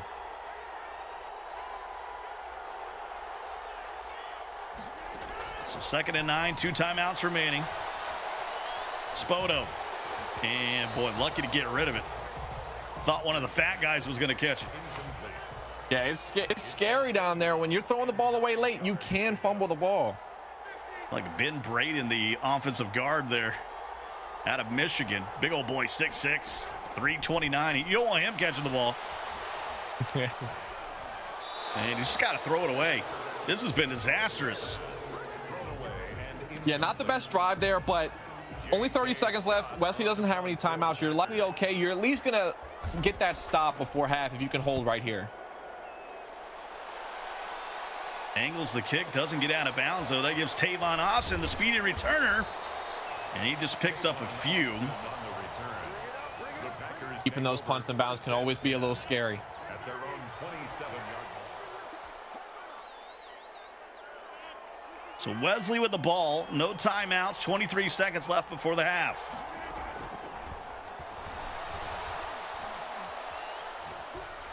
And he'll throw it away. I'd be very cautious here if I was Wesley. You don't want to make another mistake like you did on the last drive. You don't want to give Spoto any points. Drini's waiting in the finals here on Xbox, trying to win both PlayStation 4 and Xbox today. And that's picked off. I don't mind that. I mean, taking a shot is the only way you're going to get any points anyways. You just got to make sure you be careful here on defense now, but I don't mind that. Yeah, you're in a crazy situation on defense here where you can't play prevent. Got to hope for the best. Final 10 seconds of the half. Here's a run and a catch and a timeout at the 41. And now Spoto will have a chance to take a shot at the end zone. And he'll just throw a pick. This could be bad. Little stutter step. And they able to wrap them up 14-10 here at the half. Let's check in with Kimmy. All right, guys, there it is, our first half underway, 14-10. Wesley, 1 possession ahead. Y'all, it's time for giveaway time. Shout out to our friends over at EA for this incredible giveaway. This is my favorite player card of the day, and I'm going to announce the winner in just 1 second. Now, the giveaway, it is a card for Troy Polamalu. This is a legend for the Pittsburgh Steelers, 98 overall rating. Now, are you the lucky winner of this card? I'll tell you in just a second. Is your name Sith Lord _Malice? If it is, then this card is now yours. Congratulations, my friend. All right, second half, Scott, Chaos, take it away. That's a big-time card, big-time player. Look at those stats. It's disgusting. Absolutely disgusting. I'll argue with Ravens fans all day. Best safety ever. We can argue if you want. I assume you're talking about Ed Reed. I want to throw Sean Taylor in there as well. Hey, I'm not going to argue with you there. Up top for Wesley. It's a big gain all the way down to the 38-yard line on the first play of the half. That honestly looked like it could have been a lot worse for Spoto. That looked like it could have been a touchdown. So getting that tackle saves that. Well, that ball hung in the air forever. It did. He must have lobbed it, but it looked like it could have been bigger. Could have been a touchdown. Spoto's got to clutch up here. Try to hold him to 3. He's had some chances. We've seen some turnovers. I'd love to see him mix in that pressure some more. I feel like neither of these guys has blitzed a ton, and when they have blitzed, they've had success with it. Wesley goes ahead and swaps the bunch here. He'll hand it off. That's Jones. That's a big gain.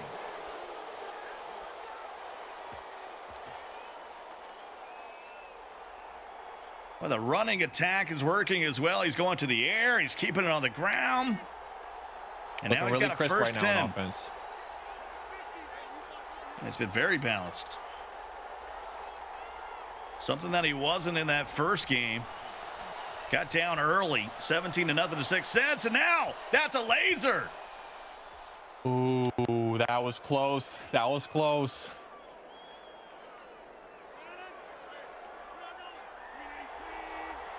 Second and 10 from the 25. Just couldn't haul it in there. Had Adams working his way to the corner of the end zone. Bunch to the left. Wesley goes right back to it. Identical, same read, same result. A little bit over Devontae Adams' head. He looks like he's beating his defender, though. Some guy named Hardflash in the chat says Aaron Rodgers would make that throw. Both of them. Here he is again. If he throws it again, I'm going to throw up. And he'll just lob this up. And it's picked off. Spoto has some room. And brings it out to the 21. Oh, Scott, he's just got to throw that one away. That's just one you don't want to make. You want to take the full 7-point lead right there. He's going to wish if he had those 3 points back. Now Spoto with a chance to come down here and take the lead. And Aaron Jones will fall forward to the 24. I feel like the longer this game goes on, the more pressure that mounts on Wesley. He came into this with 3 chances. If he loses this one, he's down to 1. From the A-Rod show, Rodgers and Jones. And they go back to Jones. One man to beat. That run looks like it's pretty good. I'll keep going back to it. As long as it keeps working, I'll keep going back to that if I'm Spoto. So they mark it at the 36. 1st and 10 now for Spoto. Playing in his college dorm on a weekend. And that's wide open. Scantling. Oh, MVS. We're like the MVP. Working its way to the 32. Nice. Boy, this is crazy balance. I think Wesley's on his heels right now, Chaos. It's so tough to play the pass while having to worry about the run. If I'm Spoto, I continue to go to this until he has to commit to it. And that's when you get the dots open. Stiff arm one man, almost got by another, and it's going to be 1st and goal at the 7. Wesley doesn't seem to have an answer for this run right now. 1st and goal at the 7-yard line. Now what do you do in the red zone?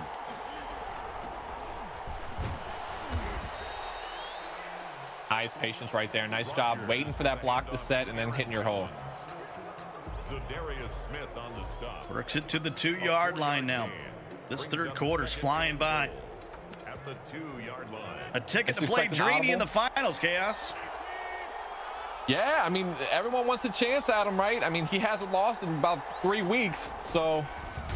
He's won his last 31 games in these 2 tournaments. I mean, last time he lost in an MCS game was the Wesley. That was in the AFC during the clubs. That is something else. I can't even imagine.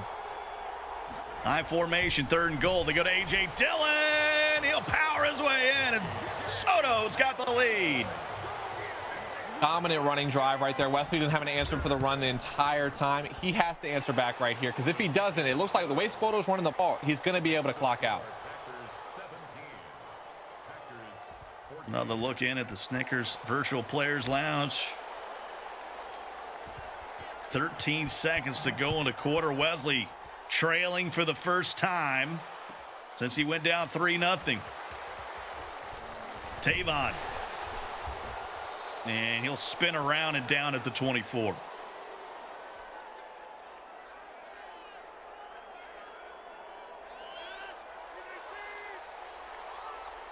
Chat starting to talk about a lot of the GOATs. Skimbo problem.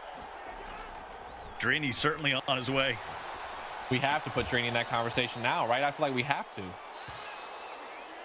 It's impressive. As we head to the 4th quarter, 17-14, Spoto with the lead, but Wesley on a drive. You know the neutral fan, they want to see Drini Wesley. And I think Drini might want to face Wesley. I'm not sure. If I'm Drini, I want my revenge against Wesley. I'm already in the Madden Bowl. That's what I'm rooting for here.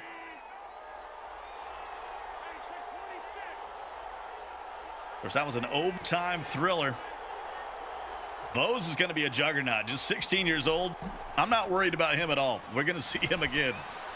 And wide open is Adams. He gets loose again. Nice composure, nice read over the top right there for Wesley. Now you're back inside their territory. You do not want to make the mistakes that you've already made twice. Hey, that number 17, he's pretty good. Might want to pick him up. He is pretty good. Second and 10 at the 30. Field goal would tie it. Touchdown would take a lead. Clock management very important right here, and that's a dangerous throw. That's that read, Scott. It seems like every time he gets down here near the red zone, mistakes have happened.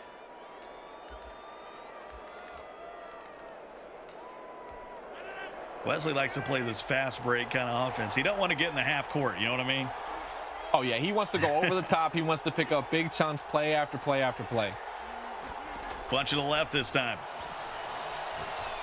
Rodgers, and it's hauled in. The 10-yard line. What a throw from Rodgers right there. He's just ridiculous. Yeah, when in doubt, you got to trust in Davante Adams. He made plays all day long. Threw that into triple coverage. Don't matter.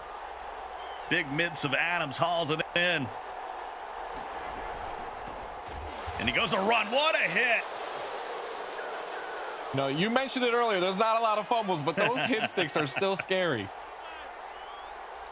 Hold your breath for just a moment.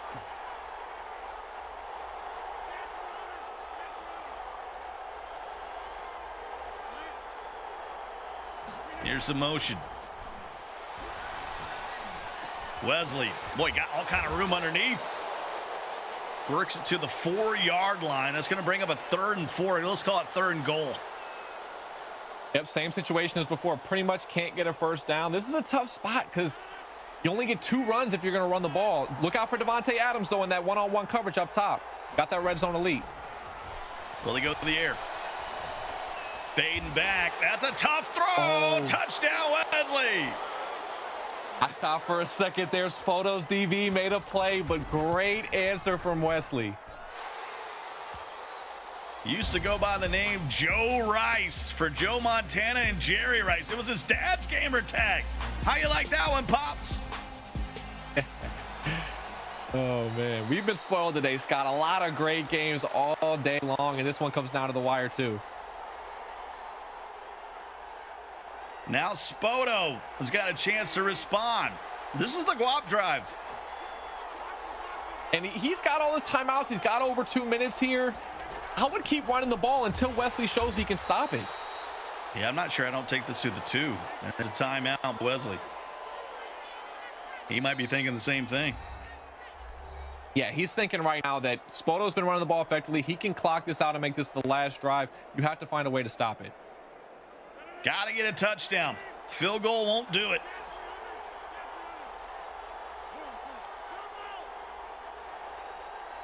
Rodgers. Looking, and he's got him as they push him out of bounds at the 42. Seems like for both these guys, Davante Adams has every catch. He's always making the play. Yeah, he's the guy with the red X underneath him. Might want to pick him up. And then they go to the running game. Just when you think they can't stop the pass, there's the run. And that should take us to the 2-minute warning. Just like that, Spoto's all the way down the field already. And with the way the running game is going, it's going to be tough for Wesley to stop it. It's not a bad strategy ever in Madden to say, well, just come on down. Come on down to the 10-yard line. You know, we know you can't clock me out down there. Yeah, sometimes it's nice where you can just know, all right, they can't clock me. Oh, wow. And that's where he's going to let him, and he trips him up at the 11. Timeout, Wesley. The tough That's clock a out great now. quick timeout, Chaos, because you never know when you're going to get chew clocked. Yeah, there's a tough clock out now for Spoto. Unless he somehow gets a first down, it's going to be tough. And there's the throw across his body. I still don't think he can get a first down. I think it's on the half-yard line. Right, and Wesley will have probably about 30 seconds if Spoto takes this all the way down to the 3rd and goal or 4th and goal. So he'll have some time regardless. 2nd and 2. You can't think about that first down. You just got to punch it in. There's A.J. Dillon. He almost fell forward. It's going to depend on the spot. And it is 3rd and inches. Yeah, if you're Spoto here, you can't really just try to get this first down. You just got to try to score. See if they go back to A.J. Dillon. Halfback turned fullback in Madden. Got to have that speed. He's going to eat this clock, though. There's no question about it. You got to nom, nom, nom. It'd be nice to have reached for it right here to try to get this end zone. Well, problem would hand it off to Gronk here, but he only got A.J. Dillon, and he's going to use a timeout. Man. He's going to think about it. Nice little throwback. Fullback dives with Gronk. I like it. Well, Madden 16 flashback. Now, that might have been a golden ticket, Gronk. I mean, that thing was disgusting. I believe it was. 3rd and inches. A.J. Dillon! And he's in there. Touchdown, Spoto! For a second, I thought they were actually to get the first down without getting in, but he ends up falling in. Wesley's got plenty of time. Only needs 3, over a minute. He doesn't have timeouts, but that's plenty of time in Madden. Well, the first semifinal went to overtime. Do we have back-to-back overtimes in the cards?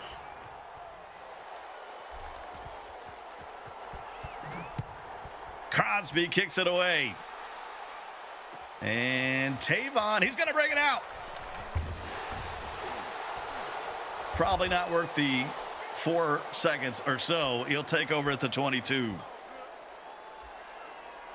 Yeah, I expect him to work a lot of the sidelines here, corner routes, out routes, anything to get out of bounds. Anytime he stays in, it's probably going to take at least 10 seconds off the clock.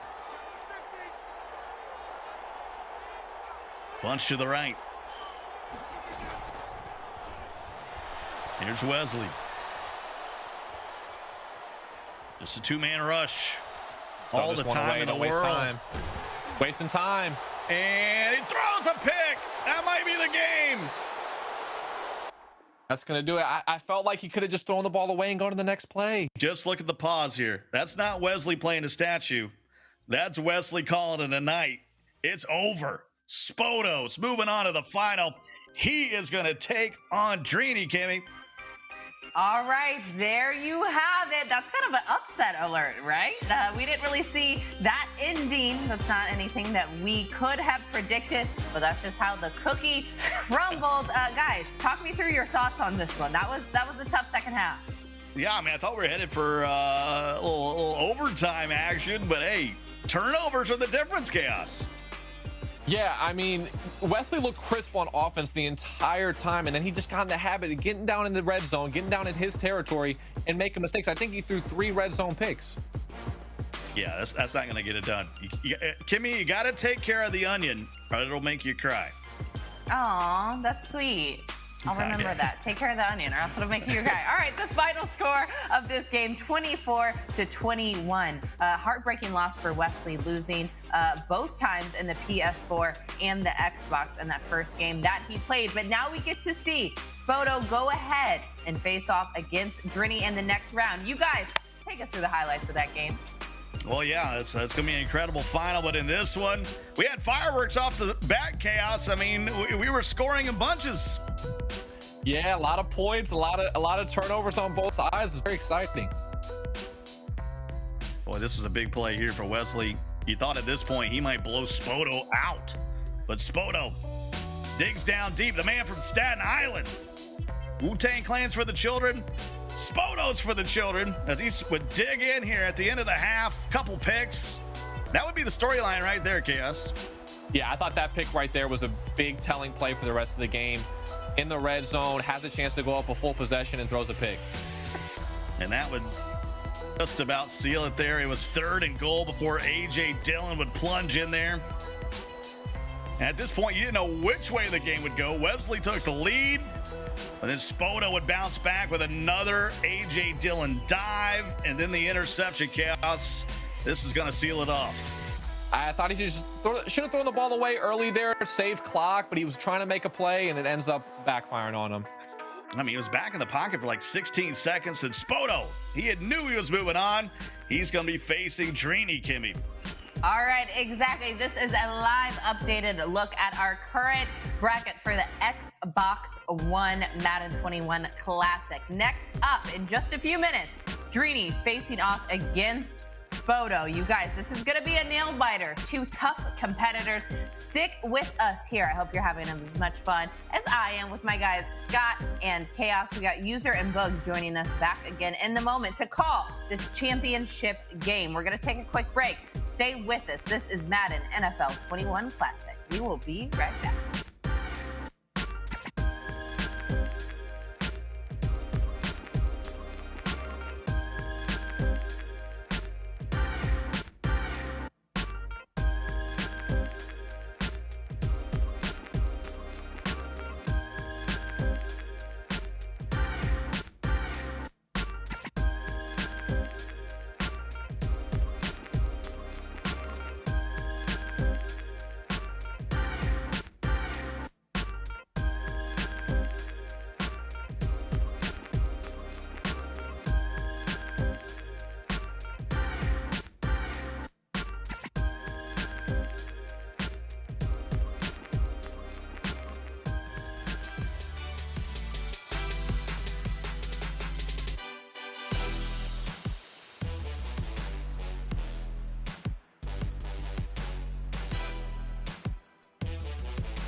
Welcome back, Madden NFL 21 Classic. We just saw a nail biter's final score, 24-21. Spoto taking on Wesley. Spoto in Staten Island, New York, from his dorm room, getting the win. I'm going to welcome him in now. Congratulations. How do you feel after that? I'm feeling good. I got revenge on Wesley from Club Series, and now I get the chance to avenge Madden 19 and Bowl against Drini. I'm feeling really good. I was down 14-3. I thought it was going to go badly, but I just focused up and ended up making enough plays to win the game. All right, so speaking of that moment, because it didn't look good for a second, right? Like you said, you were down 14-3. What was your mentality and your mindset to really make sure that you can come back and win this thing? Well, I mean, like when I was like 16, 17 years old, competing, all that would do is take me out of my game. So I just had to know, if I stay calm, I'll make enough plays and I'll put myself right back in the game. And Wes was a hell of a player, so I knew if I lost my cool, I was going to lose. All right, well, that was an incredibly tough matchup. but now you get to look ahead to the championship round. And like you said, this is a rematch of the Madden 19 Bowl when you went up against Dreeny, who you're going to be facing here in just a few minutes. That game wasn't so hot for you, right? Dreeny came in and he beat you. This one so what's can't go going to any change? worse. So. Well, what's going to change? How are you? But how I are don't you going to know. improve? I mean, I'm just going to play my game and just stay composed, do what I got to do. I mean, Dreeny's an animal. He qualified for all 4 of these. Probably going to end up being the GOAT by the end of his career. So I can't make any mistakes. I got to play mistake free. And I got to just do everything I can do to put him in long yardage situations where he's forced to pass the ball. All right, it's time for you to lock in. What's going to be most important to you? Offense or defense versus Dreeny? Offense, for sure. I didn't score in the finals. All right, so it's time for you to score. One last question, because we're all wondering. You're in a dorm room, right? We were like, are you in a dungeon, I a am. janitor's closet, a dorm room? It's a dungeon, yeah, it's a dungeon. No, it's my dorm room. The dungeon looks good on you. Obviously, the dungeon gave you some good luck in that game that you just won. But now you are off to the finals, my friend, facing Dreeny here in just a few minutes. Thank you so much. Good luck. We will see you here Thank you very soon. much. All right, time to look at the updated bracket so you guys can see what is happening in this Xbox round. Dreeny versus Bose. That was the very first game. It was a close one. Went into overtime, 34-28. Dreeny being the victor there. Now we just saw Spoto versus Wesley, 24-21. Spoto, Dreeny in the finals. That is happening here in just a few minutes. But first, a quick break. Hope you guys are enjoying it as much as I am. This is EA Madden 21 Classic. We'll be right back.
Welcome back, everyone. It is time for our second championship match of the day, the Xbox Madden 21 Classic Finals between none other than Dreeny, and a little bit of an upset alert over here with Spoto facing him head-to-head. User Bugs, welcome back, my friends. You two are going to be calling this championship final game. Let's recap how these two guys got here by looking at the bracket and seeing who they beat to get to the finals. First up, it was Dreeny taking on Vose, the 16-year-old prodigy. That final score, 34-28.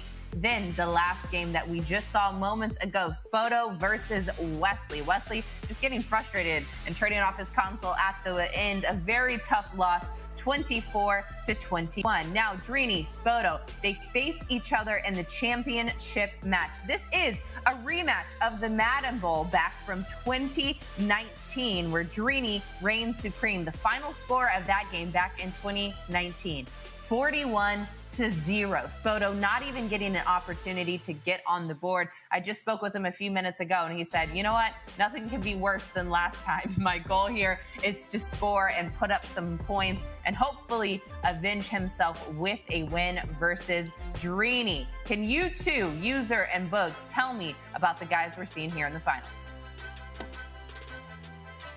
Man, Kimmy, we have two great players. This, like you said, this is a rematch of the Madden 19 Bowl Finals. It got super ugly for Spoto in that game, and I get the feel from afar that Spoto is a really competitive player, and he wants his get back on Dreeny. He probably has never forgotten about that. Dreeny is on a special run.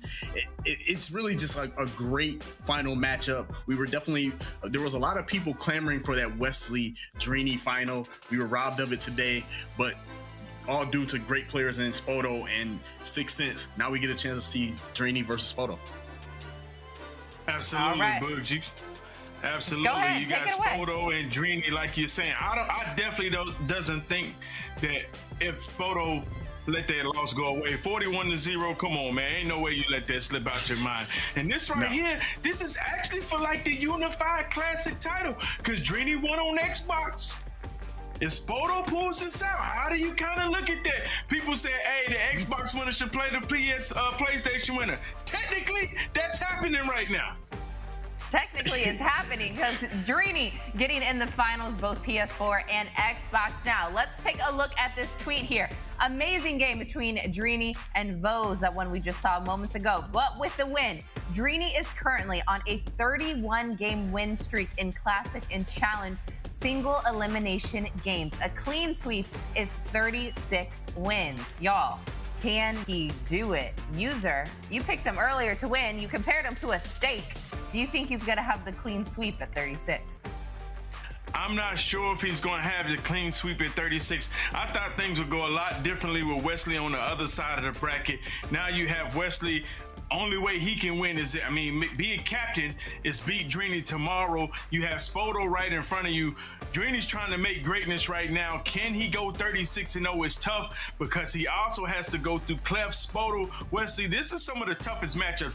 Even to be 31-0, it's not like you're just playing, 31 games on a ladder. He's playing 31 of the best Madden players in the world.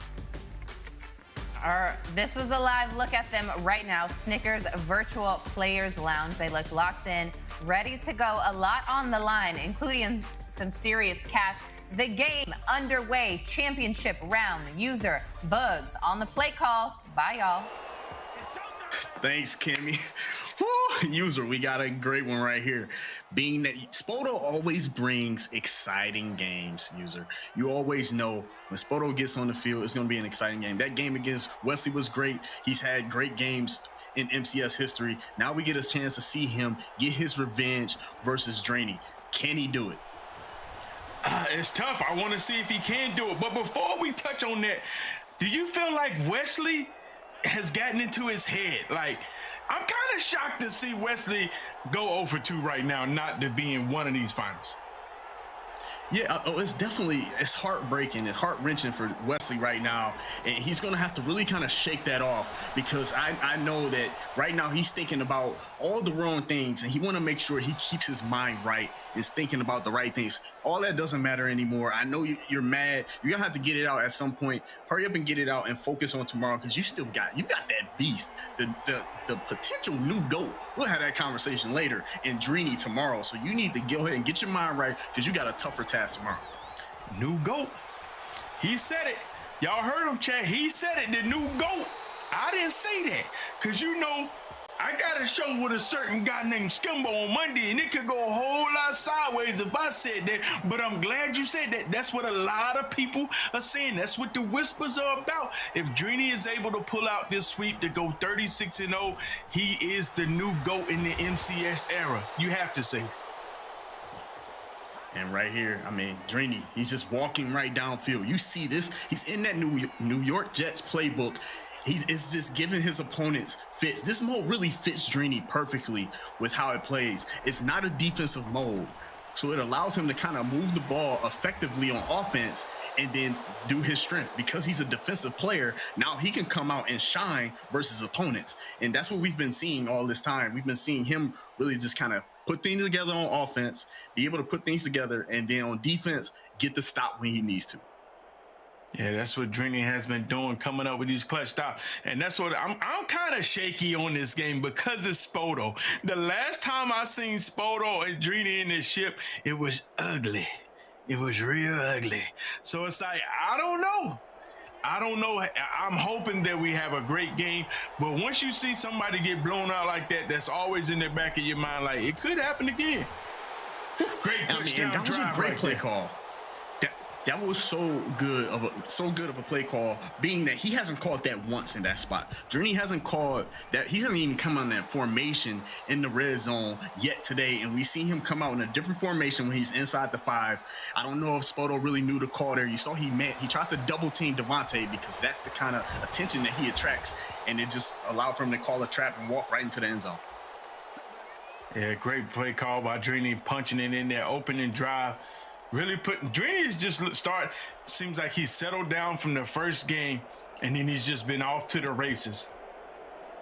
Yeah, he's really starting to look better and better on offense, put things together, make the right reads, go through his progressions. He's just making the right calls at the right time, and it's really working out for him so far. We're going to see how he plays on defense versus Spoto. Spoto is honestly just making things happen as well and playing really, really good Madden. So we're going to see what adjustments he make on defense, because I think he's more of a defensive player than offensive player.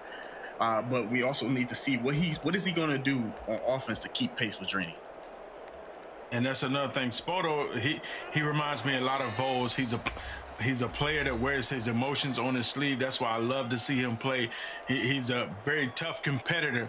And like I said, I want to see if he can shake that 41-0 loss off, because Spoto has actually been putting together a nice run this year in everything he's competed in the level next, in the clubs, including this right here. So he's been putting together a nice run. And like he said, he's looking for revenge. He's put together some great runs, and you see right there, he comes out with a run, a base to the right. That base call out of trips tight end. You don't see the base being called out of trips tight end very often. You see it called out of wide trips and gun bunch more times than not. Spoto sees that base is a great call to have in your repertoire, and you see he's just breaking big runs. I serve the base. It seems like the base is going to work no matter what formation it's in, Boogs. Yeah, that halfback base is a great call to have at your disposal in regs and in draft champs. It's not as great. It's okay in full MUT, but in full MUT, the cars are a lot more souped up. They're crazier. They'll shed faster and everything. But in DC and regs, you can definitely call base, and it's a great call more times than not. That's great user, great alert right there by Dreeny on 1st and 10. Gets a sack. Gets on a 2nd and 17. This is not the type of spot that Spoto wants to be in right now. He wants to make sure that he moves went away from the run on 1st and 10. I know you try to mix it up, but sometimes that can put you in a bad situation. Dreeny has been having a hard time stopping the handoff. Then you put yourself in 2nd and 16. That was a good play call right there to bring it to 3rd and 7, but don't put yourself behind the sticks for no reason. And you see right there, even with that call, he quick hike curl flat. That was a great call by him, the quick hike curl flat. Great use of a better stick by Spoto. We're going to have a crib shot. Touchdown, Spoto. Spoto says, I see something. I see something. That's what I'm saying, young fella. If you see he can't stop the run, Chad, take notes. Don't stop him for you. I mean, don't stop yourself. If the man ain't stopped the run it again. Call it again. Make him show you that he can stop the run. And that's a great call by Spoto. Just being that it's third down, it's 3rd and 7. It doesn't hurt you to call a run right there. If you see that he's struggling with the run, go ahead and call a run in that spot. See how many yards you can get. If you know you're going to go for it on 4th anyway, why not go ahead and call a run and make a more efficient, smart play call? Oh, hold on now. Now, if I would have called that on 3rd and 7, you would have been slandering me all types of I'm trash, I'm blind, terrible play call. The question is, does the shoe fit? Hello. We get a base of our own from Drini running a base to the left. You see this base is hard to stop. You really kind of have to key in on it. And the thing that's making it such a problem for these two guys is the fact that they're in passing sets. And when you're in a passing set, it forces your opponent to really have to adjust for what you're doing. And they're adjusting for the pass. And then before they know it, boom, you hand the ball off to a base and you get a 10-yard gain. Yeah, and it's so crazy because, you know, I don't play much regs. Why is the base so effective on regs and draft champs compared to full money? Great dot right there by Drini. The biggest reason why it's so good, one, you have that pulling guard. It's kind of like a power O, but from shotgun. And then the key to it is you see those guys, they hesitate. They don't just smash speed bursts and take off immediately. They take their time and read the defense and then hit the hole. It's almost like the Le'Veon Bell effect where they're kind of walking into it. That's the key. You walk into it and let that guard go ahead and pick up the block. Correct. And you made a bad read. I said, why is it better on regs and draft champs than full money? It's the same play. Because you don't have the same block shit. You don't have as many abilities on the field. You don't have a bunch of 99 overall players. It's a whole lot less players out there to make that play. And so you're able to kind of slow walk it. You can't do that. That's the biggest thing. You can't do that in full mud. In full mud, everyone's 90. You got 95 speed defensive ends. You don't have a 95 speed defensive end in regs, so they can't catch up. So you're able to take your time and allow that guard to get off in front of you, and then you can just go ahead and take a full head of steam. Here we go, 3rd and 7. Can Drini keep this drive going? He's going to scramble with Rodgers. He slides down. I believe he gets the first. No, we got a 4th and inches. 4th and inches. And that was a scary slide right there. You saw Drini kind of winced because he was trying to get the first slide. Yeah, he was trying to get the first, and he still didn't get it. It was risky, and he still didn't get it. Yeah, you wait on that slide, you are risking it, and you can potentially get your quarterback hit. So we'll see what he calls here. I doubt he called base. I doubt he called base going to the right on a 4th down. That's a scary call. He goes with the flood call and throws a laser. Flood, trust it. Trust it, chat. Certified dot, flood. And that's the thing that you kind of have to watch for if you are Spoto. As you play a game, you're really kind of just keeping mental notes of your opponent. You're keeping like a bunch of mental notes of how your opponent plays. And so what happens is you see like, okay, Flood, that seems like his money call, his go-to call. He's gone to it twice so far. That's seeming like the call that he's going to go to in these big downs. So if you're Spoto, you're going to keep that in mind, and you're going to make the necessary adjustment in the next big down. Screamer. I mean, and that's a great patience by Drini. He throws a laser. And he holds on to it. Tunyon. Big touchdown under pressure with the blitz. That's a dot right there. That's a big time play. Way to stand in there, throw that ball up under pressure. I would have been scared to get it inaccurate, but hey, Drini's able to fit it in there and come up with a big play on 2nd and 4 for a touchdown. Look at this. Look at this. How is that dot under pressure? It does say under pressure, but it's a dot. I mean, that's the thing. When you have an Aaron Rodgers out there, you have Aaron Rodgers, and then you also have a Drini controlling the Aaron Rodgers. He stands in there with confidence and patience and delivers the strike. You're not built like Drini. That's the reason why he's Drini, and you're one great user. You know, the fact is, you know, you're not going to sit up here and talk to me. That's a nice play. Hey, Spoto's real sticky out there. He's real sticky, but you're not going to sit up here and talk to me. Like, you got multiple belts, my sir. If we want to be real, I mean, you both got the same amount of club wins. You feel me? You feel me? That's what we're comparing. Club wins. Hey, don't have me get the status around. That's what I'm comparing. Club wins and belts. Look, man, I don't have conversations with people that got less MCS earnings than my daughter. All right, nice play right there by Spoto. Throw it flat, man. Great patience. We'll see. Does Spoto go back to a base here on 3rd and 5? Going to the left side, it's a possibility. It's a possibility. That shot was unnecessary too about your daughter, you know what I'm saying? That was kind of cold. Oh, he gets pressed off the edge. Intentional grounding. He's going to have to punt right here. Forfeit forever. This is a must punt. Yeah, this is a must punt situation right here. He has to. And now, this is where it gets scary. This is where, if you're Spoto, you start to have nightmares. You start to have flashbacks. Oh, God. Is this going to be like 2019? Oh, God.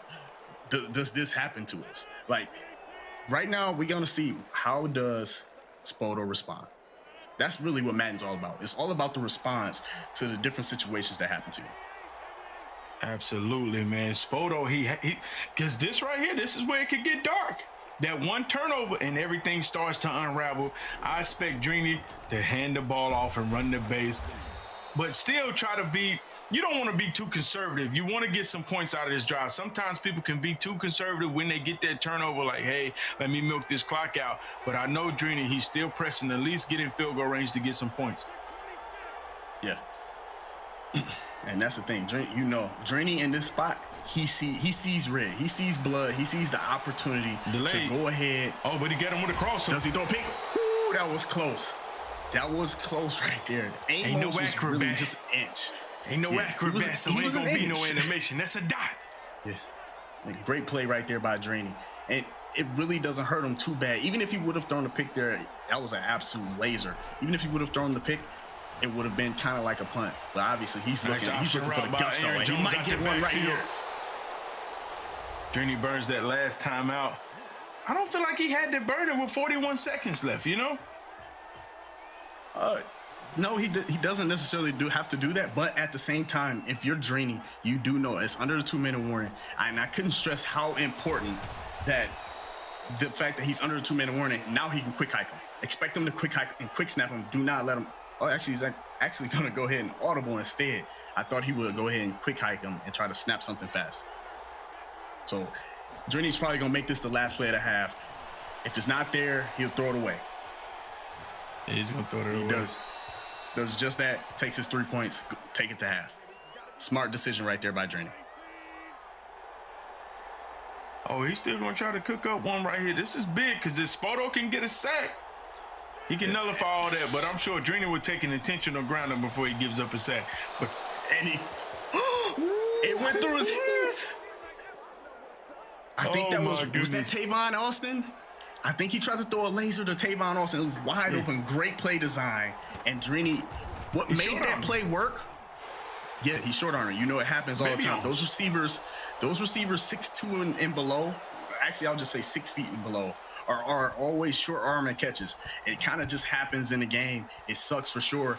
But then the thing that made that play was Drini rolling out. He faked the rollout like he was going to try to throw a rollout corner, but he always had in mind to throw that post. That was a great play design. It's the little things right there that make that play work, even though he didn't catch it. And the ball off right here. Spoto. And we got halftime, 17-7. Kimmy, let them know. All right, exactly like you said, it is halftime. The current score, 17-7.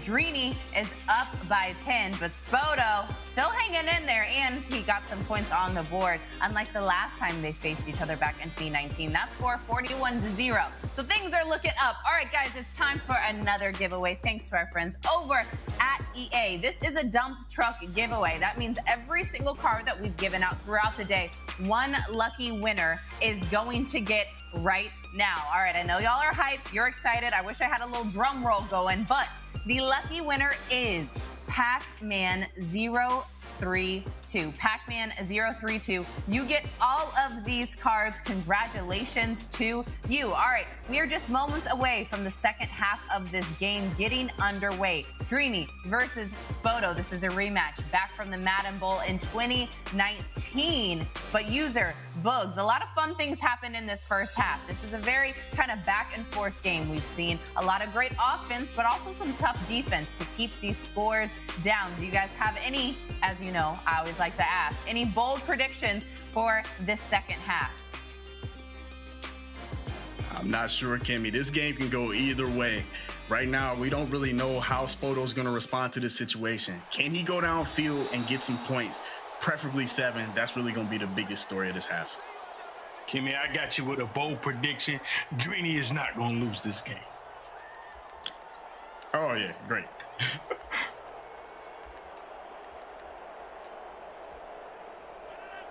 Great prediction, user.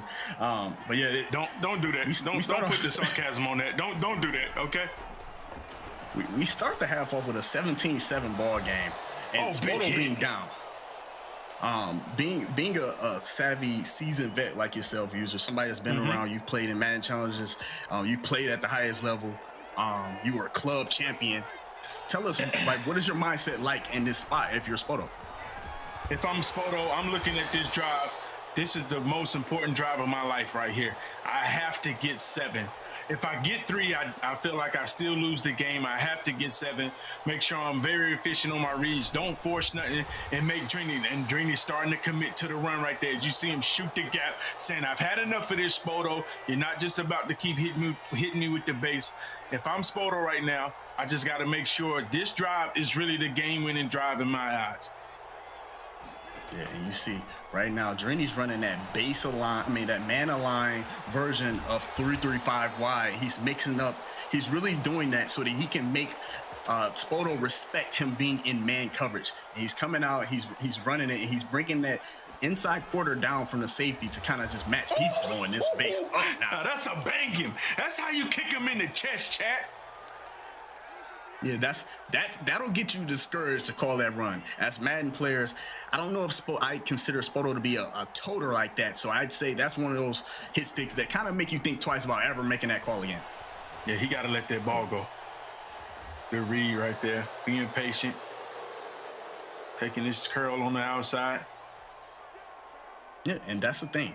That's what's kind of open almost every play for Spoto. That little flat curl route combination, that curl flat combination that he's using, where if the zone's back up too far, just take your flat. Don't be too greedy. Just take the flats, get as many yards as you can, especially when you're playing regs and the guys don't have as high awareness, they don't have as high change of direction, the zone coverage, all those little things start to come into play when you start to decide what the play call is going to be.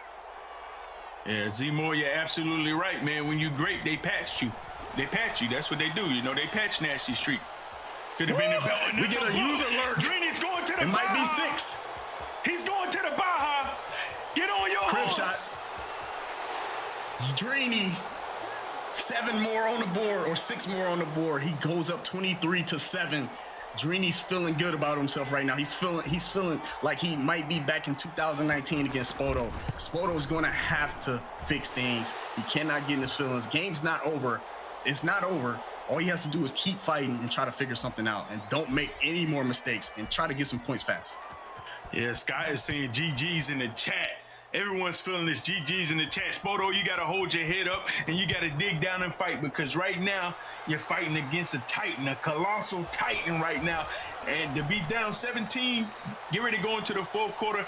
He has to get some points before he gets into the fourth quarter. Otherwise, I do believe with the chat, this could be GG's. Oh, yeah. Would conventional wisdom, would it be smart to say, yeah, GG's? Probably so. But crazier things have happened. Is it very likely with Dreeny on the other side?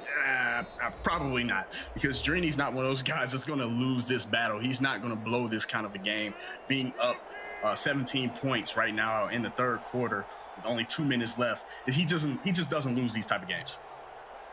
That's absolutely right. You know, Dreeny, he's a seasoned vet. He's going to play smart. And Spoto, the great thing about this is because Dreeny won his first championship, Spoto automatically is a captain in the bowl. So not only does Spoto make the bowl, Spoto is a captain. I'm the captain now, Books. So y'all can cap, even though he gets popped right here down by 17, Spoto is in the top 8 seeds and will be one of the captains. Yeah, and that's big for Spoto. He does kind of control his destiny in some sense in the Madden Bowl, where he's able to kind of decide exactly who's going to be on his team in the Madden Bowl. So that's the one beautiful thing about it. But Spoto doesn't care anything about that. He's a competitor. He's worried about, how can I win this game? How can I not get my doors blown off in front of all these people? Yeah, but he said it best. What can happen? What's the worst that can happen? It can't happen any worse than what happened last time. Yeah. And Drini winning both. At least he got points on the board this game. Yeah, that's true. That's true. And the one thing I will say, the bright spot in it, you had a lot of people, and that's a big play right there. Spoto continues to move this ball and try to punch some points up in here before we go into the fourth quarter. As you take a look at these guys in the Snickers Players Lounge. Now we're going to the fourth quarter. Put your fours up. Put your fours up as Mr. 4 for 4 look like he's getting ready to go 2 out of 4 already. The first day, Insane. But, yeah, Drini, everyone was talking about, hey, you wish you had it on one system. Drini if he goes on to win this, he's technically won it on both systems, the unified champion. What do you say? In my eyes, this is a belt. Regardless of what trophy they give him, to me, Drini's added another belt. He's added it. He's done it. Yeah, this is special. This is special that we are watching right now. We are watching something absolutely special. Watching Drini. I thought we were about to watch 2 guys do something special. We're just watching it. This is the Drini show. We just watching it. That's all it is right now. Drini is really putting on a show and showing us that he wants that new GOAT crown. Absolutely. Good deal. Oh, big hit stick. I thought that was a fumble. You just have to take your 3. You have to keep the game going. I know you don't want to, but you have to take your 3. Give yourself an opportunity. Yeah, it has to take his 3 right here. 4th and 20. 4th in Africa, as Noah would say. Take your 3. Still be down by 10. Down by 14. Hopefully you can come up with some stops. Drini right here is going to keep this ball on the ground. Oh, yeah, for sure.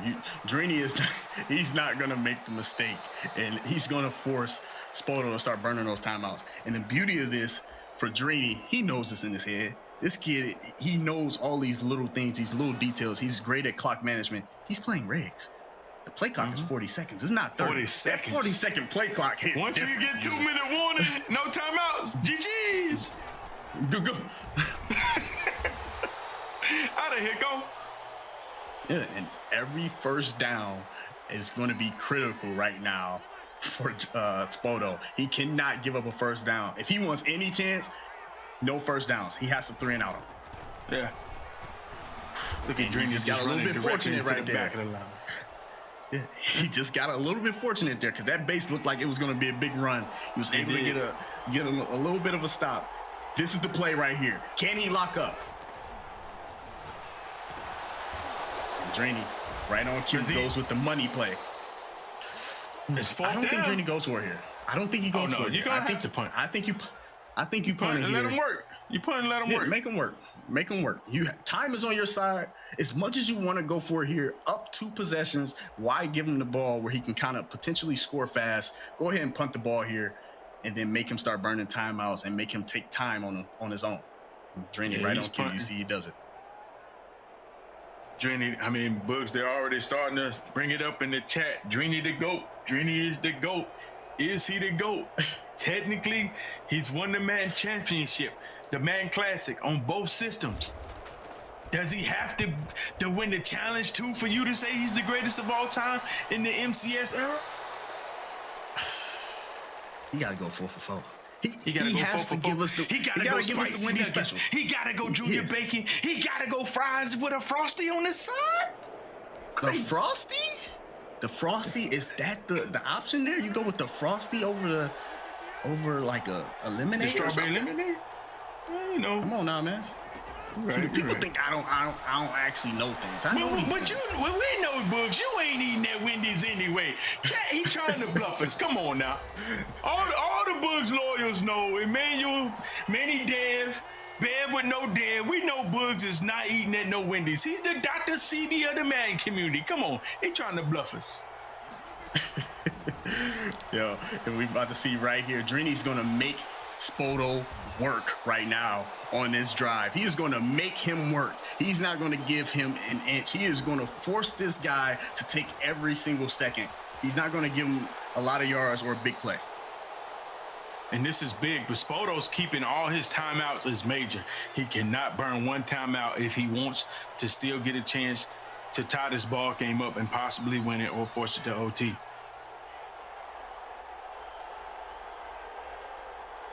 He's sending for here. He got the contains on the field. That's only kind of keep him outside, keep him in the pocket. He's really not going to allow him to throw anything. Oh, that's a dot. A late dot. And I think he got out of bounds there. He did. Which is huge if he got out of bounds. He did. The clock is stopped, so he has an opportunity to try to score here. He basically just got himself a timeout. Yeah, Cack start telling, man. The Frosty, man. The Frosty's the class. And that's and he throws a book. And that's a book. And it might be 6. And he's going 6 more. The Baja. To the apartments. To the apartments. I mean, the kid is special. I felt like I said this nonstop about Wesley, and I'm going to publicly apologize to Drini, my good friend, and say, I'm not calling nobody else special but you, kid. The kid is special. Can he get the invite back to the Discord? He gets the invite back. He's coming back. Okay. He's coming back. I don't care what Trey and Clef have to say about it. He is coming back. Hey, NFL is back. Ghost Prodigy. Oh, my God. Rage. I miss you. Come on home, baby. And in all seriousness, man, what we are witnessing right now is something special. Like we're witnessing something special. When you see what he's doing right now, the tear that he's on, I personally haven't seen anything like this. I've heard stories about some guys, like somebody like yourself that's been along longer than me. You've been around longer than me. Have you seen anything like this? I mean, you have. You're like 48 years old. It's okay. Come on, man. I'm literally 6 months older than you. Please stop lying to the chat. If you ever make it to a live, you will break the record for being the oldest person to make it to a live. Please stop that, okay? But you're right. We have not seen nothing like this, man. This is stories that legends are made of. 32-0 versus some of the best Madden players in the world.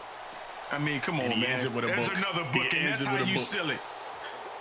He ends it with a book, and there you have it. 31-10. Drini, new GOAT. Kimmy? Here it is, chat. There it is. Y'all, we always talk about Tom Brady being the GOAT, but it looks like there is a new GOAT in terms of Madden. The final score, 31-10. Drini coming out on top. User Bugs, talk me through the highlights of this game. This guy is now a champion on both Xbox One and PS4 and the Madden Classic. What worked in this matchup? What didn't? I don't know what didn't work. The trap worked. The defense worked. I mean, everything was just working. I mean, the base was working for Spoto, and then eventually we saw Drini just started just blowing it up in the backfield. And you saw once Drini started sticking him in the backfield, it was no mas. It was no mas. He wanted no parts, and he didn't want to run that ball anymore. And that's the thing about a person that's not really a passer. I mean, a runner, they're not going to commit to it. Noah, he would have kept running that thing. He would say, you know what, I'm going to find one. Spoto said, I'll pass. I don't want to keep getting his stick. And then he started passing. And you see, as he started passing, we started seeing Savage score touchdowns. Savage scored more touchdowns than Spoto's team. Absolutely. Drini defense basically sealed him the game. 2 books, 2 interceptions to the crib. Just played phenomenal defense the whole game. Spoto, like we said, when he first turned that ball over, we said, uh-oh, here you go. We can feel the avalanche coming. We can feel the landslide coming. And Drini starts to run away with it. And as you see, that's the Madden Classic trophy. There's no question the unified champion. Everyone's talking about all the debate. What if it happens if you win Xbox and PS5? They have to play. Well, it's the same guy now, chat. It's the same guy. Look at him. Good thing we have his shipping address, because that's not the only trophy he won. He won the earlier one today and the PS4. All right, so let's break down who qualified for the Madden Bowl tonight. Right. All right, obviously, the champion, Dreeny, he is the captain. He clinched that spot via his PS4 win. Next up, Sixth Sense. He was a draft pool via PS4 runner-up. Next, Spoto. He's also a captain via XB1 championship finalist. And last, Vose, the 16-year-old prodigy, draft pool since Wesley has now already qualified via his MCC finish. All right, let's talk about the updated bracket and the upcoming matchups. This was for the Xbox console and Madden 21 Classic. First game, Dreeny versus Vose, overtime, 34-28. Spoto versus Wesley. Spoto getting the win there, 24-21. And the championship round, the game we just saw, Dreeny, 31 points on the board. Spoto only putting up 10. However, that's way better than the matchup they had back in 2019. Dreeny, he's the Madden Classic champion on both Xbox and PS4. He is one step closer to a clean sweep. That's 36 wins. He now has his 32nd win, only 4 wins away from having a clean sweep. Now, we're going to talk to Dreeny here in a moment, but first, a quick break. This is Madden NFL 21 Classic. We will be right back.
Welcome back, Madden NFL 21 Classic. We just witnessed the Xbox Finals. It was Spoto versus Dreeny. The final score, 31-10. This is not the first time Drini has won today. He also was the champion in the Madden NFL 21 Classic PS4 round. 2 brackets that he's now won, 2 more ahead tomorrow. We hope you guys join us for the challenge. Going to go ahead and welcome in Drini now, the double 2-time champion of the day. How you feeling after these 2 huge wins? Honestly, I'm just excited. I mean, I did 4 games in a row, just like you can barely do one. It's like doing 4 in a row, just locking in and sweats every single game. That game right there kind of got a hand. Quarters a close game through quarters 1 through 3. So I'm just happy to win. It really proved that best regs player this year. I would say there's 2 tournaments you can't just debate that. I don't think. All right, so you're 1 step closer to having a clean sweep. 36 wins. You've also got this shelf behind you, which is very strategic because now you can place 2 trophies up there. What's in store for you? You have the guys calling you the GOAT. Are you going to go ahead and take on that pressure? No, I'm gonna say GOAT, man. I'm not gonna say, but I'm just. But that's what my end. I mean, I'm done when I'm done playing. That's what I'm does. So I'm gonna, even if I am. I'm just going to be if they're saying that I'm not, just so, I just keep that fire in me just to keep trying to win tournaments and stuff. So I'm never going to stay complacent. I'm always going to put the work in and, we're going to try to win both challenges tomorrow. All right, keep that fire burning. Huge day for you today, but a huge day ahead tomorrow. Good luck, Drini, winning both the PS4 and the Xbox brackets. Madden NFL 21 Classic champions. All right, it's time to take a look at the prize pool. $50,000 in total. Vose took home 4th place, $4,000. Wesley, 3rd place, $6,500. Spodo, who just made it to the finals against Drini, he lost, got 2nd place though, and is taking home $8,000.